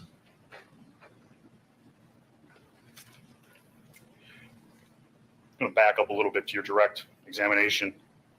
You talked in response to Mr. Binger's questions about the pumps being turned off at gas stations, correct? Correct. Now, that isn't something that was publicized or everybody knew, correct? Correct. So the crowd and people who were protecting the ultimate gas station didn't necessarily know that the pumps were off. They may not have. Yeah. You didn't broadcast it. Correct. And you testified about going out in an unmarked squad car on patrol. Yes, and various things. For various things. There was not a patrol police presence in the downtown area on the 25th, really, was it? There was some patrol.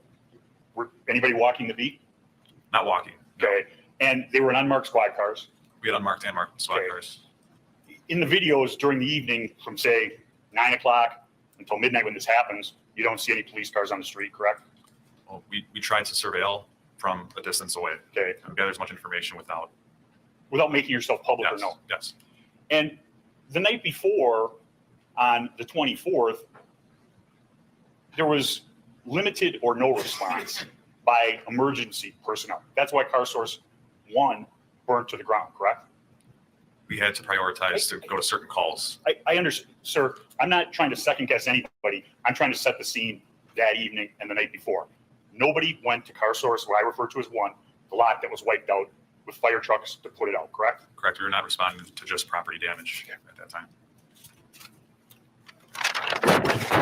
Now, you interviewed BG on the scene, Bretton Gradschweiger, and he was interviewed at the Kenosha Police Department. Correct. And in your interview of him, immediately you read him his Miranda rights, correct?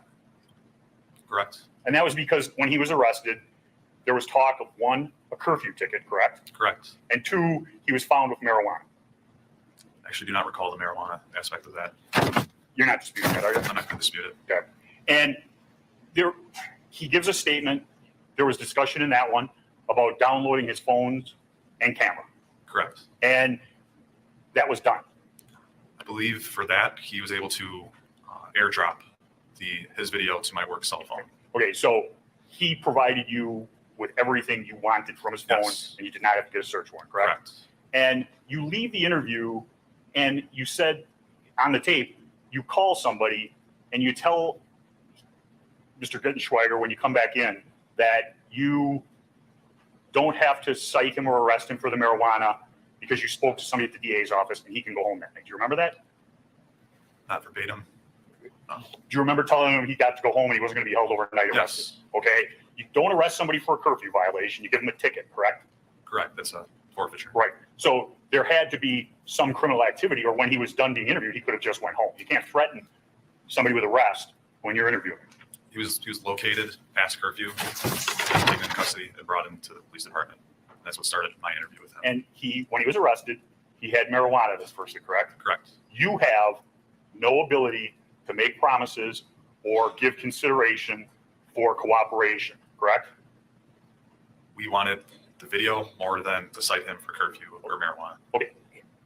Who did you get permission from to not charge him with marijuana? I don't recall getting permission. That may have been a decision that Detective Anthony and I made. Okay. I don't recall getting permission for that. That may have been a decision that Detective Anthony and I made. And you, that evening, are made lead detective along with Detective Antarani on this case. Yes. And you receive information that your person who has not been identified yet has turned himself into the Antioch Police Department. Correct. And you and Detective Antarani, go down to Antioch, Illinois. Correct. You talked to the people who were there about when he got there, correct? Correct. And that was at approximately 1:20 a.m., correct? Correct. So that would have been 1 hour and 30 minutes from the time of the shooting. Correct. And you get down there at what time? At approximately 3:30. Okay, so he'd been there for a little over 2 hours, 2 hours and 10 minutes when you get there, correct? Correct. And was he in handcuffs? No. Was he locked up in a holding cell? No. He was sitting in the unlocked lobby of the Antioch Police Department with his mother waiting for you. Yes. The Antioch Police didn't have somebody sitting on him? I don't know. You walked in there and there wasn't a police officer sitting next to him, was there? I do not recall that. And you documented the injuries on Kyle? Yes. And I guess what the state is getting at is the injuries weren't serious, so he shouldn't have shot. Fair? Fair. Okay. When you're being kicked in the head, you don't know what's going to happen to you. Is that a fair statement? Fair. Okay. When somebody's hitting you in the back of the head the second time with a skateboard, you don't know what's happening to you, correct? Correct. When somebody puts their bare hand on your firearm, trying to take it away from your person, you don't know whether or not that person is going to get your gun and turn it and use it on you, correct? You don't know. No. Correct. And it's a general training principle you don't give up your gun because it's a deadly and dangerous weapon. I'm going to object to this line here. This is not an expert witness, and this last question is about training for police officers, which is not relevant. Rephrase your question. Sir, if a weapon is taken from somebody, it can be used against them as a deadly and dangerous weapon, correct? Correct. Now, you looked at, let's see, Exhibit 18, and the prosecutor showed you 1 hour and 25 minutes into it at approximately 10 seconds. I'll get it up on the screen.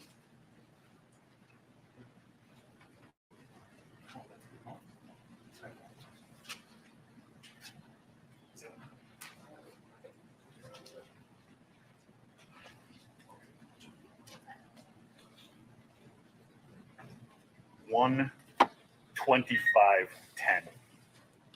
This one doesn't.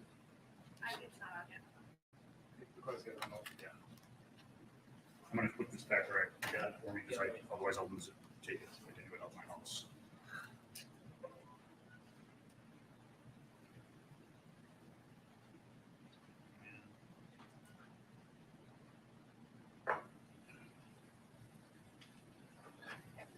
It's on.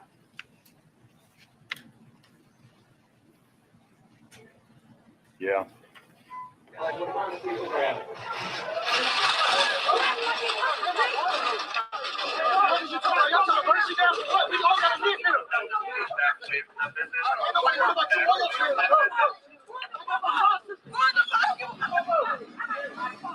Thanks, guys. I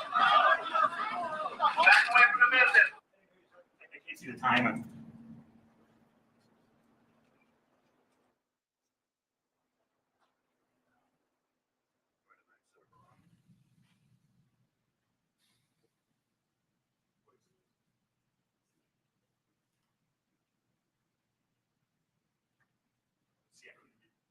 A minute and 1 hour, 24 minutes and 30 seconds from the back end. Progressions.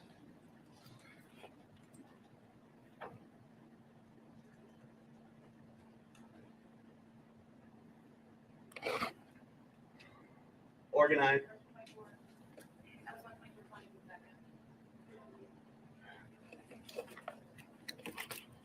I'll see if I can do it this way.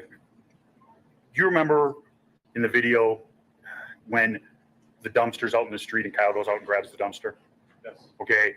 And when Kyle pulls the dumpster back, the person who's filming takes the camera and shows an individual standing in the street staring at my client in the dumpster, correct? I would like to see the video again, just to be sure.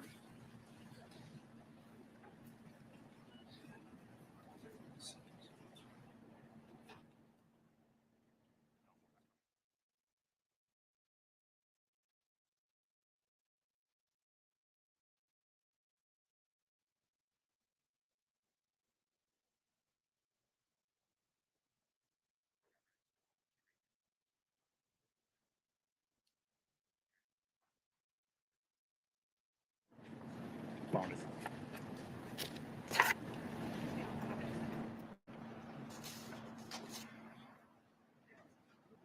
It's not on the screen. Okay. Ready? One of the guys losing his patience, he should go inside. Yeah, that's what we're about to send him. Yeah, if you guys could switch him out, just somebody's got a loose cannon. He's got a lot of rage. He said.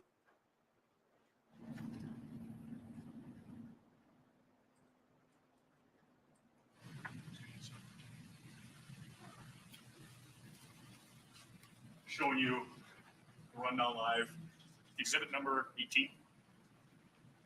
123:55 into the video. Standing right here. Who is this? That is Kelly Zeminski. Okay. Please continue. Protect your property. They're respecting that. Just keep it there. We're not handling the police.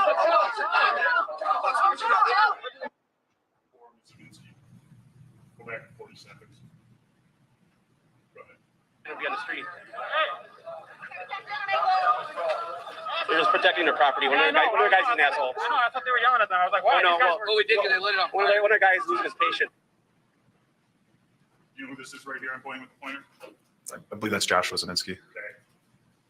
This is the dumpster right here. If that's the dumpster you're referring to, yes. Right. Continue on.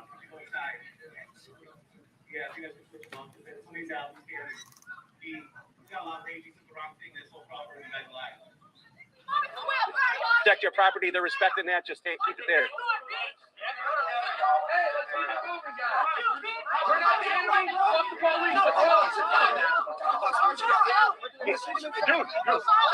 He's just trying to protect his property. He doesn't want anything. He has no problem with you guys. He just doesn't want anyone to burn down his shit. I can't blame him.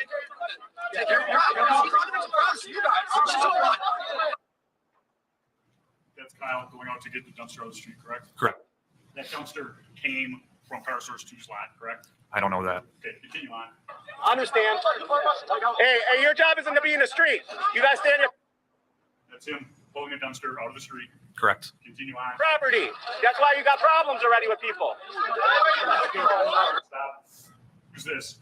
That's Joshua Zieminski. He's standing in front of Car Source 3, looking directly at Car Source 3, correct? Correct. In the direction of the dumpster being brought back by my client. He's looking more towards the videographer. Okay. I think Mr. Right to Rittenhouse his is right would be where the dumpster is, correct? correct. And he stands there, and we know that he's armed, correct? Correct. And in viewing all the videos that you viewed, putting out fires upset these individuals who are starting the fires. Is that a fair statement? That's fair.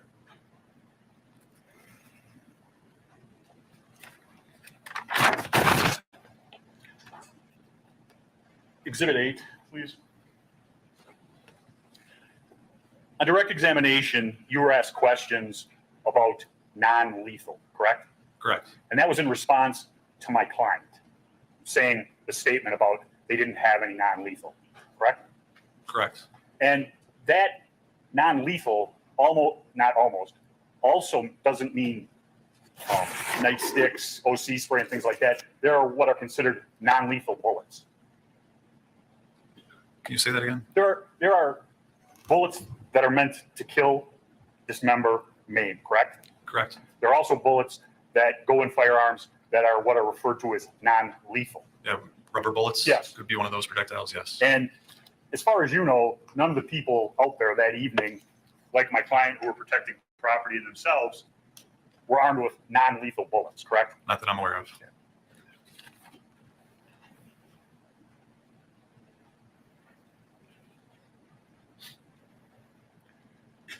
The reg incognito video at approximately 3:58 p.m. 3:58 into the video, excuse me.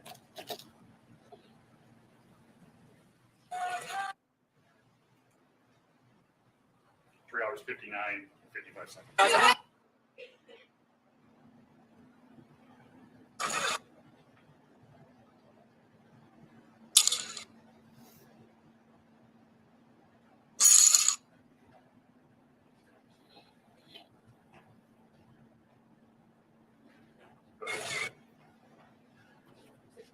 $3:59.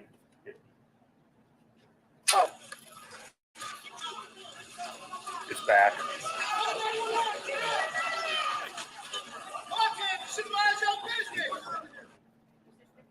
No, 3:59.50. That's what I wrote down. Then try 3:58. I'm sorry.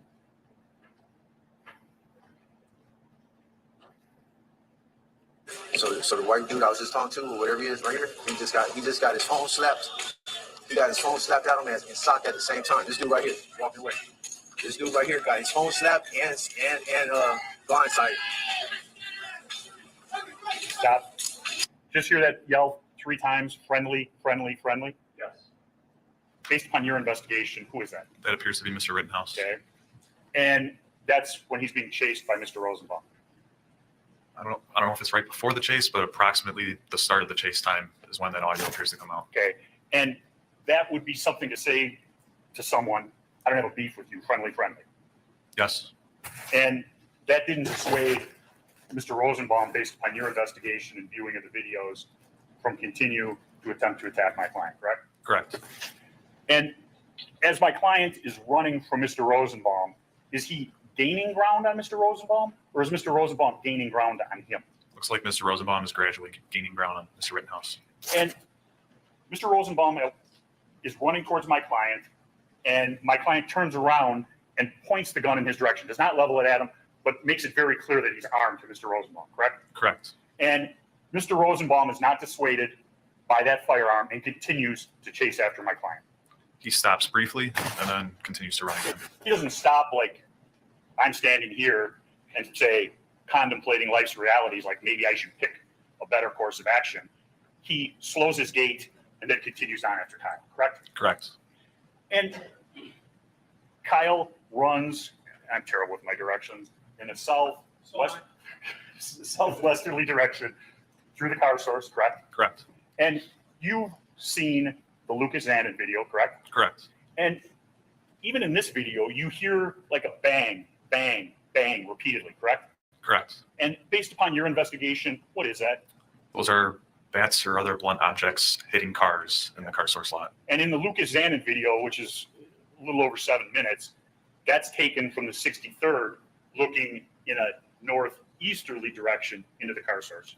Yes, mainly north. Okay. And there's well more than 50 people there bashing car windows, jumping on cars, and starting a fire there. So I'd say there's more than 50 people there, but it might be a little less than that with people that are actually doing property damage, because there are a lot of people that are standing around. Because there probably weren't enough cars for everybody to beat on. Is that a fair statement? I object. That's argumentative. I don't think it's argumentative. The objections overruled. There were only so many cars, correct? There's a certain number of cars in the car source lot, correct? And back when Car Source was a running business, those weren't junk cars. They were real cars of somebody's property, correct? They were cars for sale. And correct me if I'm wrong, did you ever hear any of these rioters give an explanation for why destroying somebody's property is going to make their situation or Mr. Blake's situation better? I object. Calls for hearsay.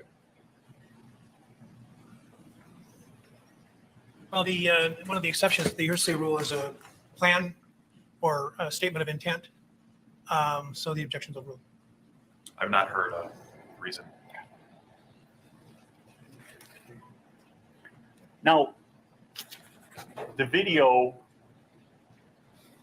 of Car Source that's shown from the FBI fixed wing aircraft, that's at 9,000 feet, correct? I can't recall the exact. I think it was, you said 8,500.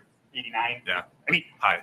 Okay, Yes. you and I will agree on that. And Yes. you can see this bag clear as day flying through it, correct? Flying through the air. The plastic bag? Yes. Yes. Okay. And there was also, we're right here. That's the video we're talking about. And here's the pointer. Excuse me.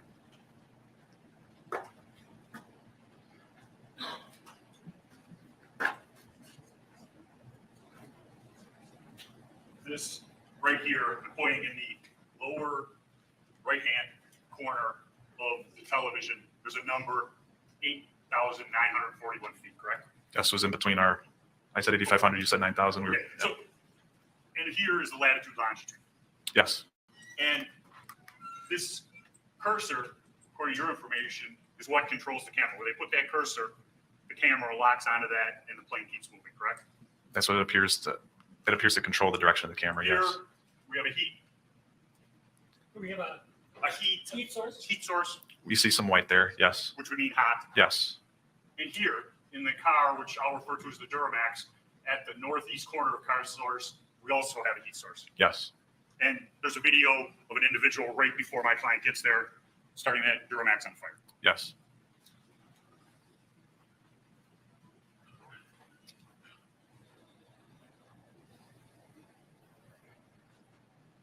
Do you have?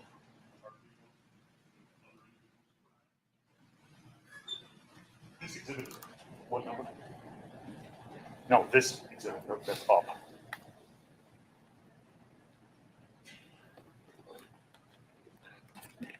This exhibit 9, the FBI video from a distance, correct? Yes. You've looked at this on numerous occasions. Yes. And probably the best way to find somebody on this video is to go backwards. So we know where the shooting was, correct? Yes. And so you follow it backwards. That's how you identify Kyle. That's how you identify Mr. Rosenbaum, correct? That and relating it to other videos. Exactly. Yes. And in this video, you're able to get Mr. and Mrs. Zeminski also, correct? Yes. Could I have our?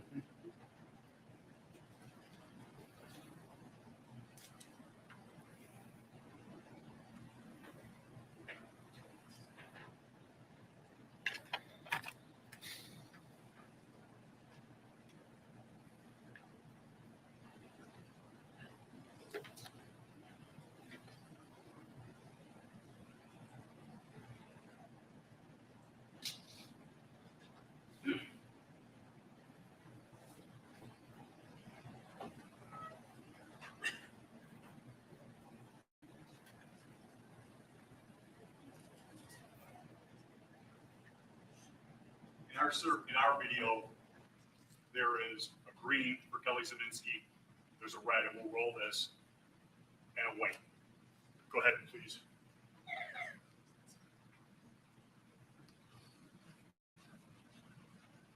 Stop. This blue circle between what I would say the second and third row of cars, Mr. Rosenbaum, correct? Correct. This red is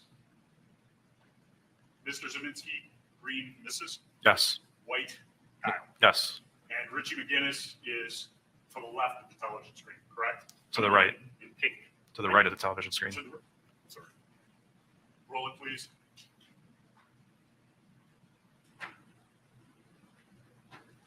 Stop. As Kyle, the white circle, comes to the Duramax, this individual, Mr. Rosenbaum, begins to come out of hiding place. Yes, he comes around the vehicle at that time. And he's masked. Yes. And he comes around, roll. Stop. Blue, again, Mr. Rosenbaum, correct? Correct. And now you begin with the chase, Mr. Rosenbaum of Kyle Rittenhouse, correct? Correct. Stop. Not yet. Correct me if I'm wrong, but this looks like a classic ambush. I'm going to object as to the calling for the defendant's interpretation of things. The jury can make their own decision as to what they sustained. Okay. Mr. Rosenbaum is in hiding as my client arrives, correct? It appears so, yes. My client gets to this side of the Duramax, which would be the far side from Mr. Rosenbaum, correct? Can you repeat that, please? My client comes to the far side of the Duramax from Mr. Rosenbaum. On the opposite correct? side of Mr. Rosenbaum, yes. And his circle, my client is stationary, and his circle is closing on my client's circle, Mr. Rittenhouse, correct? Correct.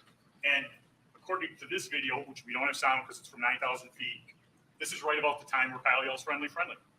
Friendly, friendly, friendly. Yes. And it does not dissuade Mr. Rosenbaum, correct? Correct. Roll the tape. Stop. Kyle bows out into the road, goes back into the car source lot with him, meaning Mr. Rosenbaum, following, correct? Correct. Where's Mr. Zeminski in this? He's on the sidewalk. It's going to be just north of the blue circle, and that's going to be going right, from left to right on that screen. No, the other direction. To the right of the blue circle on that screen. Okay, so right here? No, to the right of the blue circle, Right here? yes. Exactly. And he almost directly behind Kyle to the side of Mr. Rosenbaum. Yes. Okay, roll. Stop. This is Mr. McGinnis. Yes. This is Mr. and Mrs. Zeminski. Yes. She's very identifiable because she's got a big backpack on her back. Yes. Continue. Stop. This does not depict the shot, correct? I think this appears to be just before. Okay. Continue. You don't see the flash of Mr. Zeminski's gun in the thermal, correct? I did not see it, no. Okay. But we know from other videos, there's one a sound and two a flash. Yes, in multiple videos, yes. Mr. Zeminski didn't come forward and complain about my client's behavior that day, correct? Correct. He didn't come forward and complain and say that I had to shoot him to scare him or something like that, correct? He did not come forward, correct. And after my client shoots Joseph Rosenbaum 3 times in 76 hundredths of a, 4 times, 4 shots in 76 hundredths of a second, the Zeminskis, when that shooting is going on, They don't run away. They don't hide. It was 76 tenths of a second. 76 tenths. Yes. Okay. Thank you for correcting me. The Zeminskis don't run away and hide. They're not afraid of the gunshots, correct? Correct. And they stay right there and they start yelling. Mr. Zeminski still has his gun out. And Mrs. Zeminski starts yelling about get him, things like that about Kyle, correct? Correct. The mob is closing in on Kyle. There are multiple people closing in on Kyle. Okay. Mr. Rittenhouse. And that's, I apologize, Mr. Rittenhouse. And that's closing in on him at the car source parking lot, correct? It appears that at the car source, that people are coming towards Mr. Rosenbaum. And yes, there's people that are shouting in the direction of Mr. Rittenhouse. I'd say it's more clear once he starts running northbound that there are people following him. Okay. But strike that. And you did the reconstruction with a stopwatch. You didn't do it a frame by frame. Correct. And at 1 minute into the Drew Hernandez video, which is number exhibit 19, you hear somebody yell at Kyle, get the fuck out of here, correct? I don't recall hearing that. Good.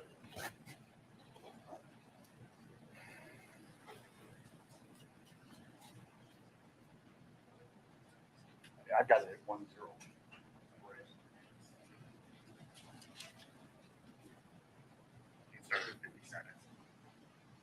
At 50 seconds, please listen closely.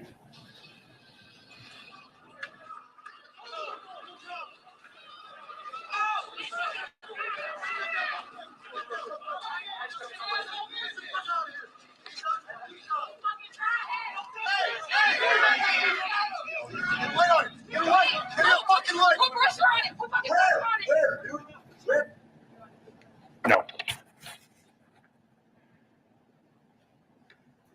And Kyle then is running down Sharon Road in a northerly direction. Correct. He, in all the videos you see, he doesn't point his firearm at anybody, correct? At certain times, he points his firearms. I asked a terrible question. It's late in the day. I apologize. As he's running down Sheridan Road in a northerly direction before event number 2, which is the shooting of the unidentified individual, Huber and Groskowitz, you don't see him pointing the gun, doing any of this, menacing with the firearm to people around him, correct? I believe there was just a slight raise when he was still on that west sidewalk of Sheridan Road, and it seemed like something west of him on 62nd Street caught his attention. I remember he turned to his left. There may have been a slight raise of the rifle at that point. Didn't fire? No, not at that point. Gage Groskowitz runs up on him.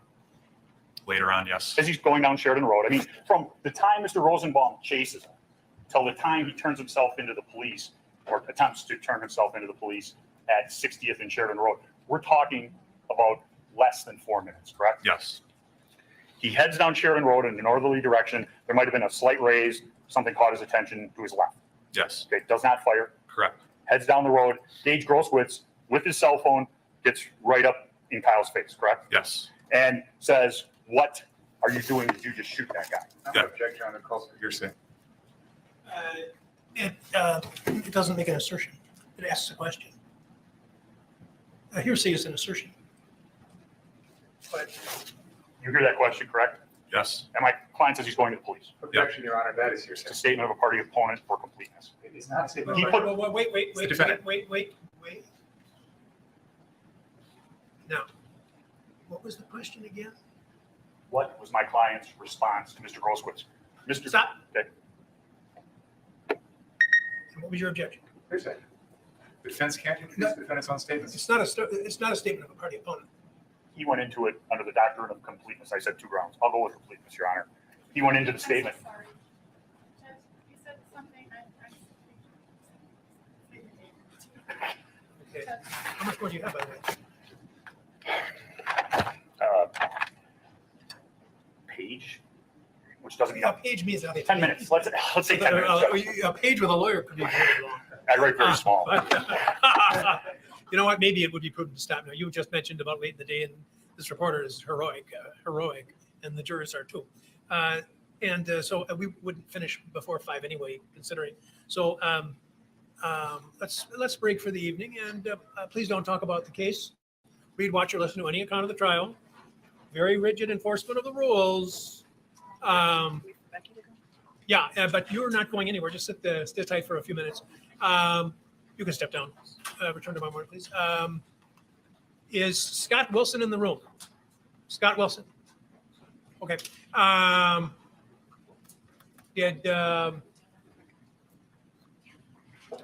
Is there anything else from the lawyers before we leave? Not by us, Your We need Honor. to resolve that objection, Your Honor. Maybe I'm going to ask you guys to stick around.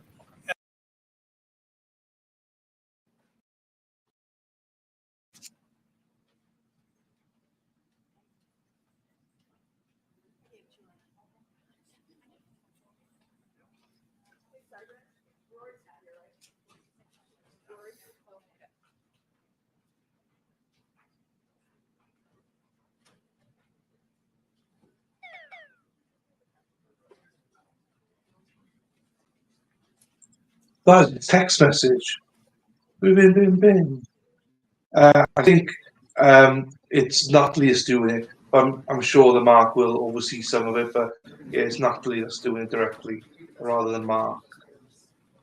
Oh. Why don't you take them up on the elevator? Pardon me? Yeah, escort them.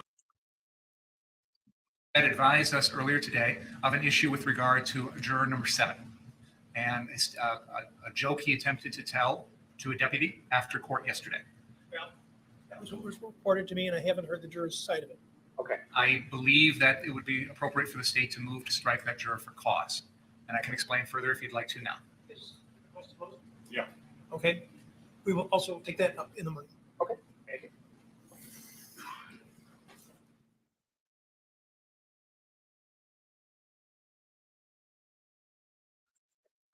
Well, we won't hear about it in the morning because we're not streaming now until next week.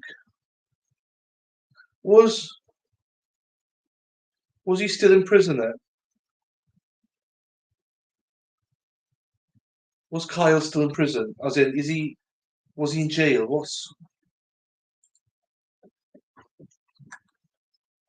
Was he in jail whilst this was going on?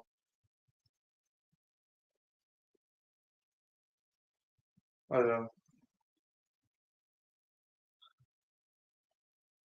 What I'm led to believe is that oh shit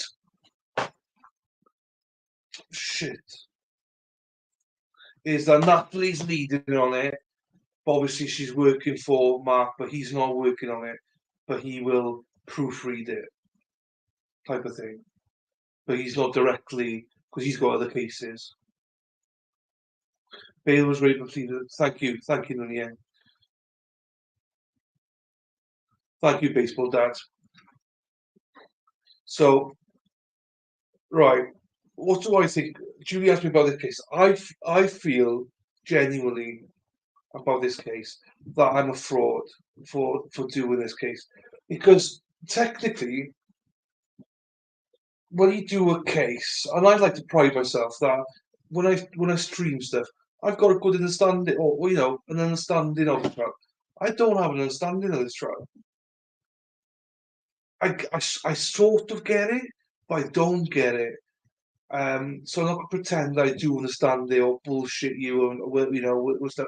I don't. I don't quite understand it. And the more we go in, the more I'm getting more confused with it. So that's why I'm a little bit feel like a bit of a fraud doing it. 420, because I gotta keep quiet. I have no idea. The one time I asked a question, I thought it was gonna be World War III here. So I just don't get it. It shouldn't have ever happened. Yeah. I sort of get it. It's just how do you get the charge never been brought? Ask what? Yeah, no, you're right. Ask questions. No dumb questions. All dumb questions. Well, hey, Josie, you weren't here. I asked a question earlier on. Thankfully, the chat are good, but it nearly kicked off here. So I'm apprehensive about asking questions now. because I understand there's a bit of a divide there. But I do also appreciate that,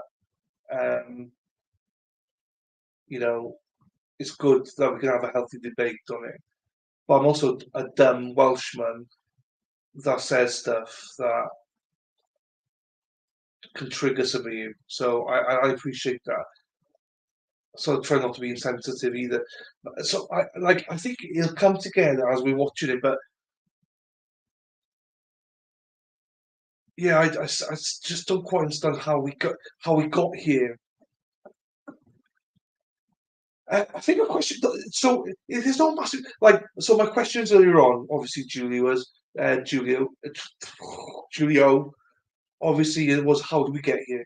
That this is BLM. Like obviously, from my perspective, I thought this wasn't BLM. This was hidden. This was what did I call it? What did I call it? I don't remember what I called it. Vigilantes hiding behind BLM. Obviously, there's a lot of people different thoughts on that. So let's park that one. I mean, I'm not here to debate that. Fuck it. That's whatever. It's weird to me because in obviously in Wales and in the UK, you do not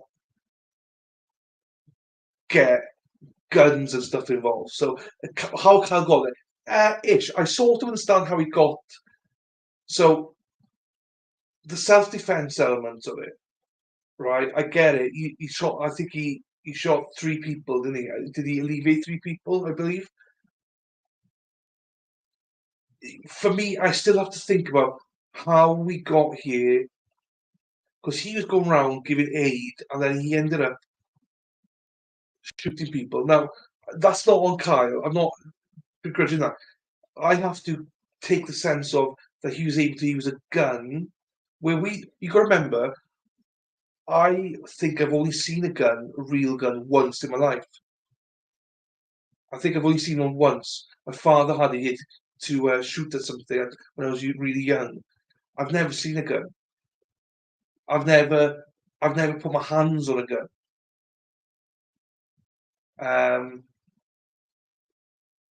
So I can't equate that yet and quite understand that yet and put it to self-defense and stuff. Now I believe that is self-defense. You guys say it is. I believe it's not a problem. Because that will all come out in evidence and stuff like that. So I'm not worried about me not understanding how he got there in terms of self-defense and stuff. I'm not worried about that. Hang on, some comments here. Mainly against tyrannical government but protection nonetheless. Julio, I watched the news and thought the jury got it wrong. Then found law team and actually watched the trial and was like, oh, so wrong. The news was so wrong. They lied. Yes, I think during the time that our country was so divided, this was literally a bunch of criminals destroying a city. And Kyle, okay, that what? Do you know what? Do you know what? That explains. Do you know what? That explains a lot to me. And in some ways, how I was trying to word it earlier on. I haven't even been clean pigeon shooting. Did we take a gun right by CC? And this is what I mean. I 100% understand that. But we don't deal with guns. So I have to get the thought of the guns in my head as well. That guns are legal there, it's all fine, it's all good. But I'm not used to it. I'm not used to it. Do you know what I mean? I'm trying to word this properly, but I think what you just said here is helpful. Literally a bunch of criminals, because that's what I'm saying. Destroying a city in cows, they had to help clean up the mess. So without trying to so I'm looking at this, right? There's vigilantes there destroying and setting stuff on fire and stuff like that. So fine. Then you got Kyle who, I'll put this in, right? Inverted commas, protecting, right? Because I've not seen yet that he's protected. Now I understand that you've seen the trial, you're all saying he's protected. And I'm sure that I'll see the same thing, right? I'm sure of it. So don't get on me now for saying that I'm inverted commas, Kyle's protected. Because there's guns involved, and it's like this is where I get Not confused. I understand it because it's legal in the US, and you're allowed to use guns to protect yourself, protect your family, protect your homes. But I presume then you're allowed to protect businesses and stuff. So I presume he was within his right then to protect a business like that, even though it's not his business. Is he still allowed to do that?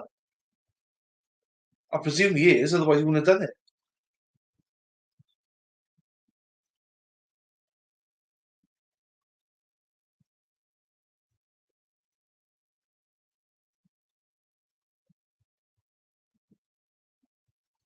So, and I fully appreciate as well, because I don't want to make people mad. I'm just a dumb Welshman. I'm genuinely trying to learn. I'm just trying to learn. Now, fine, right. So he was asked by the others to watch.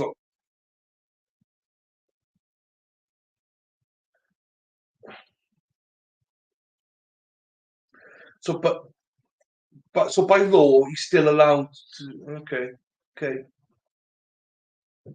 okay. I'm just trying to get an understanding of it, and that's why I'm saying I'm a fraud here. I don't have that understanding of what's legal, what's not with guns and stuff. So I'm not belittling the guns. I'm not belittling your rights to use it. That's not what I'm doing here. You got to remember that we do not have this at all in the UK. So this is totally new to me. So the laws of guns and everything and the right to use them is totally new to me. So that's why I feel awkward asking stuff, because I think sometimes you guys think that I'm having a pop at you for being gun owners. I'm not. It's just different for me. I don't understand what is legal and what's not, and how he perceives stuff to be self-defense. And if he is allowed to, obviously, I presume he is allowed to do this, but um, he's allowed to protect because no one has asked him.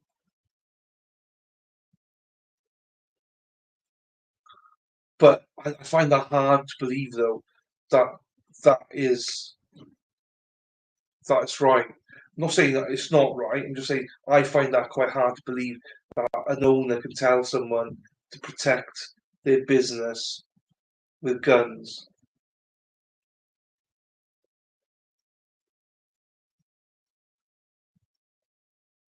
Probably for first aid, everything protected for car lots was armed. Okay, you were not fraudulent. You were not saying you were an expert. No, I'm not. I agree it's difficult for people in the UK as guns are banned and it's easy. Yes, it is. I hate guns, but I respect people. Look. I don't want to get them across, right? I don't respect it. I do. I respect the fact if you are illegally allowed to purchase and own a gun, I'm happy days. I'm with you, Josie. I'm in the same car. We're driving together. We're on the bus together. Aaron's driving. We're both licking the windows. I'm with you. What I don't understand is what is the legal aspect of using those guns, and that's me, not you guys. That's me.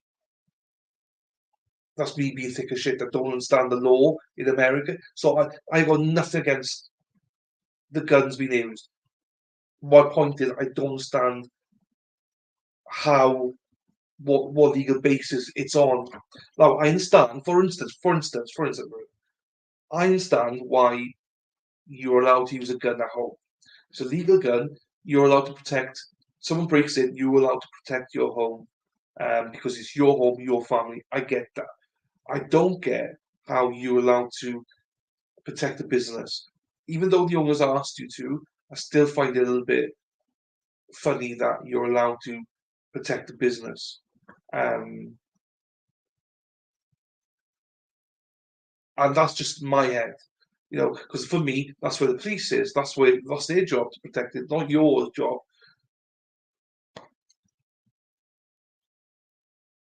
It's part of our constitution. There we are. I don't know your constitution, so good. Own one, but I'm not going to say anyone else can. Nope, that's true. You can. Law is funny. This is what I mean. I shouldn't be streaming this, guys. I'm a fraud here. my demeanor should be, he understands it, so you can't, but right, so I get why you carry a pistol, right? I get that. That I get. I get why you have it in your home. I get why you carry a pistol and the right to carry a pistol. I get all that. I think where it doesn't sit with me is, I don't know, maybe I'm not explaining it, but for me, it's like your house is your house, your family is your family. Someone attacks you personally, you can defend it. But if you've got guns drawn and you're on the roof or around a business, isn't that antagonizing? And I'm only spitballing here. I'm not saying it is at all. Don't jump on me. I'm not saying at all that I'm right here, because I'm not right, obviously. But I can't get that in my head. I can see why you protect your own house, your own family. It's just the business. That's what I don't understand. Um, that's what I don't get. It's so boring. Was like the police will not protect the businesses. No, but that's what happened in the UK as well. They didn't protect the businesses. But this is what I mean. We don't have guns, so it's different. Really, first and the right to bear arms second. So stand down across America. Okay, so same as UK, they were told to stand down as well. You're learning with us. Well, I don't feel like I'm learning. I feel like I'm pissing everyone off more than anything. Or don't go there to land. This is the thing. Do you know what I mean? We're just explaining how the people here see guns, how the guy tried taking the gun from. I see it. I get it. But what if you? I would love to hear my meets law perspective. Uh, what if you have more than one business? That's like blaming a chick for getting great when wearing a short skirt. I agree, Kate. I don't really get that analogy. Because all I'm saying is I don't get it for the business side of it. It's not your business. That's what I'm saying. I get it for your home and get it for yourself, your family. I don't get it for someone else's business. That's what I don't get it for. If it's his business, I get it, but it's not. That's what I don't understand with it. That's saying she asked for it.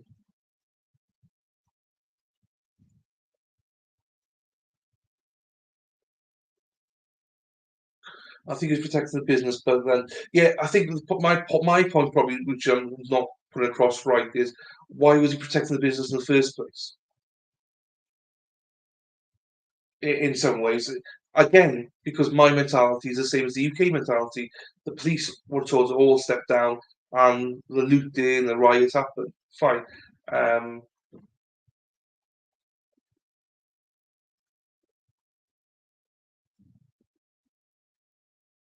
yeah, I mean, look, I don't understand. Look, you're obviously look, you're all obviously right in what you're saying, and I'm wrong. I get that. It's just I'm trying to comply to you why I don't understand it.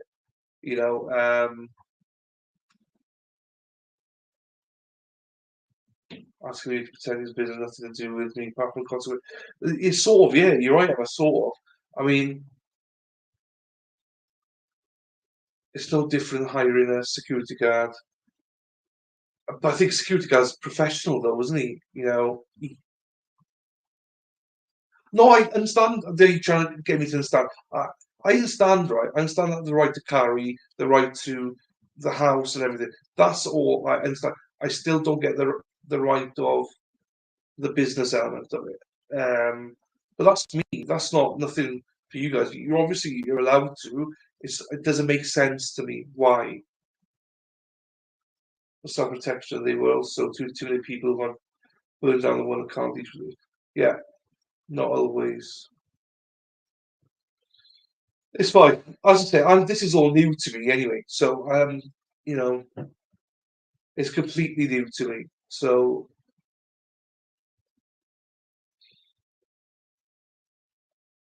yeah, the owners asked them to come back. Yeah, uh,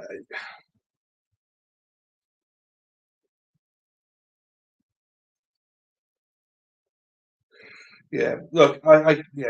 Look, fine. as I say, I know I'm barking up the wrong tree. Yeah, I know I am, but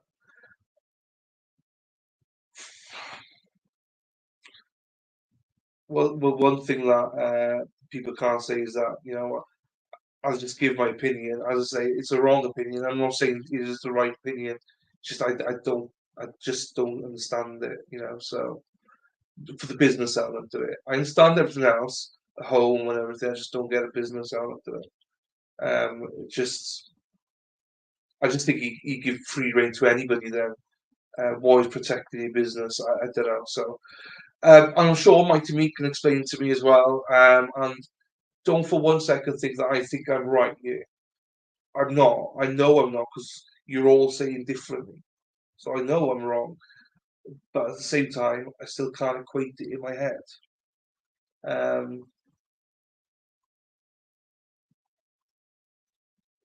Yeah. Also, you go back, I know nothing about this trial. People think when I say that I know nothing about this trial, that I'm lying. I literally know nothing except for the verdict.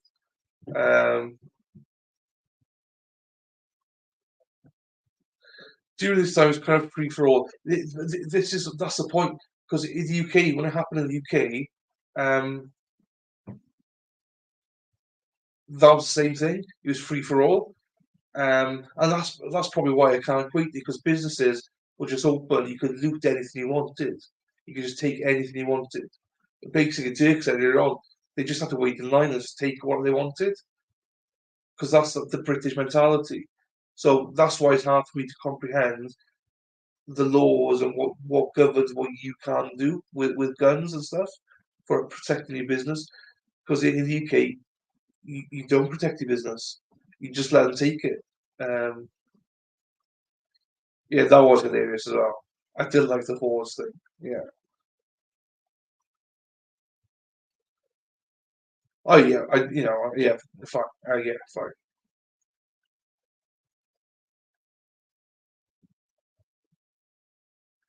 Yeah. I mean, I'm not gonna go quite down that line, truly, but yeah, I know. But this wasn't about protecting the business.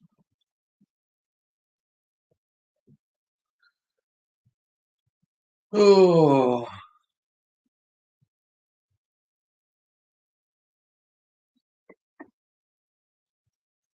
I don't know.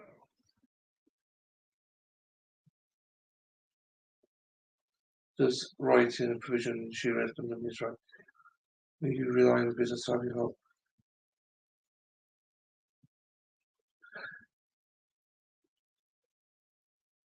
Yeah, I think it's one of those now that I think we could put it slightly to bed. Um, he didn't shoot anyone because of this. No, that's true. That's true. That's true. I never insinuated he did. It's more for me the fact that you can do it in the first place. Um, and again, this is where it's different in the UK. If this happens in the UK, in hands, yes, as long as you pay insurance, it's all insured, so you're all covered in that elements of it. So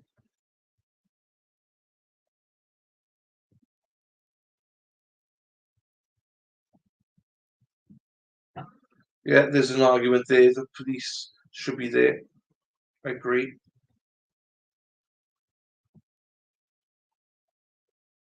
Right. Do you know what? I'm not. Yeah, it's quite a yeah. Again, that's why I said UK guys. I don't know about US. UK insurance covers it. So again, I'm not going to comment on US. I'll be honest with you. I am regretting doing this trial. Not because of the whole thing, but it, like I think it's going to be a good trial. Don't get me wrong, but I just think it's um, you should have an understanding of it. And I don't have an understanding of it. So I don't know. I'll think about it. I'm gonna have to think about this.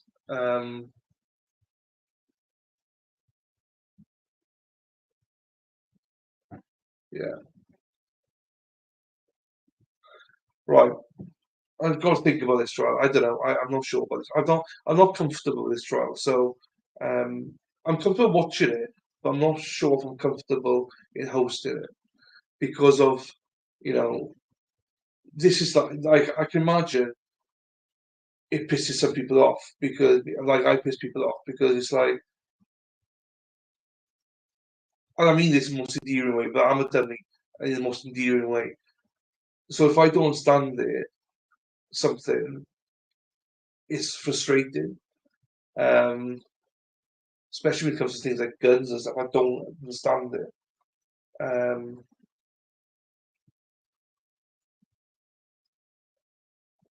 But this is what I mean, Katie, right? Because in the UK, we can do that. It's all covered. Well, if we pay for insurance, it is. That's what I'm saying. But I'm the wrong person to do this because if that's not the case in the US, I don't know that.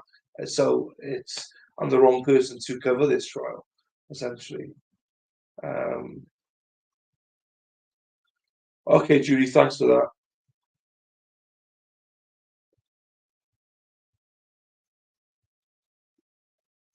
Nikki, who's Nick? I can't see Nick. Oh, hello. Hello, Nikki. Sorry, I didn't see you. Yeah, done watching for the day. Done watching for the day, Nikki. Welcome. I don't think you've been here before, so welcome. Oh, you have been here, remember?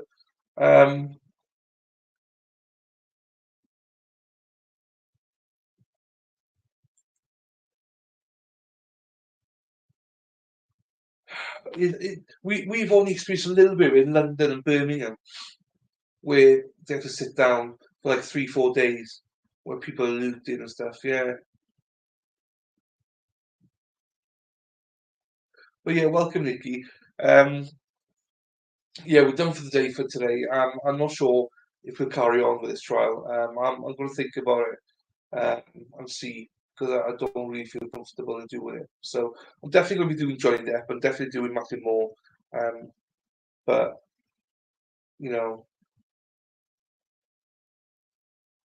thanks, Katie. That's handy to know. That's good to know. That's good to know. I did. This is one of the other things I don't know how it works. That's horrible as well. Then if riots are excluded, do you know what I mean? That's horrible. But thanks for checking that out, Katie.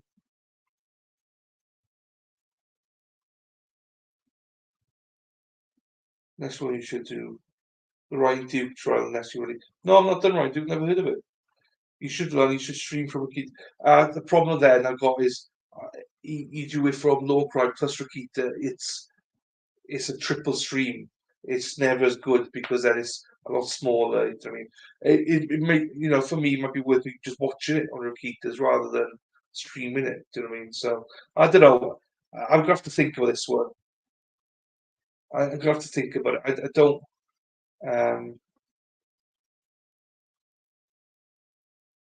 Because I'd like to keep this channel honest. I think you guys know me. People that are here every day or most days know I like to keep things honest. If I don't know something, I tell you. I don't lie to you. I'll never lie to you. I want something that doesn't sit comfortably with me.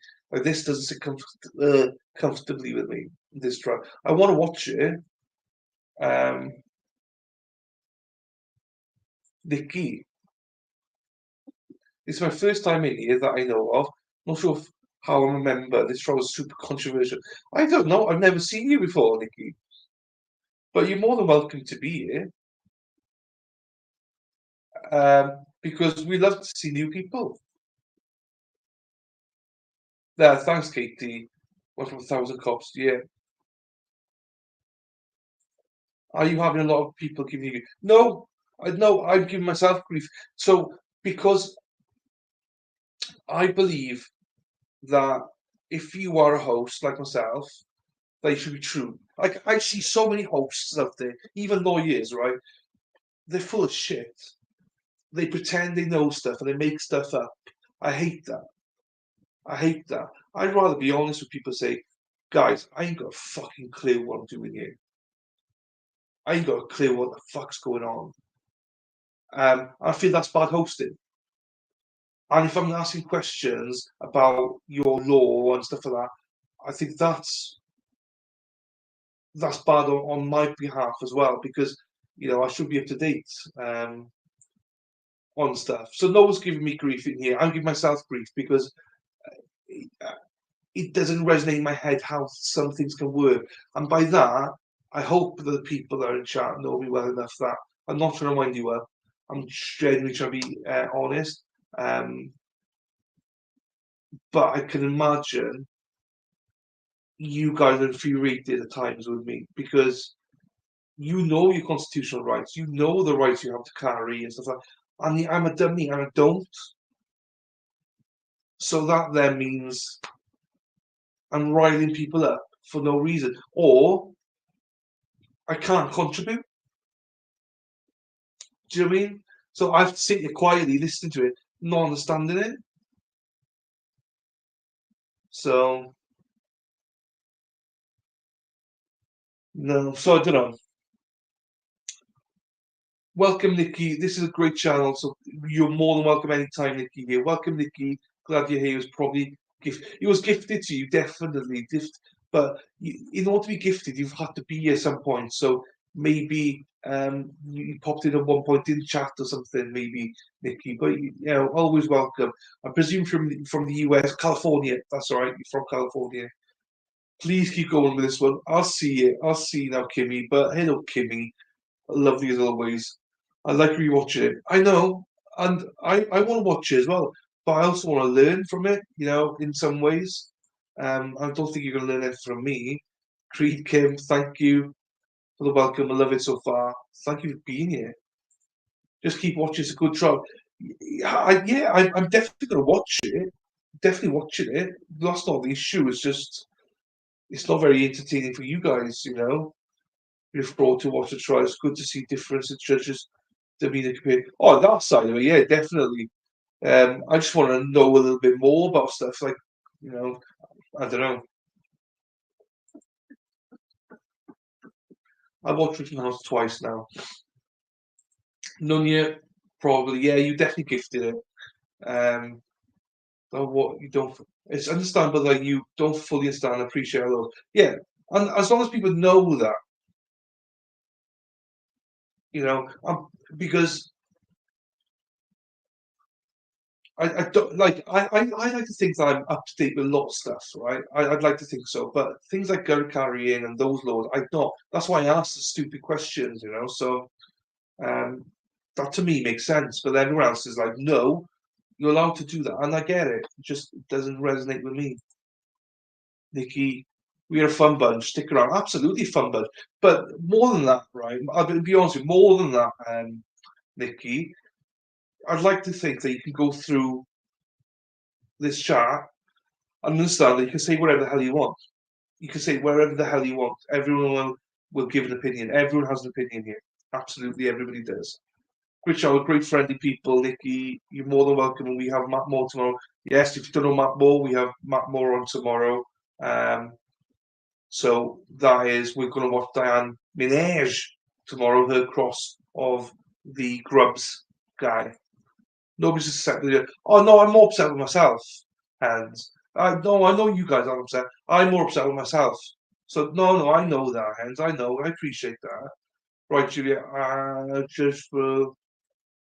Judge really spoiled after this. Yeah, apparently so. We don't expect you to be an expert on all those. No, to be fair, I think you know that. But what I hate is people that think they're experts. I hate that. I think you're overthinking. I am. I feel bad. It's one of those things where you feel bad, Josie. I am overthinking it. You're right. I am overthinking it. You're right. Yeah, I'm not judging you. I'm not. Your laws are your laws. I'm not judging it. I'm just trying to make it make sense to me. And as I say, I 100% get it. For like the house, car, just sometimes I don't quite understand like the business. But then you make a good point about that's your livelihood. So yeah. Your perspective is intriguing too, and so we get to teach you a little bit of American. Here you go. Here you go. Hands with a good perspective. If you're watching Matt Moore, yes, we are. We've got Matt Moore in here every single Saturday at 8 o'clock Pacific, California time.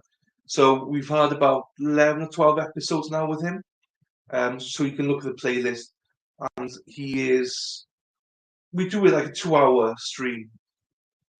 So tomorrow is the end of day 3, where Diane Minaj is crossing Grubs. So it'll be about a 2-hour stream tomorrow, and Matt just speaks about his experiences, about the case and everything. He's very open. We also speak of things about like spring water. I don't know about you guys. What do you guys think about Matt Moore? I love it. I enjoy it because it's different. I know for some of you it's long-winded, probably, but for me, I love it. You know, because you just, like I said, we spent half an hour 2 weeks ago talking about spring water. Like you don't get that anywhere else. You don't get that shit anywhere else. So you're more than welcome. If you're California time, I think it's 8 o'clock tomorrow morning. We're on, and we're on for a couple of hours. But if you go to my channel and go to my playlist, you'll see a playlist with all Matt Moore's videos on it. Also, you can go and buy his book. Also, another thing for you, Nick, if you're into true crime and stuff like that, into trials, another case you might not have heard of, but maybe you have, is Zachary Anderson. That's another one we cover a lot of, and if you have or haven't heard about it, then I would suggest you go and check out, as the tickets come around, thewrongfulpod.com. Because genuinely, I'm telling you now, there's an innocent man in prison right now. So Matt was lucky to come out of jail. Zach is not so lucky. So do us a favor, go and have a look at that podcast as well. It's an awesome podcast. We just like to watch trials. If we want an expert, we would. Oh yeah, no, I know. It's not just about an expert. I just think the entertainment value as well, in the sense of I feel like I go all quiet because I don't have anything to say. Do you know what I mean? Because normally I like to sing, especially at you, Josie. I like to sing at you. Yes, we're glad you're here, Nikki. Oh, yes, she is, lazy bitch. You honestly is one thing I love about you and your channel. Yeah, you see, I can call you a lazy bitch. That's truthful. I'm not lying. I never lie. No, I'm joking. Sarah P. I love Sarah P. Josie. Love them to bits. Thanks to those two for keeping me sane on this channel. But yeah, that's the one thing that no one can ever tell me. I'm not a liar. I say it honestly. Never want to offend anybody, but still. Hi again, Shauna. Thanks, everybody. You guys are so sweet. No, you're sweet. It's fine. Sarah P. missed you today. Today, fucking all month. Where's she been? After she was so nice to me with that comment. I love you, Sarah P. I'm joking. How far are you guys in? So we're in, I think, 11 or 12 weeks now, right? But as I say, Nikki, we're just doing a 2-hour time. And an hour and a half of that is just Matt just talking about prison, talking about Emily, talking about various things. So I think, Kate, we're just finishing day. Is it day 2 we're finishing or day 3? Hang on, we'll stream the answer here. I thought we finished day. No, I think you're right. I think you're right. It says here.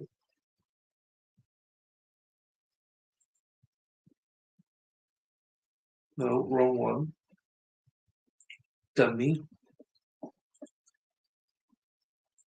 Oh, Matthew Moore. Day 3, part 6. That's right, day 3, end of day 3 tomorrow. So it's the end of day 3 tomorrow. Then we got another 5 days to go. Nikki, we have him in the stream tomorrow, every Saturday, yes. Diane is a beast. Yes. So yeah, we've got. I know I've been teasing you, but it's definitely the cross tomorrow. Sorry, yeah, no. Yeah, I was thinking there for a minute. No, yeah, it is. It's that one. Missed you all today trying to finish shopping. Oh, good luck with that. I've done my shopping. Luckily, my niece is, when I ask them, what do you want? Cash. That's all I get back, cash. So I'm lucky. Kidding me? He comes on? No way. Yes, Nikki, he's here. Matt. Even Jury, yeah, we had Connie on here. We've had Connie. Juror number 8, is she? I don't remember what juror. We'll probably get Connie back on at some point. Please join us. It's awesome having him there. Yeah, he's also for Matt. Matt says to me all the time about how much his confidence is now growing from speaking about it. This is his therapy. I know he goes on the channels and stuff, but like he says, he feels he can be himself here. He also loves Mighty Meat. So that's why we've got Mighty Meat on now as well, and Dog Mama and stuff. They've got great experience, great perspectives. Dr. Hines will still be joining us. Sally, I don't believe is going to be joining much of us anymore. But I think we've got a good group. I'm happy with the group. I'm happy I invited Dr. Hines. I'm happy even though he's a superstar now, he's getting over for live views. He's getting over 1,000 people watching his lives, and I think we've got Mighty Meat is great. Dog Mama's very informative as well. I think we've got a good group, and with a new book. So yeah, they're writing another book now. So she's writing it with him contributing, like both sides. Go back and catch up with his library. Yes, he's great.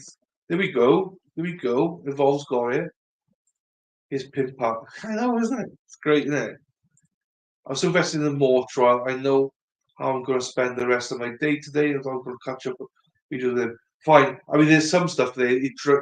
I'll be honest with you. There's some at the start. We are like 7-hour videos, but they're long. But we started cutting down to like 2 hours then. As I say, there's a nonsense in there. But what you can remember is we're talking to a guy who just wants to speak, and not to put the trial, but wants to speak and have a voice and have fun, and and he's so relaxed in our chat. He loves everything about us. So yeah, I literally watch trials every single day. There we are, Nikki. So you come here. So I'm covering. So I've not never seen this trial. Matt Moore. Then next week I'm doing Johnny Depp at one point. Then I do 2 trials a day basically over Christmas. So if you're around or people are lonely, they can join me. His mastermindness of crime. Yes, he's absolutely completely useless when it comes to his phone. But it's funny. It's funny. You fit right in here. Yes, only a lot. But he started. So I didn't tell you this, but 3 weeks ago, I went on to set everything up, and he was already there an hour beforehand. So, mate, what are you doing? He's like, I'm just going to be here because I don't trust my phone.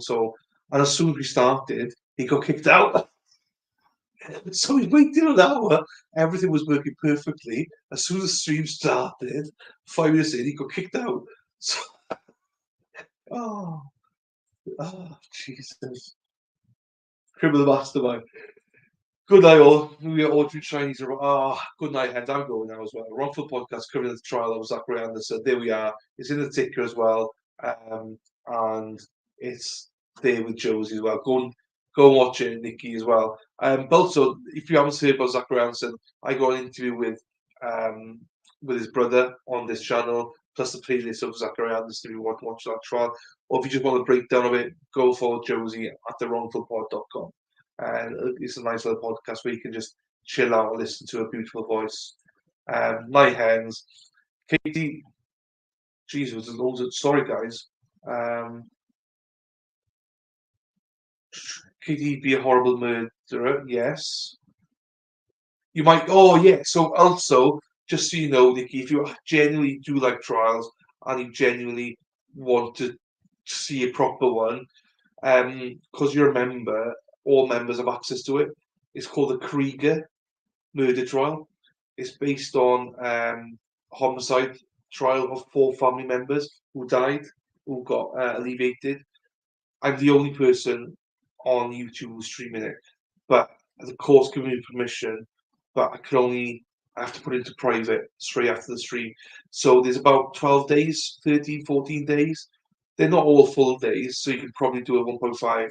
But if you've got 2-3 days spare, go and smash it, and then join us then on the 2nd of January for it. It's such an interesting case, and it's scheduled to finish sometime in March. So it's a long trial, but it's from Washington, Kitsap in Washington, so it's your time zone. So it'd actually be quite good for you. It starts at 9 o'clock in the mornings till about 4 o'clock in the afternoons. So go and look at it. It's in my members only videos. Krieger murder trials. You will love it. There's a lot of bullshit at the start, but you can enjoy it. Love Chinese, and enjoy your evening. You want to finish? Yes. I got my little niece some gifts, but that was Amazon last month. All my nieces and Cash has got me sweet FA for Christmas. I got him. I got nobody else. Nothing. I mean, they get enough off me for my presents. Yeah, that's why I started watching just now. I was like, I definitely need to watch this one again. No, yes, watch that, but it's not that one. It's what Nunia says here: the Krieger family murders. I would love Matt. Yeah, I asked Santa for a new bed. Told me they were too expensive. Poor guy. Night, Josie. Have a lovely evening, my darling. See you tomorrow. Nunia Witness inflatable mattress. Can't be worse than the thing I'm sleeping on now. So it's not that old, just crap from the start. Krieger trial picks up live again January 2nd, yes. Until March. Yes, it's supposed to be finished in February, mid-February. So, but the best thing is, because it's in Pacific time, when another trial comes in, we could probably watch 2 trials a day. So, Krieger trials, because you remember, you have access to it all. So, you might as well watch it. I think the first 4 days, first day is like 2 hours, because you can skip a lot of it. It's the prosecution open. Day 2, there's like a 2-hour defense open. Day 3, skip it, nothing happened. Day 4 is when it starts then. So you've got 4 defendants, 3 defendants, 4 people were killed. You got 3 defendants, 3 different sets of attorneys, and obviously the state. So you just got like a big amount of people there. You can enjoy it. It's a little bit like, whoa, what's going on? But you will enjoy it. You're welcome. That's perfect. Cool. That gives me time to. It gives you loads of time for the second to catch up. So yes, that's insane. It's insane. It is insane. So go and watch it. We're still, even though it's been 14 days, it doesn't feel like 14 days. It still feels like we're on day 2 or day 4 or something. So, and the best thing is you can skip a lot. Do you know what I mean? So yeah, it's all in order. So you just play all, and it should be all in order for you. So, right, people. Hopefully, Nikki, we see you tomorrow morning, 8 o'clock your time. Everyone else, thank you so much for being here today. I'll stop being a pussy, and I'll continue with this trial next week. Tomorrow, Matt Moore, then back on 26th, then guys, with Johnny Depp at 9 o'clock Eastern, and then day 13 with Dr. Hines, and then Rittenhouse, then straight after that, then whatever time that is. So, with that, guys, thank you, my lovelies. Thank you for being here. Love you all to bits. You know that. If I don't see you soon. If I don't see you, have a Merry Christmas. Hopefully, I do see you tomorrow, guys. And with that, I'm going to end the stream. And how do we end the stream? Free Zachary Anderson. See you later. Take care. Ta-ra.